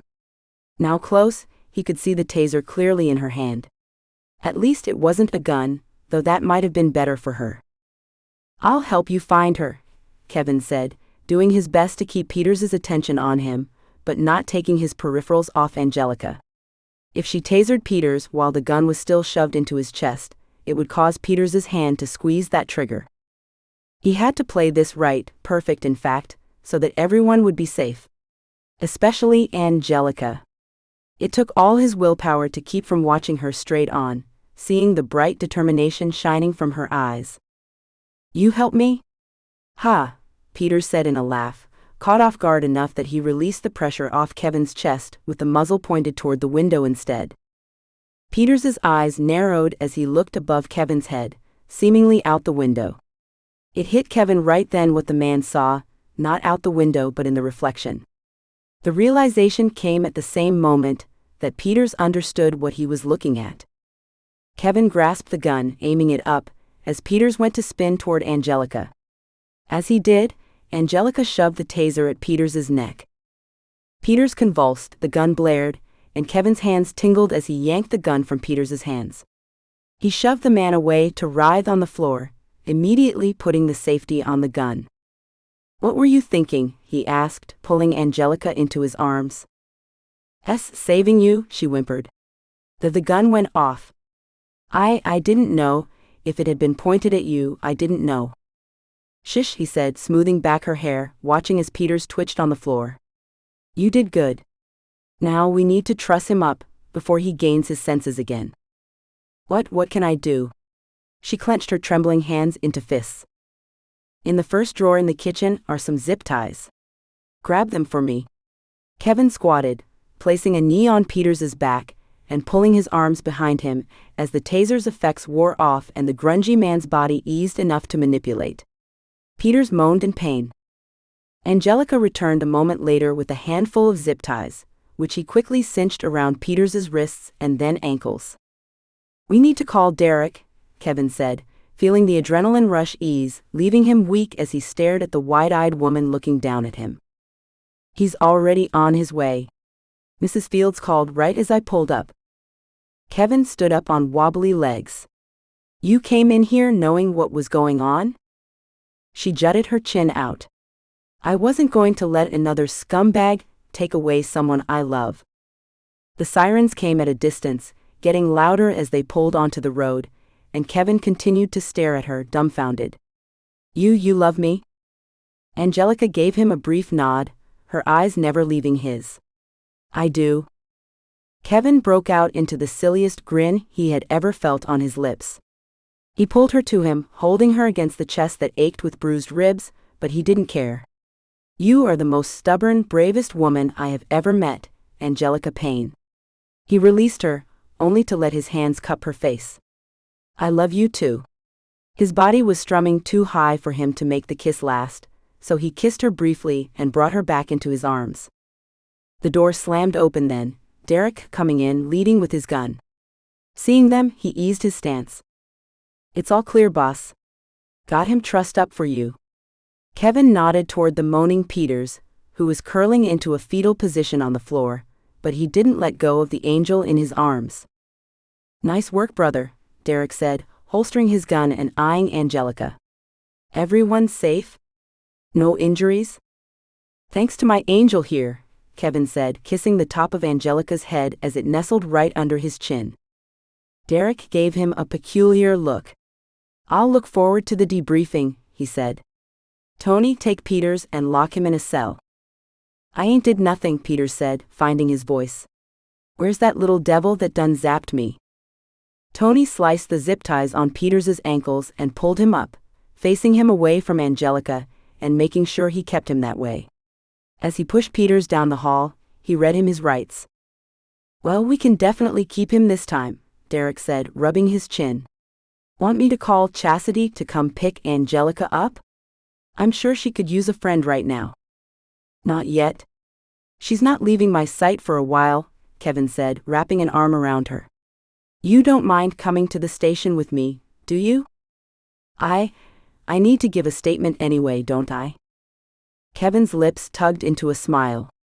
"That you do? We'll go together, and that's how I plan to keep it going. Together." He kissed her forehead and led her down the hall, knowing at that moment he would do anything to keep that promise. 10. Angelica's leg bounced so rapidly, the plastic chair she sat on in the waiting room of the sheriff's office rattled. She had given her statement and stayed until it was time for Kevin and Derek to interrogate the prisoner, the informant. They had offered to call Chastity or her aunt to come get her, but she had to talk with Kevin alone before she would have any peace. So she waited. She texted Aunt Martha to tell her she was all right, a good call since she had over a dozen messages from her already. News sure traveled fast in this small town. Chastity also texted to make doubly sure that she didn't want to wait in a more comfortable environment. It was nice to feel the support, but even nicer knowing that she could refuse it without hurting her feelings. Right now, there was only one comfort she wanted, and that came in the muscular arms of a certain officer. Bertie, the dispatch officer, gave her a bottle of water and a package of pretzels from the vending machine, then left her in her own space. The lighting outside shifted, the sun on its way down over the horizon, but still she did not want to leave. When Kevin left the back offices, he drew a hand down his face, looking shaken and haggard, but his lips broke out in a smile as he met her eyes. "I can't believe you've waited this entire time." She stood, moving toward him more out of necessity than any desire, throwing herself into the refuge of his arms. "I had to wait for you. There are things I have to say." "Well, let's grab some food and say them at the house where there are more comfortable seats, huh?" He wrapped an arm around her and led her out of the station. "I called in our order already, so we only have to pick it up. I don't feel like having the town stare at us while we eat, or ask us questions for that matter." "Thank you," she said, leaning her head against him. When they pulled up to Hope's Cafe, Sadie ran out with the boxed meals in her hands. "I thought you'd appreciate not having to face everyone right now." "Thanks, Sadie." "We do. Have a good night." Kevin waved, and they drove to the beach house in exhausted silence. As hungry as she was, Angelica couldn't seem to eat very much, and after Kevin inhaled his meal, he looked at her, once again seeming full of life. "Okay.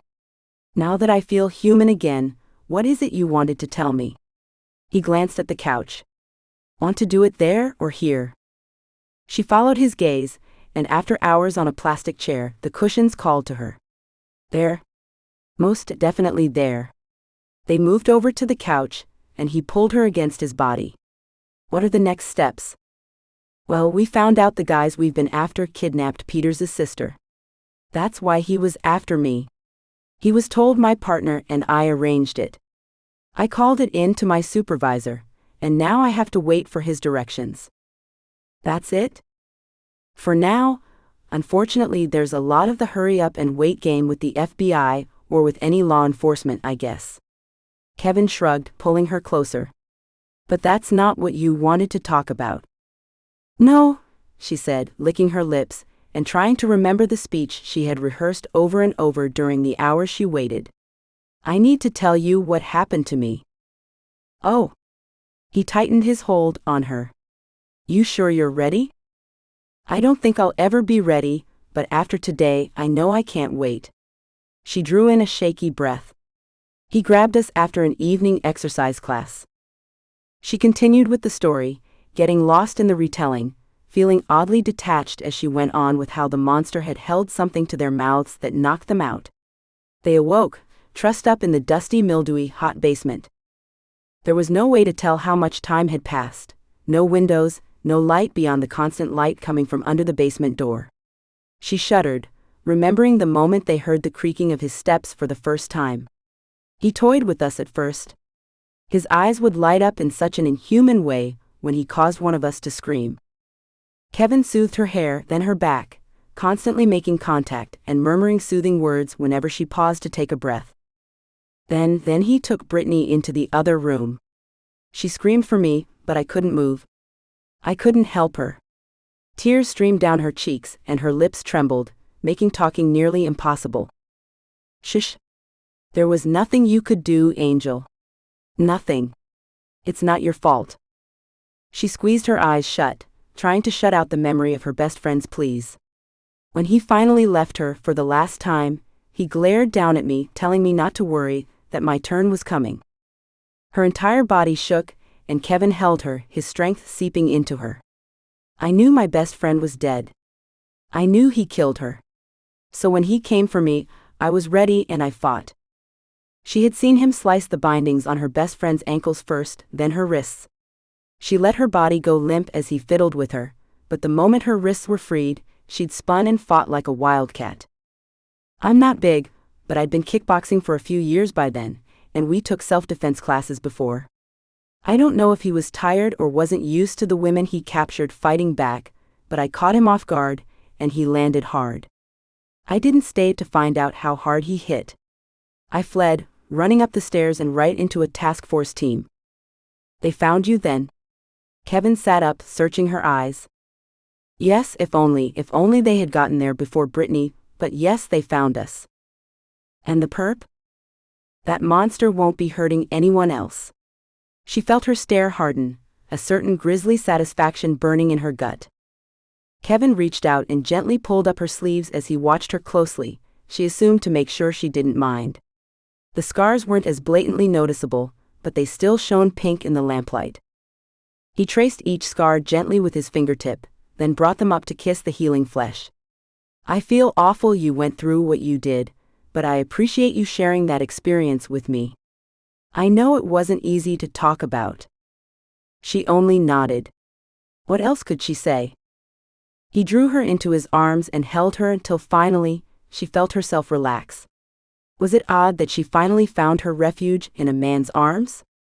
There were times she may have thought so, but right now it felt right, as if Kevin was meant to help her heal. When she finally stirred, he let her go and met her eyes. You know, he said gently, almost tentatively. That's why I do my job. I try to get there before the perp can harm the victim. Angelica nodded. I know, and I shouldn't be so selfish, but I am. I'm trying, but right now, especially after today, I just don't want to lose you. He smoothed back her hair and looked into her eyes with such love, her entire body seemed to bloom. You won't lose me. I feel like that's a promise you can't keep, and today proved that. Kevin chuckled, although it held little humor. I admit he had the upper hand at that moment, but I would have found a way out. He touched her cheek. Probably with a lot more pain, I'm sure. You were amazing. Though I have to admit it really surprised me, especially after all you've been through. But don't you see? Yes, I'm nervous and anxious from what happened to me, but it's the fear of losing someone I love, of having to sit by and listen or watch as they. She couldn't finish the sentence. Her throat swelled to the point of blocking off any more words. He pulled her to him. I get it now. I understand. You did everything you could for her, and you kept me from getting hurt. He kissed her head, then her face, her forehead, cheeks, nose, chin, and finally, his warm lips hit her mouth. His kisses were the distraction she needed to pull her out of the past, where she had wallowed while retelling her experience. The feel of his lips on hers, and his hand sliding through the hair at the back of her neck, kept her in the present, in the safety of his arms, finally feeling whole once again. When he walked her out to her car moments later, the longing to stay with him increased. It wasn't proper, and he'd get the wrong idea, but there was a part of her that wanted to sleep where she felt the safest. The idea of going home, alone in her bed in her dark room, made her shiver. Call me when you get home, okay? He searched her eyes. How about I text when I get in the driveway, and call once I'm in my room? My aunt will have 20 questions for me. So that was what she did, and that night she fell asleep to the sound of his voice, barely murmuring a good night before she was lost to the world of dreams. She thought nightmares would plague her, but she woke gently to the sound of the few winter birds that were left, and a splash of sunshine that streamed across her face. Lazily she stretched under the warmth of her covers, staying as long as she could in the bliss of just waking. It wasn't until her phone chimed that she let one hand brave the chilly air to retrieve it and read the text. Good morning, my angel. Give me a call when you wake up. I've got news. Her heart raced and fell all at the same moment. Without the word good before news, she could only assume it was bad, at least bad for her. Reluctant to call, she got up and showered instead, then dressed, then sat on the bed staring at the phone. The scent of breakfast cooking came sweetly through the door, and her tummy grumbled, but she knew she had to get this call over with first, otherwise she'd continue thinking the worst. Hey Angel, his deep voice greeted her. Did you sleep okay? Actually, I did, she said. Did you? Not really. My mind was going a million miles a minute. I dozed right after talking with you, and woke up a few hours later with it running through scenario after scenario. I have a theory now that I need to look into, and my boss wants me to bring Peters to headquarters. There it was. The bad news. He was leaving. I know that's not what you wanted to hear, he said. I've got to finish this. I know, she said. Can I see you before I leave? The hope in his voice tugged at her heart. Derek says that they should have the paperwork finished by 1. Maybe an early lunch. Okay, though I'm just about to eat breakfast. He chuckled. Nice to sleep in every once in a while. We don't have to eat if you don't want to. I can pick something up on the road. I'll pick you up at about 10:30-ish? Sure, she said, biting her lip against the sob that wanted to come out. See you then. Hey, it's going to be all right. Okay. Okay, she choked out. See you in a few. She set down the phone after he ended the call, and drew in 3 shaky breaths, until finally they became settled. With a glance in the mirror to make sure her eyes wouldn't give her away, she followed her stomach out to the kitchen, and her aunt's welcoming smile. Kevin sat in his truck in front of the sheriff's office. Everything was loaded into it, and ready to go as soon as he picked up the paperwork and Peters, and said goodbye to Angelica. His mind and heart warred within him. His mind fired away, his blood pumping as he thought about getting back into the field and saving another person. His heart ached and grieved for leaving Angelica. Leaving felt wrong, but so did staying while there was someone to rescue. He lowered his head to the steering wheel, gently banging it a couple of times, as if that could clear his thoughts. The knock on the window jolted him into action, as he chastised himself for not paying attention to his surroundings. He'd gotten comfortable in the small town. That never would have happened down in the city. Jordan stood grinning at the window, his cowboy hat traded out for a beanie. Roll down your window, he said, exaggerating his lip movements. Kevin rolled his eyes and lowered the window. You all right in there? Jordan asked, peeking into the truck and looking from his packed bag to him. Just fine, Kevin said. What are you up to? Oh, waiting for the wifey to be done, then we are headed for an afternoon of skiing. Our little Isabel is getting quite good. His smile widened, and Kevin's heart longed for a child of his own to brag about. He shook the thought from his head, wondering what had gotten into him. Well, it's nice weather for it. Have a great time. Oh, we will. Jordan stood there, rocking up on his toes and back on his heels, watching him. You not gonna say goodbye? Goodbye, Kevin said, his brow furrowing with confusion. How long you leaving for? I mean, you aren't going back to the city, are you? Not with Angelica still here? Jordan's eyes narrowed. I've got to finish some things up. I don't know where the future will take me, us. He shrugged, a prickly sensation of irritation filling him. Hey, what's going on?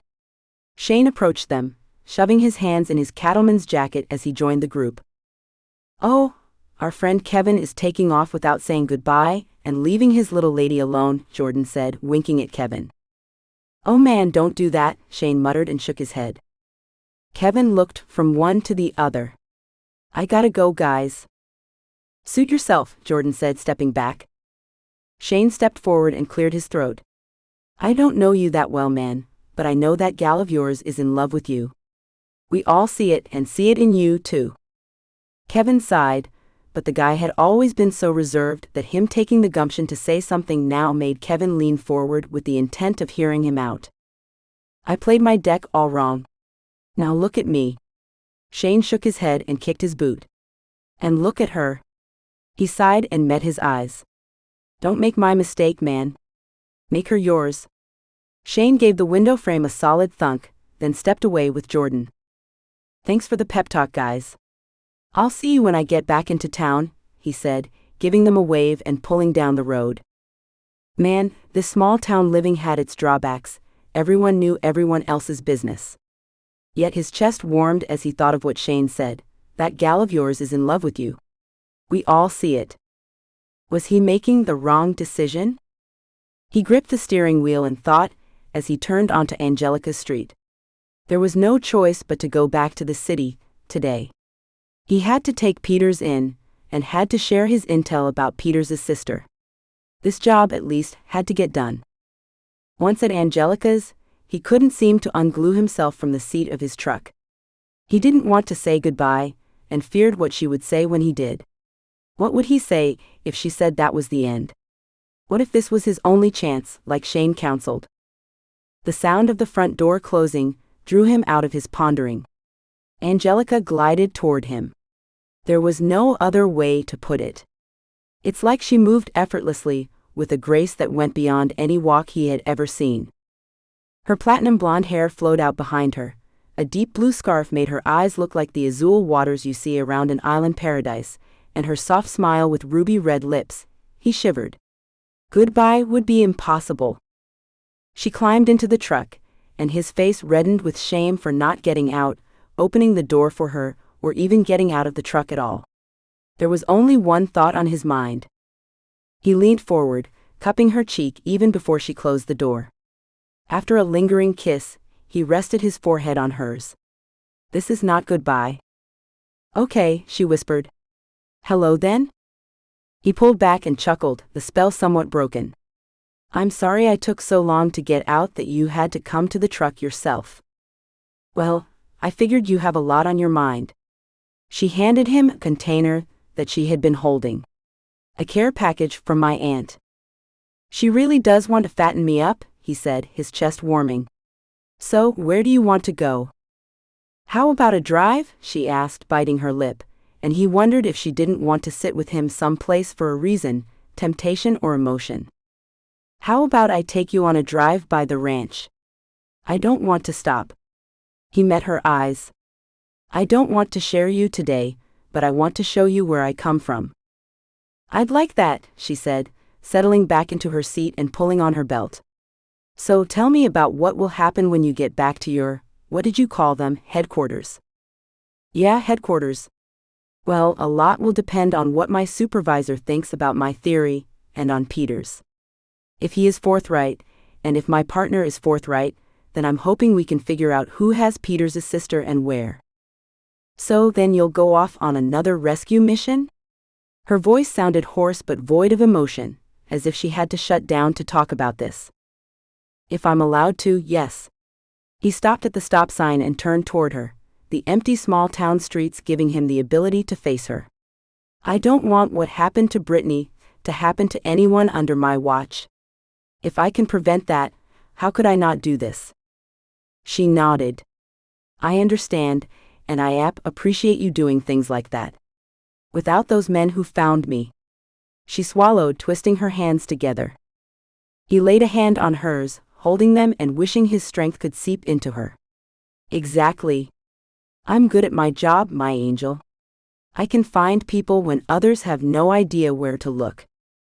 She opened her hands to envelop his, giving them a squeeze as a honk startled them. He glanced in his rear view to see someone behind him, looking irritated. Must be lost, he muttered. He rolled down the window and motioned them beside the truck. Looking for the ski resort? That's right, the startled guy said, glancing at his passengers. You missed a right-hand turn back there. Turn around and take your second left. You'll see the signs from there. Thanks, sir. The guy waved as he took off. Sir, huh? Kevin muttered. Do I look that old? Angelica laughed. No, but the kids sure look younger all the time. Kevin enjoyed the slow smile that pulled on his lips. I like your outlook, ma'am. Hey.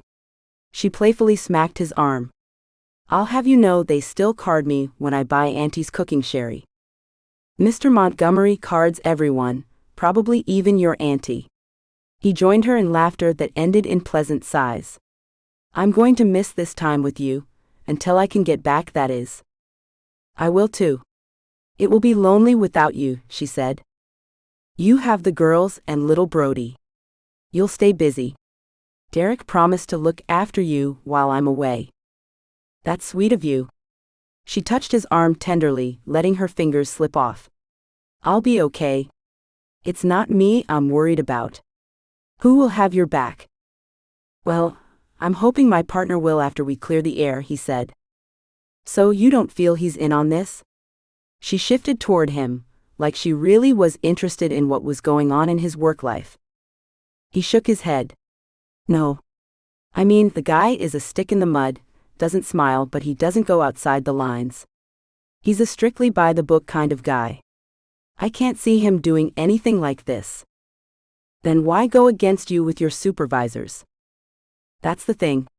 He's strictly by the book, whereas he sees me as a loose cannon. So when word gets around that we are the ones being set up to look like we kidnapped Peter's sister, he immediately worried that I actually did it. How could he think that? You may be more, what did you call it back then, a vigilante, but you wouldn't ever put someone in jeopardy. It makes me happy that you know that about me, and you're right. I wouldn't. We haven't been partners for very long, and he doesn't communicate much. He shrugged. He doesn't know me well enough to judge if I would or wouldn't go that far. So who do you think kidnapped her, and why? Oh, I believe Peters is right that they kidnapped her because of him being my informant, but I think they did it themselves. Why? To control him. He won't go spilling their secrets if they have his sister as collateral. What will happen to them, assuming you find her and rescue her? Both Peters and his sister will go into witness protection, more than likely. They'll have to uproot and change their whole lives, but they'll be alive to do it, Kevin said, slowing the truck down until he could safely pull over on the dirt. This your ranch? She asked, transfixed by the view out the window. Yep, home sweet home. Or was anyway, he said, realizing how much he missed being home and the simple life he grew up in. You don't feel like it's your home anymore? She glanced at him, before turning back out to the expanse of fields and pastures. One barn stood alone amongst all the bare golden land. In some ways maybe, but my brother's slowly taking over. Did I tell you they are working on a smaller house closer to the main road, for my parents to retire into? No, you didn't. They told me at Christmas. It's what my mom wants.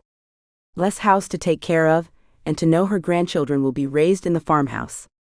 My brother just got married earlier this year. Oh, they're expecting little ones that soon? Kevin laughed. That's what my brother said, but his eyes sparkled as he did and his wife blushed. They may already be starting on that family. What about you? She asked. Well, I definitely haven't started on a family if that's what you mean. He smiled a teasing smile. Do I want kids? Of course, having a little guy to carry on my name sounds pretty good. Oh, that wasn't what I was meaning, but since we're on that subject, what if it's a girl? Or what if you and your wife can't get pregnant? Well, if we can't get pregnant, we could always adopt. Derek loves his little girl as if she was of his blood. I don't see why it would be any different for us. Angelica's cheeks turned redder than he had ever seen. I thought we were keeping it casual. Well, I wasn't the one who brought up kids, he said, searching her eyes. I had meant, what about you, as in, where do you fit into your family? The blood drained from his face, leaving it feeling waxen and his mind a little loopy. Oh, I'm sorry I went down that path. Oh, she smiled sweetly, the smile that left him feeling he sat next to a bona fide angel. It was good intel to have. So, you're okay with adoption? He gulped, knowing he should leave well enough alone. In truth, I hadn't thought about that until I met Brody, but yes, that's definitely something to consider, once we're not taking things casual, you know. Yeah, of course, he said, tugging on his shirt collar. So anyway, about me and my family, I love the ranch. I've thought about building a little place on the east side here. He pointed past her to a patch of cottonwoods. It's not that far from Hope Lake. It'd be like the best of both worlds. I never thought about commuting, but it was really only about 15 minutes to get out here, wasn't it? Yep, and we were taking it easy. He sighed as his gaze settled on the land.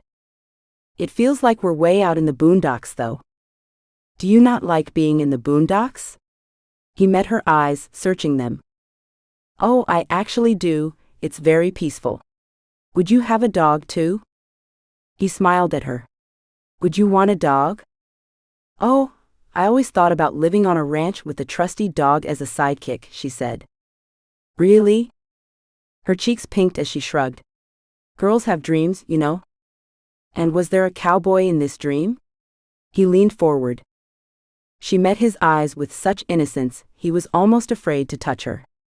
Oh, there definitely was a cowboy in the dream.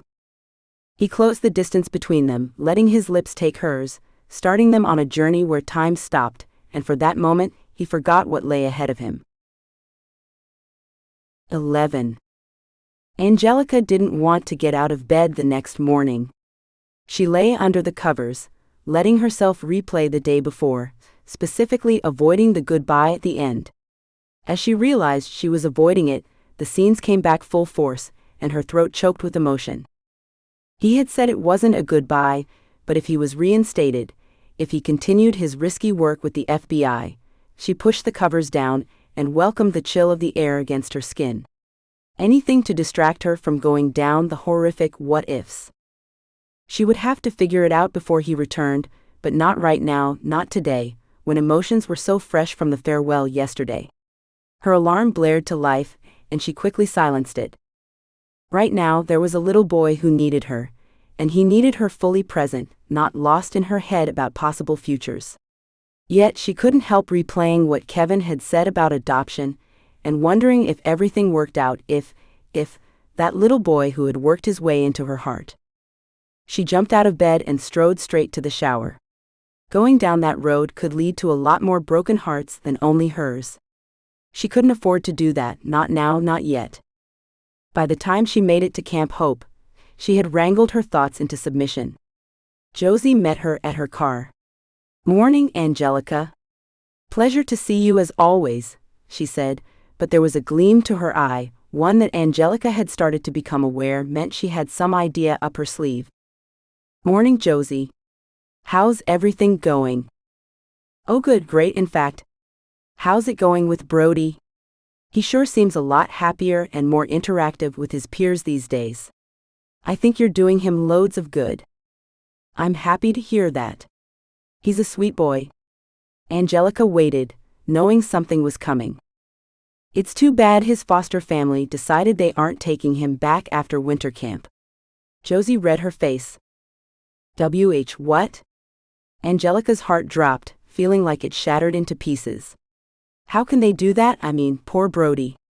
What's going to happen to him? Well, that's kind of what I wanted to talk to you about. Angelica swallowed, her throat feeling dry and sticky. What are you saying? Well, you and Brody get along so well. I've seen the love shining from your eyes when you spend time together. Josie raised an eyebrow. Angelica squeezed her eyes shut. It's not the right time. My life is in upheaval right now, and I don't know where it's going yet. I mean, I'm living with my aunt, remember? Josie nodded. What if everything aligned? What would you do then? I would adopt him in a heartbeat, she said, the words flying out of her mouth, surprising her with the intensity in them. Thanks. That's what I wanted to know. Josie turned to walk away. Wait, Angelica took her arm, making her turn back towards her. What do you mean? What will happen to him? I'm going to move some mountains, my girl, and get Brody placed with a Hope Lake family, so you can continue bonding with him until everything falls into place for you. But what if it doesn't? Angelica's lip quivered. Oh, I can see the influence of God's hand at work. Trust me, it will. Josie squeezed her arm before turning toward her office again, but she paused, cocked her head and turned back to her. Speaking of that, what kind of work are you in? Oh, well, before I was an administrative assistant. She shrugged. Ever do grant writing? Yes, definitely did some of those, Angelica said, peering closer at the lady who always seemed to have a reason for anything she said. Huh, Josie said, her eyes going spacey for a moment. I might have an opportunity for you, since you're staying around. I'll be in touch. She strode toward her office, leaving Angelica stunned. Then Josie turned again, walking backward to say, He's in the barn by the way. Angelica stood frozen for a moment, before slowly making her way to the barn. She tried to process what had just happened, but still was overwhelmed as she entered the sweet, pungent smell of the barn. The soft sound of sniveling greeted her, as she rounded the corner to find Brody with his head buried in his favorite horse, Jellybean. Her heart ached, and she quietly went to him. Hey there, she said, gently touching his shoulder. He turned toward her, wiping his eyes, his lip trembling. He opened his mouth to speak, but wrapped his arms around her instead, burying his head now into her. She wrapped her arms around him, holding him as she wished she could take his pain away. When he finally calmed and stepped away, he kept his face averted, wiping at his eyes with the back of his hands. He picked up a brush and absent-mindedly stroked the horse. Hard day, huh? She asked. I get those sometimes, too. They hit me out of nowhere. Sometimes it's like that, he said, his voice small. But this time there is a real reason for it. It's always a real reason, Brody. She turned toward him and sat on the bench. Want to tell me what's going on? My social worker came this morning. She had all of my things. Angelica's heart raced. Josie hadn't told her that he knew. Why would they tell him before they figured out where he would go? They don't want me anymore. Another family that I couldn't make happy. He sniffled. I'm no good at making people happy. That's not true, buddy. She reached out and took his shoulder. You make me happy every day I see you, and sometimes even on the days I don't. He stopped sniffling, and his features took on a curious expression. How can I make you happy when you don't see me? Because I think of you and remember the good times we have together. Really? He narrowed his eyes. You pulling one over on me? Nope. Never. She stared him right in his eyes. I wish I could just stay here. I'm actually making friends, well, kinda. At least I'm talking with other campers. That's a great start, she said, sitting back. You know camp doesn't go on forever. You gotta go back to school. I hate school, he muttered. No one likes sad people. Well, that's not true, and there is more to you than only sad, silly.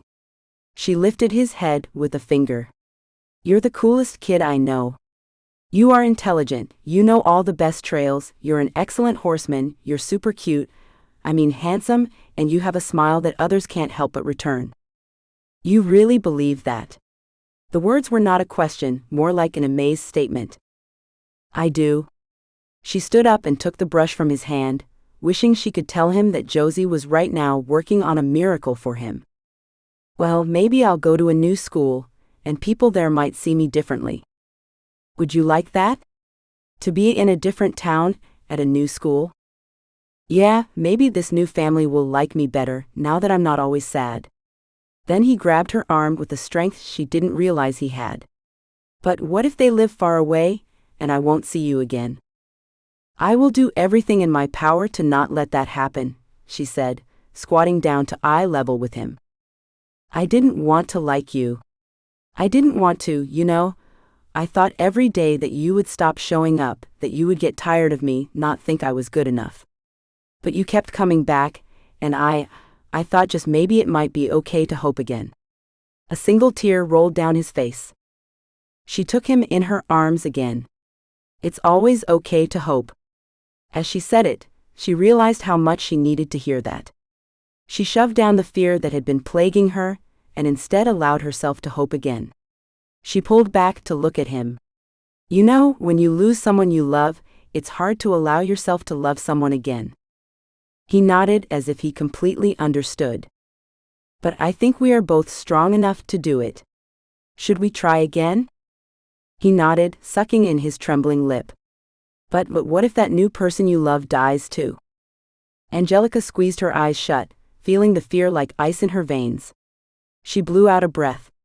Then, like we do with the ones we already lost, we remember the good times we had with them and the love we shared. He threw himself in her arms again, staying there until the signal for schedule shifts rang through the camp.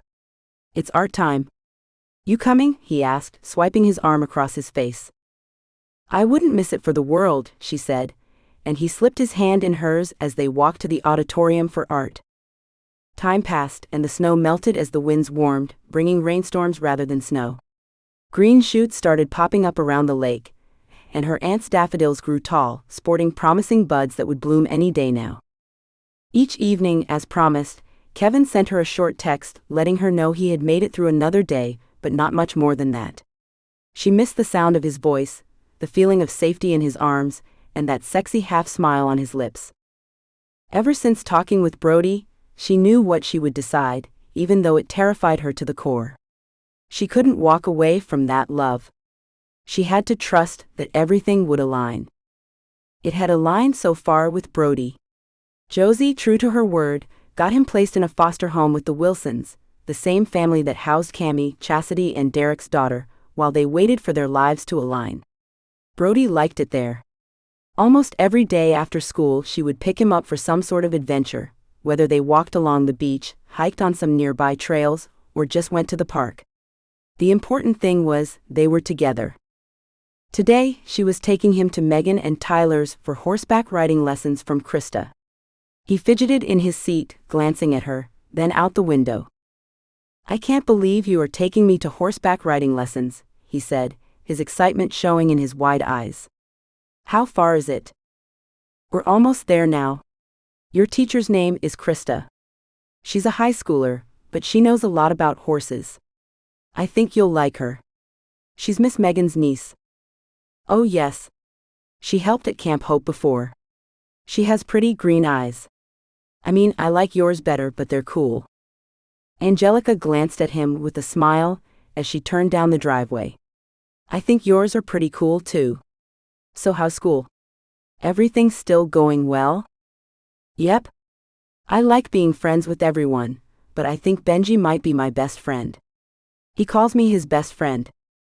It's nice having a best friend, Angelica said, her throat only choking slightly. He has a real family, but he doesn't care that I don't. Angelica's heart ached. She longed for stability, to know what, where, and with whom her life was going. Oh, look! There it is. Do you think that's the horse I'll be riding? He pointed at a big black gelding. I'm not sure, buddy. Let's get out and see. Krista immediately took Brody under her wing, and Megan leaned on the fence next to her as they watched Brody's lesson. He's come such a long way, Megan said with a contented sigh. He has. Such a wise little guy, too, she said, watching him as her heart grew like it did every time she saw him. You going to make him yours? Megan asked her outright. Well, if all aligns right, I would love to. She sighed a long, lonesome sigh. What does Kevin think? Well, that's a part of the alignment. Angelica laughed nervously. He's not against adoption, but an older boy? And that's assuming that, well, you know? Heat filled her cheeks. Yes, I know. Megan knocked into her. I'm glad you are trying to trust. It's not easy, I know. Angelica eyed her, realizing how close she had become to all the ladies.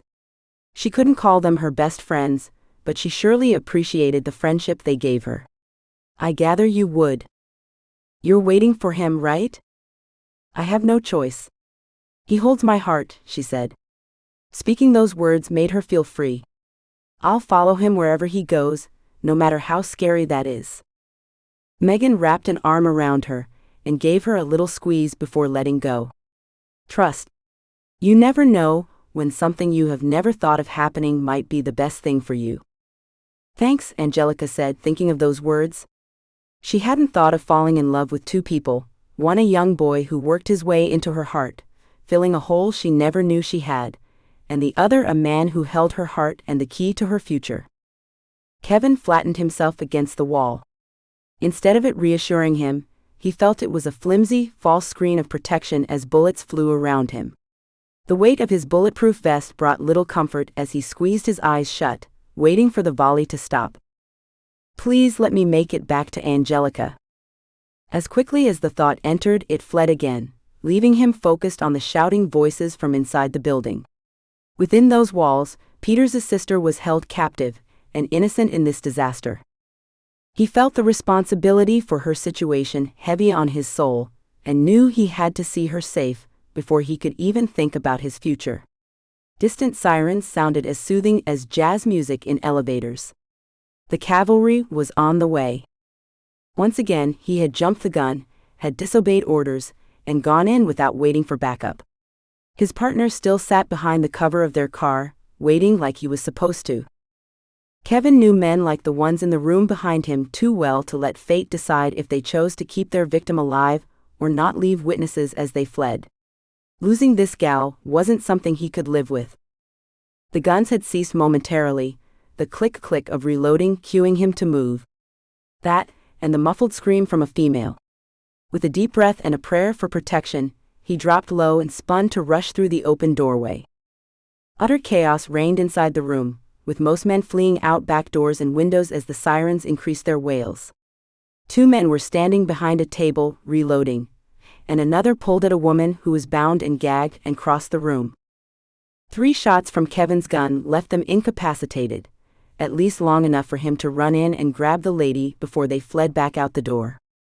With his free hand he pulled out his knife, sliced through the bindings on her hands, and she pulled down the gag in her mouth. He set a finger on his lips, listening for pursuit. The yelling and screaming from the men inside had no organization to it, so he grabbed the lady's hand and ran down the hallway. At the next corner he peeked out, only to draw back immediately as a volley of shots fired at him. One slammed into his chest, knocking him backward. He gasped for breath, his ribs spasming against the assault.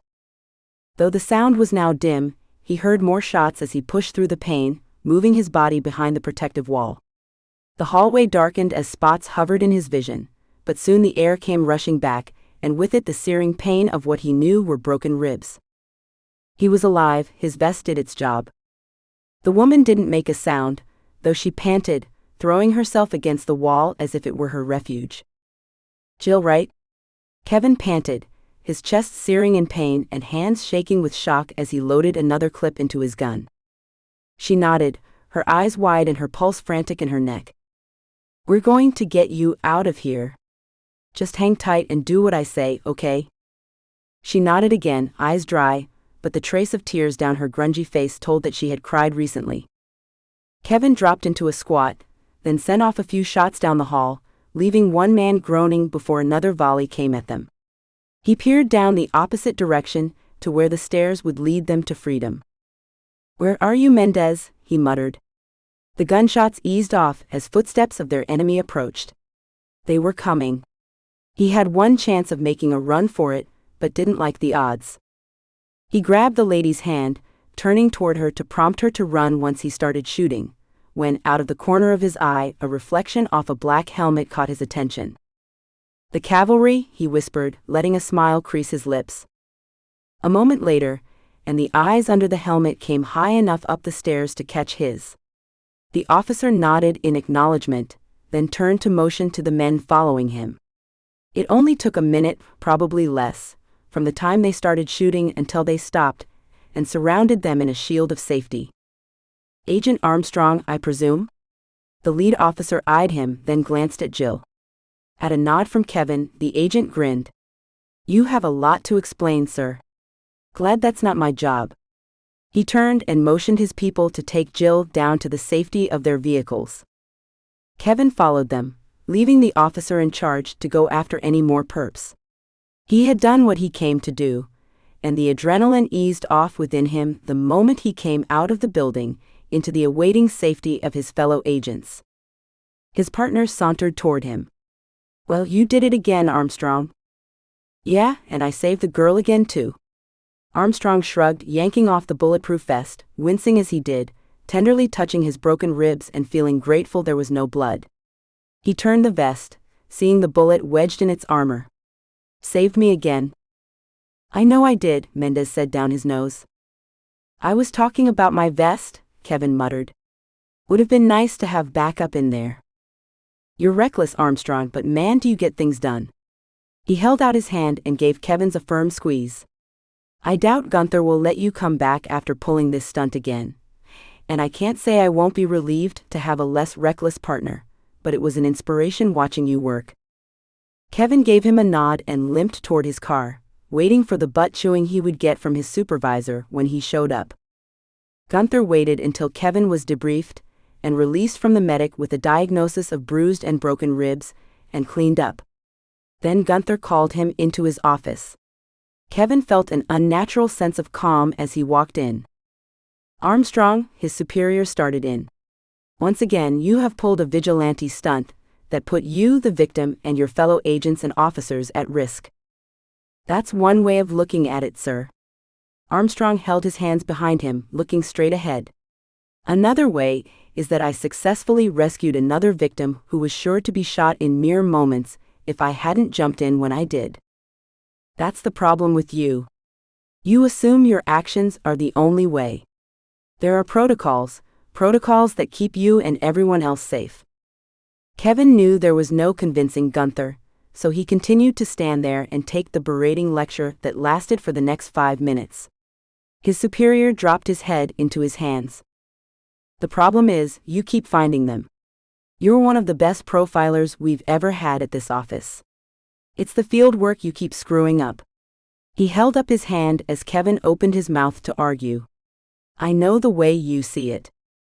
Kevin shut his mouth, knowing what was coming next and having to stop the grin pulling on his lips as a sense of relief filled him. "I don't know what you're grinning at, Armstrong. I'm pulling you from the field. You'll be bound to the desk from here on out." Kevin dropped his eyes to Gunther. "That's not what I signed up for, sir." "No, it isn't, but that's how you can serve your country." "I can't do a desk job. I'd go crazy. I'll be sending in my resignation." "Now wait a minute. You went through years of applying and training to get this position, and you're just going to walk away from it?" Kevin grinned, feeling the goofy thing pulling on his lips with no way of stopping it. "I've got a girl in a small town that needs a ring on her finger, sir. I'm not going to waste my life away behind a desk in the city where she won't step foot." Gunther sat back in his chair, scratching his chin. "I see. He continued to regard Kevin in a thoughtful way until he leaned forward. What about contract work? Sir? Kevin met his eyes again, the feeling of euphoria dissipating somewhat. Go back to your Hope Lake, which I assume is where your gal is. Marry the girl. Heck, return to being a deputy, though it's a waste of your skills, but stay on staff as an independent contractor, profiling people on the side for us. He leaned back in his chair with a self-satisfied smile. The best of both worlds, right? May I think on it, sir. Kevin stood straighter, his mind filling with possibilities. Just don't take too long. We've got a case of a missing child that needs your expertise, of profiling that is. You're too reckless for the field, Armstrong. You'd get killed sooner rather than later, and leave that girl of yours a widow before you're married a year. You find them. We free them. He stood up and held out his hand. I'll expect to hear from you Monday morning. Will do, sir. Kevin gripped his hand in a firm shake, then left the room, a new lightness in his step. This entire time, he had thought he needed to rush off to the action, but as the relief filled him, he realized what he wanted most, and he wasn't going to let anything stand in his way of making that dream come true. After a stop at a jewelry store, he gave notice to his landlord. Then he loaded the meager possessions from his apartment into his truck and left the city behind. He watched it fade away as he pointed his truck toward the mountains. It was funny how he had once thought working for the FBI would be the only thing that would make him happy. His whole life focused on that one goal, but that focus shifted after he crossed the line from possibility to reality with Angelica. On the drive, he played with the idea of contract work with the FBI and working with Derek again. He could build that dream house on the ranch that his brother kept bringing up every time they saw each other. He could marry Angelica and have it all. The wife, the house, the small town, the profiling, which he enjoyed, and the kids. A settling filtered within him. The closer he came to Hope County, the more his shoulders relaxed and the stress eased from his bones. He stretched, wincing as his cracked rib reminded him how close he had come to not having this life he dreamed about. That one moment had shifted everything for him. The sun was close to setting as he pulled into Hope Lake. Street lights flicked on along Main Street, and banners announcing their annual spring celebration flapped in a gentle breeze. People waved at him as he slowly cruised down the streets and parked in front of the sheriff's office. He sat there for a moment, breathing in the new warmth in the air. Then he leaned against his truck, waiting for Derek to walk out of the office. As Derek came out, he hesitated only for a moment before grinning in that "I told you so" way of his. So, you want to start Monday? Derek said, stopping in front of him. What do you think about part-time? Kevin asked, a roll of laughter bubbling up at Derek's confused expression. They want to keep me on the payroll as a profiling contractor, remote work. But you'd go crazy at a desk all day. Derek crossed his arms, considering. Then nodded. You got it, brother. I'll write something up and get you started on Monday. How about the following Monday? Kevin winced as he pushed off his truck, grasping his chest. I need a little time to heal, and I'm thinking a vacation is in order. You mean a honeymoon? Derek raised an eyebrow. Oh there, a wedding takes time to plan. The honeymoon is for later. Well, I would tell you to call when it's official, but I have a feeling Chastity would know before you even thought to share the news. Kevin chuckled. I'm glad that Angelica has found friends in your wife and the other ladies. It's good for her. It's good for us too. Derek pounded his back. Ouch, he said, wincing again. Take it easy. The vest saved my life, but man, my chest is killing me. Glad you were wearing one. Derek waved, tossing him a set of keys. The cabin's yours, for as long as you need it. Tyler's orders. Well, this time, I'm paying rent whether he likes it or not, Kevin yelled back before hopping into his truck. Now all he had to do was make amends with Angelica and make it official. He knew she would more than likely know he was in town, but he couldn't talk to her without saying everything, and he wanted that to come out right, which would take planning. 12. Angelica returned home late from her time with Brody. She'd been out all day. Josie had asked her to lunch to go over some ideas. Finally, she knew why Josie had asked those questions months before about what she did career-wise.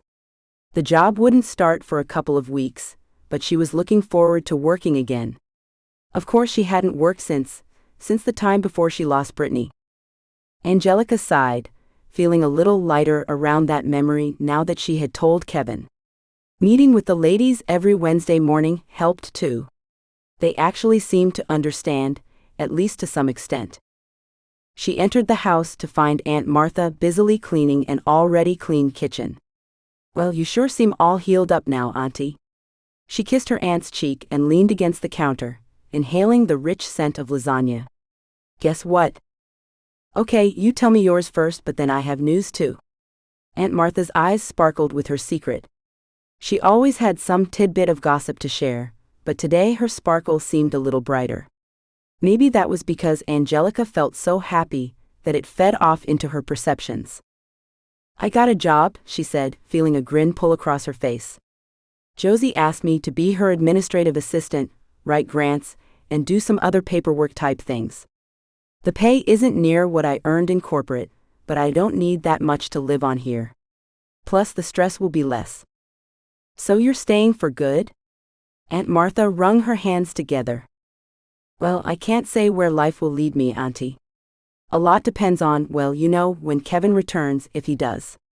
She slumped into a kitchen chair, trying not to let that worry cloud her sunny day. "And then there's Brody. Oh, he's such a sweet boy.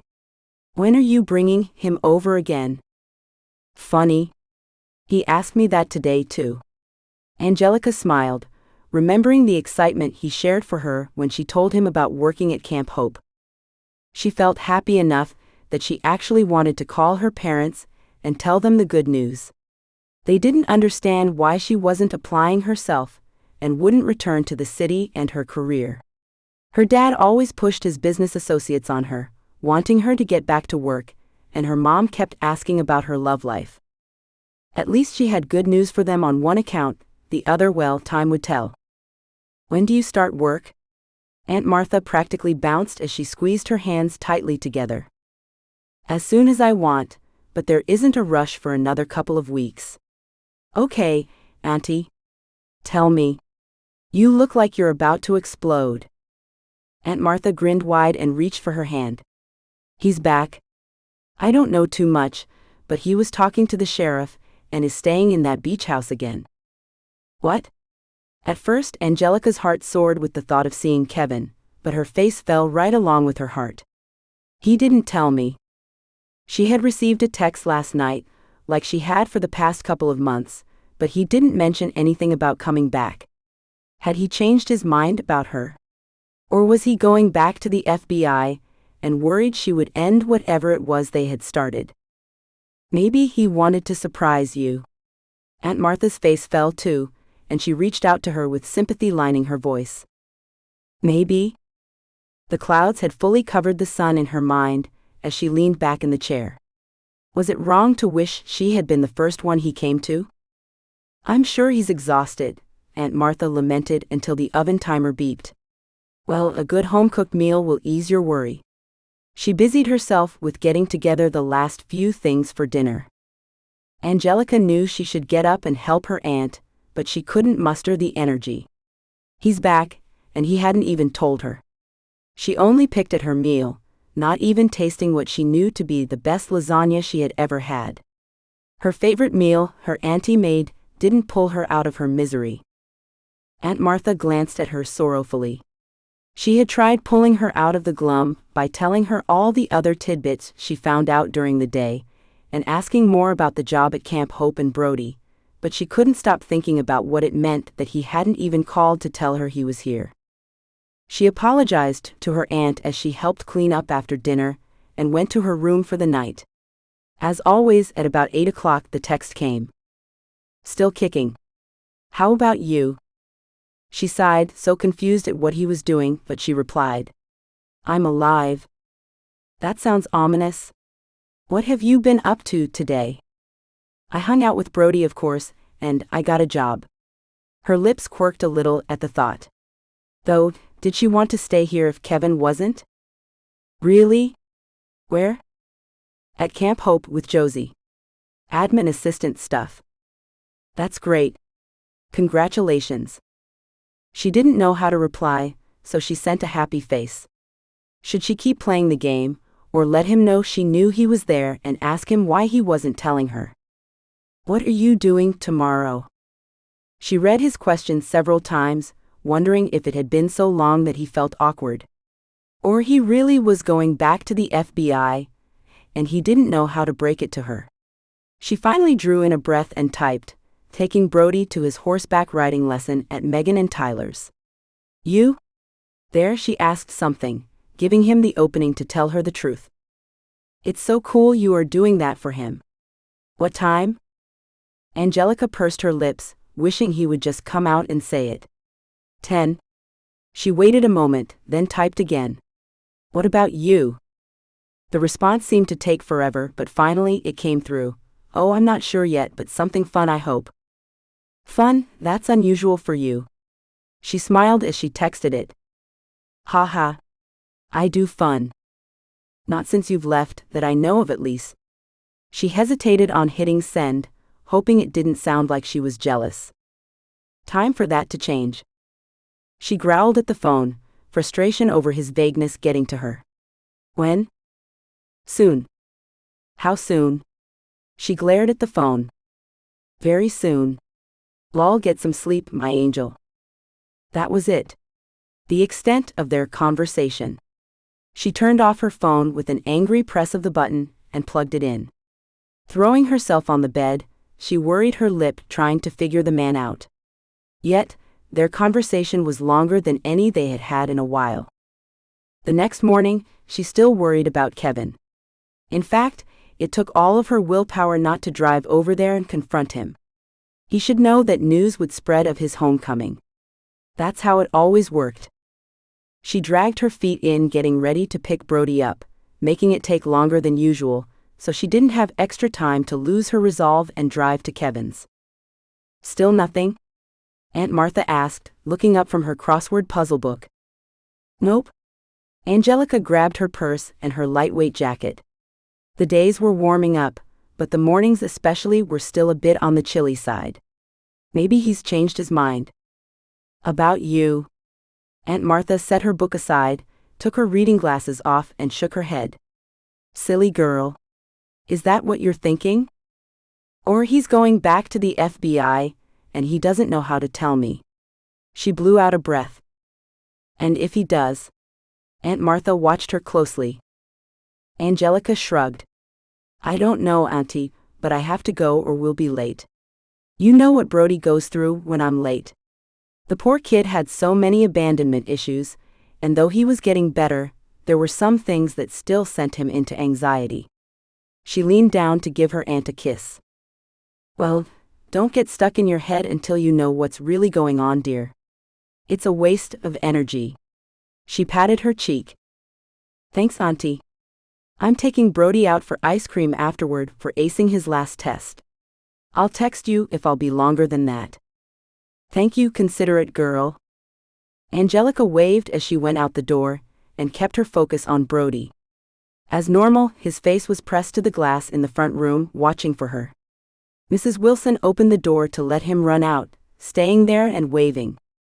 We'll be a bit later today, if that's okay. Angelica called out. For sure. Have a great time. She waved again and closed the door as Brody hopped into the back seat and buckled up. Good morning, Angelica. He bounced in the seat, his cowboy hat slipping down into his eyes as it hit the back of the seat.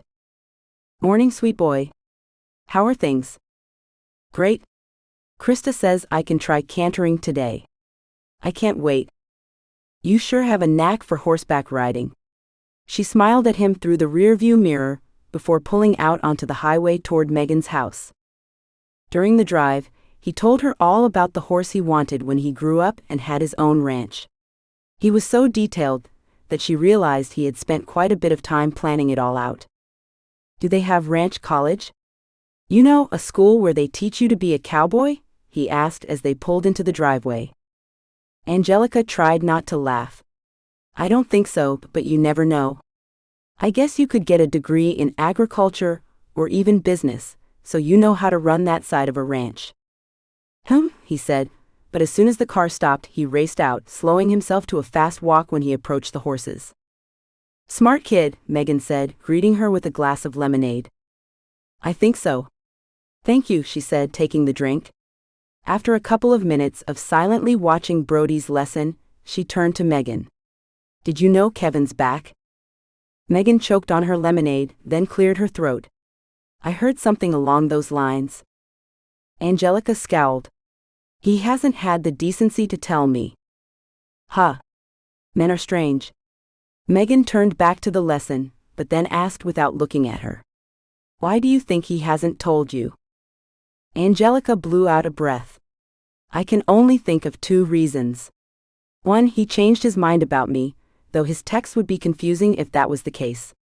So that leaves me to think that he is probably returning to the FBI, and he doesn't know how to tell me. Was he not planning on returning? Megan asked. Angelica shrugged, realizing that not everyone knew about his pending investigation. Oh, you're not okay with him working in that position. I see. Megan turned back to her. After losing Brittany, you worry about losing him too. It's a dangerous job.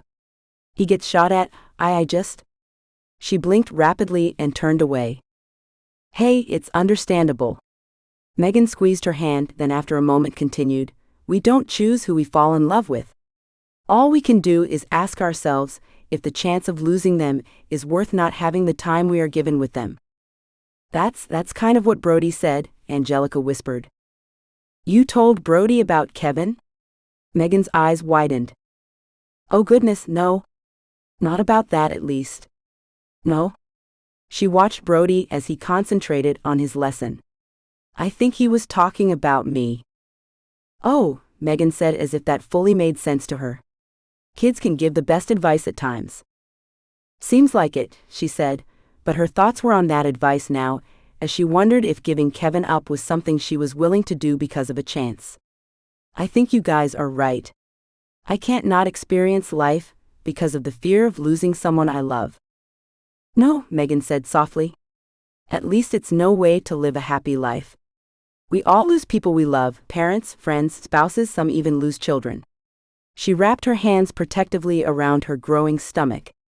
We have to learn to love them and appreciate each day we have with them. Angelica nodded, but she bit her lip as she figured some things out. I think I need to tell him that. Gravel popped in the driveway, and Megan turned toward it. They were expecting Tyler to return from the store, but Megan nudged her. I don't think you'll have to wait too long to tell him.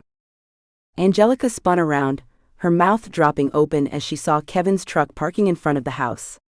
She didn't know how, but her heart stopped and raced all at the same time, and her head felt like it was going to explode while her knees threatened to buckle. Part of her wanted to run toward him and jump into his arms. Another part wanted to turn and run toward the hills. And the last part decided to freeze her, filling her mind and body with a numbing sensation that made it difficult even to breathe. I'm going to check on something. Megan squeezed her arm, the sensation feeling prickly like her body was asleep. Angelica couldn't form a word, much less move in response. Kevin tipped his hat at Megan, but his eyes captured Angelica's after that mere moment of straying. He walked as if sore or hurt, but his smile was wide and he held one arm behind his back. She should have walked out to meet him, should have greeted him in some way, but there she stood. At least she found the strength to close her mouth. Well, if that wasn't the longest walk, Kevin said with a nervous chuckle. Surprise? He said it as a question while pulling out a beautiful bouquet of white roses from behind his back. I. She swallowed and tried again, but the words still would not come. She closed the foot between them, ignoring the gorgeous flowers, and nestled against his chest. Oof, he groaned as she did, though he wrapped his arms around her, resting his head on top of hers. Gentle, he coaxed. His words didn't really register. All that she was aware of was the safety his arms provided and the feeling of rightness she had within them. Kevin watched Angelica congratulate the little boy after his lesson. The reunion hadn't gone quite as he had hoped. An inner romanticism had him picturing her running into his arms, cooing over his injuries, and professing her undying love. He laughed at himself and his silly daydreams. The reality was okay. She did eventually throw herself in his arms. As painful as that was, he wouldn't have wanted it any other way. The pink in her cheeks, as she finally accepted the flowers, was worth it too. He hadn't thought about the complication of the little boy. Brody. He sure rode like a champ. For some reason, his palms grew sweaty as he thought about finally meeting the kid. He wiped his hands on his pants, watching the little cowboy. The woman of his dreams, the one he intended to make his, had fallen in love with this boy. The longer he watched them, the more he realized that this would be a package deal. One came with the other. A stirring of protectiveness rose within him as he realized how much he wanted that, a family. A wife and a son who rode horses like a champ. And a little house on the ranch, and a dog. The whole picture, all of it, and it all stared at him right across the fence. However, when the boy looked at him, his eyes narrowed and his lips thinned. When they walked over, he saw the concern in Angelica's eyes as the boy walked stiffly, holding tight to her hand as if in possession. Angelica leaned down. "Brody, this is my friend Kevin. The one I've told you about." "Well, I'd like to think we're past only friends." Kevin smiled at her, then held out his hand to the boy. "Brody, it's a pleasure. Angelica has told me so much about you." The boy took his hand in a hard grip, squeezing him probably as tightly as he could. Kevin shook out his hand for effect. "You've got quite the grip, cowboy. It's a good thing that Angelica had such a strong protector while I was gone." "I'm not stopping neither," the boy said, his tone even and hostile. "Brody." Angelica gasped. Kevin held up his hand. "That's quite all right. I like his spunk, and really like that he is so committed to you." Brody's hostile glare eased slightly, but he kept his stare on him in a way that made Kevin roll his shoulders. "Well, ice cream, right?" Kevin said. "You don't mind if Kevin comes to celebrate with us, right, Brody?" Angelica asked, smoothing a hand down the kid's back. "We'll have to go into Hope City, or New Hope. Someone really needs to open that ice cream shop back up in town." "I agree," Kevin said. "We can leave your car at the end of the driveway, and I'll hop in my truck." "Sure." "Oh, Brody, let's say goodbye to Krista and Megan." Angelica took the boy by the hand, pulling him out of his death stare with Kevin. Kevin watched them again, realizing how much work he had in front of him. Whatever had happened to the kid, he didn't trust men, at least not him. He would have to work on that fast, because if things happened like he wanted, it would take Brody's willingness to make it happen. When they came back to his side, Kevin took Angelica's other hand and they walked toward their cars. "Here, champ, hop up into my truck. Angelica will meet us at the end of the driveway." Brody froze and stared up at Angelica in horror. She squatted in front of him to meet his eyes. "It's okay, sweet boy. As soon as we get to the end of the driveway, I'll hop in with you guys and we'll all go have ice cream. Do you want bubble gum again, or do you think you'll try a new flavor?" "I don't know." He shrugged, looking sideways at Kevin as Angelica helped him into the back seat. As soon as Kevin hopped in and the door shut, he met the glaring eyes in the rearview mirror. "You aren't going to take her away from me." The tone was clearly a threat. What the boy thought he could do to a full-grown man, Kevin didn't know, but the words themselves cut him to the quick. He turned toward the boy as well as he could, and looked him right in the eye. "I wouldn't dream of it, champ. She's just as much yours as mine. We'll simply have to figure out how to share her. Think we can do that?"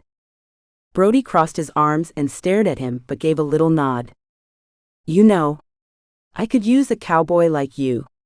Kevin turned back in his seat and started the truck. The boy's eyes widened slightly. "Me?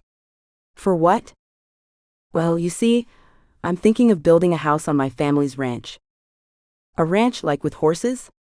Brody's arms fell onto the seat and pushed him forward, Well, yes. Horses, but it's a cattle ranch. You know, cowboys always need horses. To round up the cows. I have seen that. Then he fell back into the seat. But why do you need me? I don't know how to build a house. Are you willing to learn? Well, Angelica says that. He scrunched up his face as if trying to remember the words. The willingness to learn shows a wise man. Kevin smiled. I like that, and you're wise, aren't you, Brody? The boy gave a nod that tipped his cowboy hat forward over his eyes, and he shoved it back up. Good, let's keep this a secret between us then. A secret? You mean don't tell Angelica? His eyes widened into big blue circles. Well, for now, it's going to be a surprise for her. Brody narrowed his eyes again. So you are going to try to take her away, he said. No, sir. We can build the house as big as we want. He turned to the boy and winked as Angelica hopped into the truck. Everything all right in here? She glanced at Kevin but held Brody's eyes. Kevin watched the kid, waiting to see if he had won the first step. Brody glanced at him, then back to Angelica. Yep, we were talking horses. Oh, Angelica said with a smile. Did he tell you about his dream horse? She looked at Kevin as she pulled on her seat belt. We hadn't gotten that far. He glanced in the rear-view mirror and winked at Brody. Tell me about this horse you want. Kevin listened as Brody haltingly started. Then as excitement built up, he described the horse in detail. And do you plan to take care of this horse yourself? Kevin asked him. Yes, sir. Krista has taught me how to do all of that. I know how much to feed them and when. I know how to brush them and curry comb. I even know how to pick their hooves. You can't ever miss a day with a horse. Even when you're sick, you've got to go out and take care of them. You sure you're ready for a responsibility like that? Well, sir, I am, but I got at least another 10 years until I can have a place to call home. Kevin glanced at the kid, wondering if he had ever heard a kid sound so grown up, and yet at the same time say things that could tear his heart open. Geez, he muttered under his breath. Angelica laid a hand on Kevin's thigh, and he glanced at her long enough to see the sorrowful and pleading eyes before turning back to the road. Kevin cleared his throat. I think you're selling yourself short, kid. Angelica squeezed his thigh. He hadn't even had the chance to tell her what had happened in the city, or what his supervisor had said, or even what his plans for the future were. There were moments in life, though, that he had to seize without waiting for a better opportunity. They were still miles away from Hope City, driving down the mountain between forests and ranch land. It almost seemed destined that they came up to the road to his family's ranch right then. He turned down it, only glancing when Angelica murmured something in question. At the edge of the property, right where he had taken Angelica before, he pulled the truck over. He didn't turn toward them at once. Instead, he let his gaze sweep over the land as he drew in a deep breath. He finally met Angelica's eyes. I had envisioned this day going a lot differently. I'm sorry, she said, her voice a small whisper, and she glanced back at the boy, who looked from him to her in rapid succession. Kevin shook his head. It's not something to apologize for, nor is it something bad. He turned to Brody. Do you know what I do for a living? Angelica says you are like a police officer, but more important. Kevin's lips quirked. Well, I'm not sure about more important, but it goes deeper than just being a police officer. He turned back to Angelica. I, of course can't share details about what happened, but I don't want you, he glanced briefly at Brody, then back to Angelica, either of you to sit here and wonder what I'm about. So here it is. After glancing at Brody, Angelica searched Kevin's eyes and licked her lips. You mean they made a decision about your career? I've made a decision about a lot of things. This last experience showed me how quickly life can change, and it made me realize what I really want out of life. I love law enforcement, you know that. I do, and that is why I'll never ask you to give it up. I love it here in Hope County. Brody does too, but we can't live in fear anymore. Right, Brody? Brody gave her a nod, but Kevin could see the panic in his eyes. Kevin shook his head and took Angelica's hands. Let me finish. She nodded, though her eyes moistened and she blew out a shaky breath. I love Hope County too. It's where I want to raise my kids, on the ranch like I grew up. He glanced surreptitiously at Brody. Derek is giving me a part-time position. Part-time? Angelica asked, licking her lips. What does that mean? The FBI. Wait. The FBI? You work for the FBI? Brody sat up in the seat, leaning toward them with excitement. Yes, well, I do. He pushed his hat up and rubbed a hand down his hair. They took me out of field work but want me to continue to do. He glanced at Brody and leaned toward Angelica and lowered his voice, profiling, then he sat back, remotely as a contractor. So you won't be the one going in and... She glanced at Brody. Right, Kevin said. But that's what you love. I thought it was, but I found something that I love even more. He drew her hands to his lips. I'll be happy with this, part-time as a deputy and part-time working on saving people my way and safely from home with my family. His voice quivered at the end of the word, and he cleared his throat again. Family? Brody asked, his eyebrows drawn. You got a family? Well, not quite yet, champ, but that's what I'm trying to work on here. How do you work on getting a family? I could use one of those too, Brody said seriously, meeting his eyes. Exactly my point, buddy. Now, if you will let me finish. Kevin raised his eyebrows, and the boy sat back in his seat looking as confused as Angelica looked. Well, he couldn't tell if it was terrified or overjoyed, but he hoped for the second one. You're staying? She asked, squeezing his hands. Yes, and what I'm trying to say is... He let go of her hand and reached into the glove compartment for the little black box. Is that a real gun? Brody sat up again. Yes, just hold on a sec, okay, champ?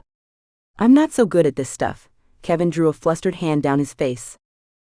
At what stuff? Brody asked, lowering his voice. Shish. Angelica gently shushed him before looking at Kevin with so much hope that he finally smiled and let out a small chuckle. Again, not how I planned it, but we can't argue with God's timing, can we? He said. No, sir. God always has the best timing, like when Angelica met me. Kevin and Angelica both turned to him with fingers to their lips, and he sat back, watching them with wide eyes. You were saying? Angelica said, her voice so quiet it was like the tips of angels' wings. I had imagined a more romantic moment, some candlelight under the stars, and anyway. He cleared his throat and turned fully to her. Angelica Payne, you have been a light in my life since the day your aunt introduced us. I know I danced around the bush a lot, but I realized that I don't want to live this life without you. I want it all, the little house on the ranch, the small town life, the beautiful sweet wife. He drew her hands to his lips again, then glanced at Brody, the family. Everything. Wait, Brody said in a whisper, but Kevin ignored the interruption, knowing he had to do this now before he lost his nerve. So I'm asking, Angelica. Would you do me the honor of helping me make this dream come true by becoming my wife? What I'm saying is, will you marry me? Yes, Angelica squeaked, pulling him down to her and kissing him full on the lips right in front of Brody. I'm still here, he said morosely with a touch of disgust in his voice. Angelica pulled away, tears in her eyes. Without losing the embrace of their gaze, Kevin spoke to the kid. Well, Brody, if you're gonna be a part of this family, I suggest you get used to a few kisses. Wait, what? Brody asked, looking as if he wanted to crawl out the back truck window. What do you say, sweet boy? You said it was time to move past the fear. Do you think you could handle being a part of our family? Angelica squeezed Kevin's hand, holding his gaze a moment more before they both looked at Brody. His eyes were so wide that Kevin feared they would pop from his head. The little pulse point on his throat raced a mile a minute. I know we don't know each other that well yet, Kevin started. What Angelica has shared about you, though, I'm impressed. She and I have talked about it before, briefly, but enough for me to know that she wanted to adopt you. What do you say, champ? Want to try the cowboy life on your family's ranch? Aye, you're asking me? Well, yes, sweet boy. It's your choice. You have to want this. We won't force it on you. Angelica kept her voice calm, but Kevin could feel the frantic pulse in her wrist. Brody licked his lips. What if you find out you don't want me? What if you have another kid, and decide it's not safe to have me around? Not safe? Kevin asked, shaking his head. You know, in a wedding ceremony, there's a line that says, for better or worse, he said. Angelica nodded. Once everything is finalized, there's no going back.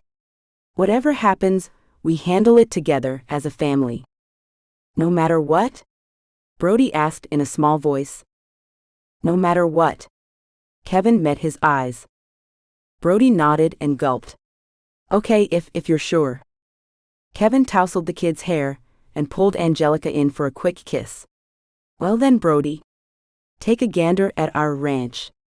Remember that house I talked to you about? Brody's eyes opened. I thought that was a secret. Well, I thought that this moment wouldn't happen so quickly. So check out that grove of trees out there. How do you feel about that spot? I think it's just fine, sir. Perfect for a little house on a ranch, for a family. That's my thought exactly, Kevin said, wrapping an arm around Angelica. It will take a while. We have a lifetime, she said, resting her head against him. Kevin drew in a satisfied breath, knowing he had been right in hoping on love. Epilogue. Shane Turner tugged at his tie, grateful he at least didn't have to stand as a groomsman this time around. He hated being up front where everyone stared. He admired Kevin and Angelica for having a smaller, more informal wedding. They looked good together, standing under the driftwood altar on the beach in front of Megan and Tyler's beach house. Only Derek and Chastity stood up with them, well, them and little Brody. Shane's heart steeled against the emotion that filled him every time he thought that he might have had a part in that boy finding a home. He knew it wasn't his doing, but maybe he started the process that night when he felt led to tell Angelica about the volunteer position. If only he had always followed those moments of guidance. If he had, his gaze traveled past the wedding party toward the sunset, painting the sky in brilliance. Golds and crimsons cast a magical glow on the lake. His gaze followed the shoreline as the preacher spoke of faithfulness and compromise. Had he compromised? No. He hadn't. He had laid down the details, expecting her to give in to them, to follow him.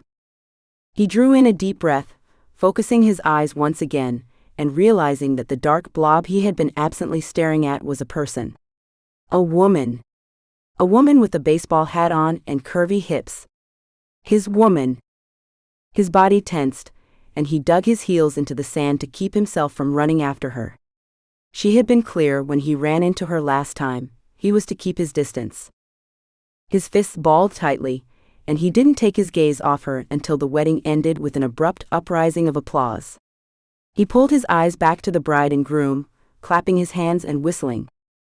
Another one of his friends, albeit newer friends, was hitched and settling down. Brody's adoption would be finalized in the next month, and they'd probably start on more like Derek and Chastity, and Tyler and Megan. Now that Jordan and Caitlin were back together, they were talking adoption too.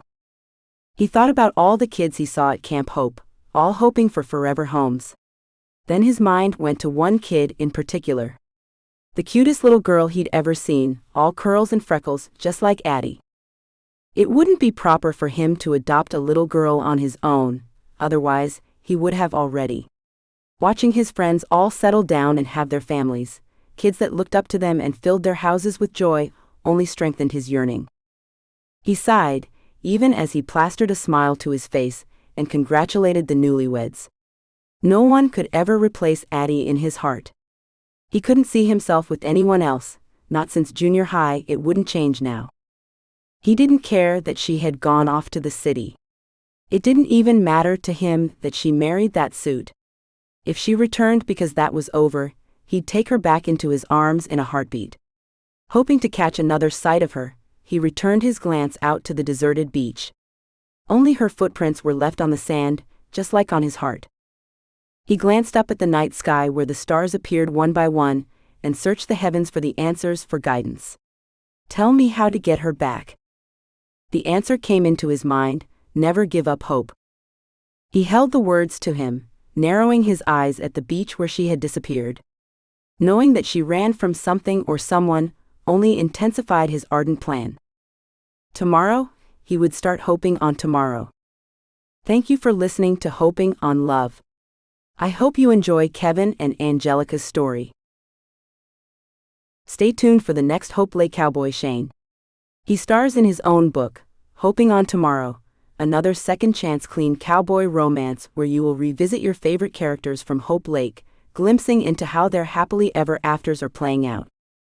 Plus, you'll root for Shane as he does whatever it takes to get the love of his life back from the path of fear and pain she lost herself in. Listen to Hoping on Tomorrow next.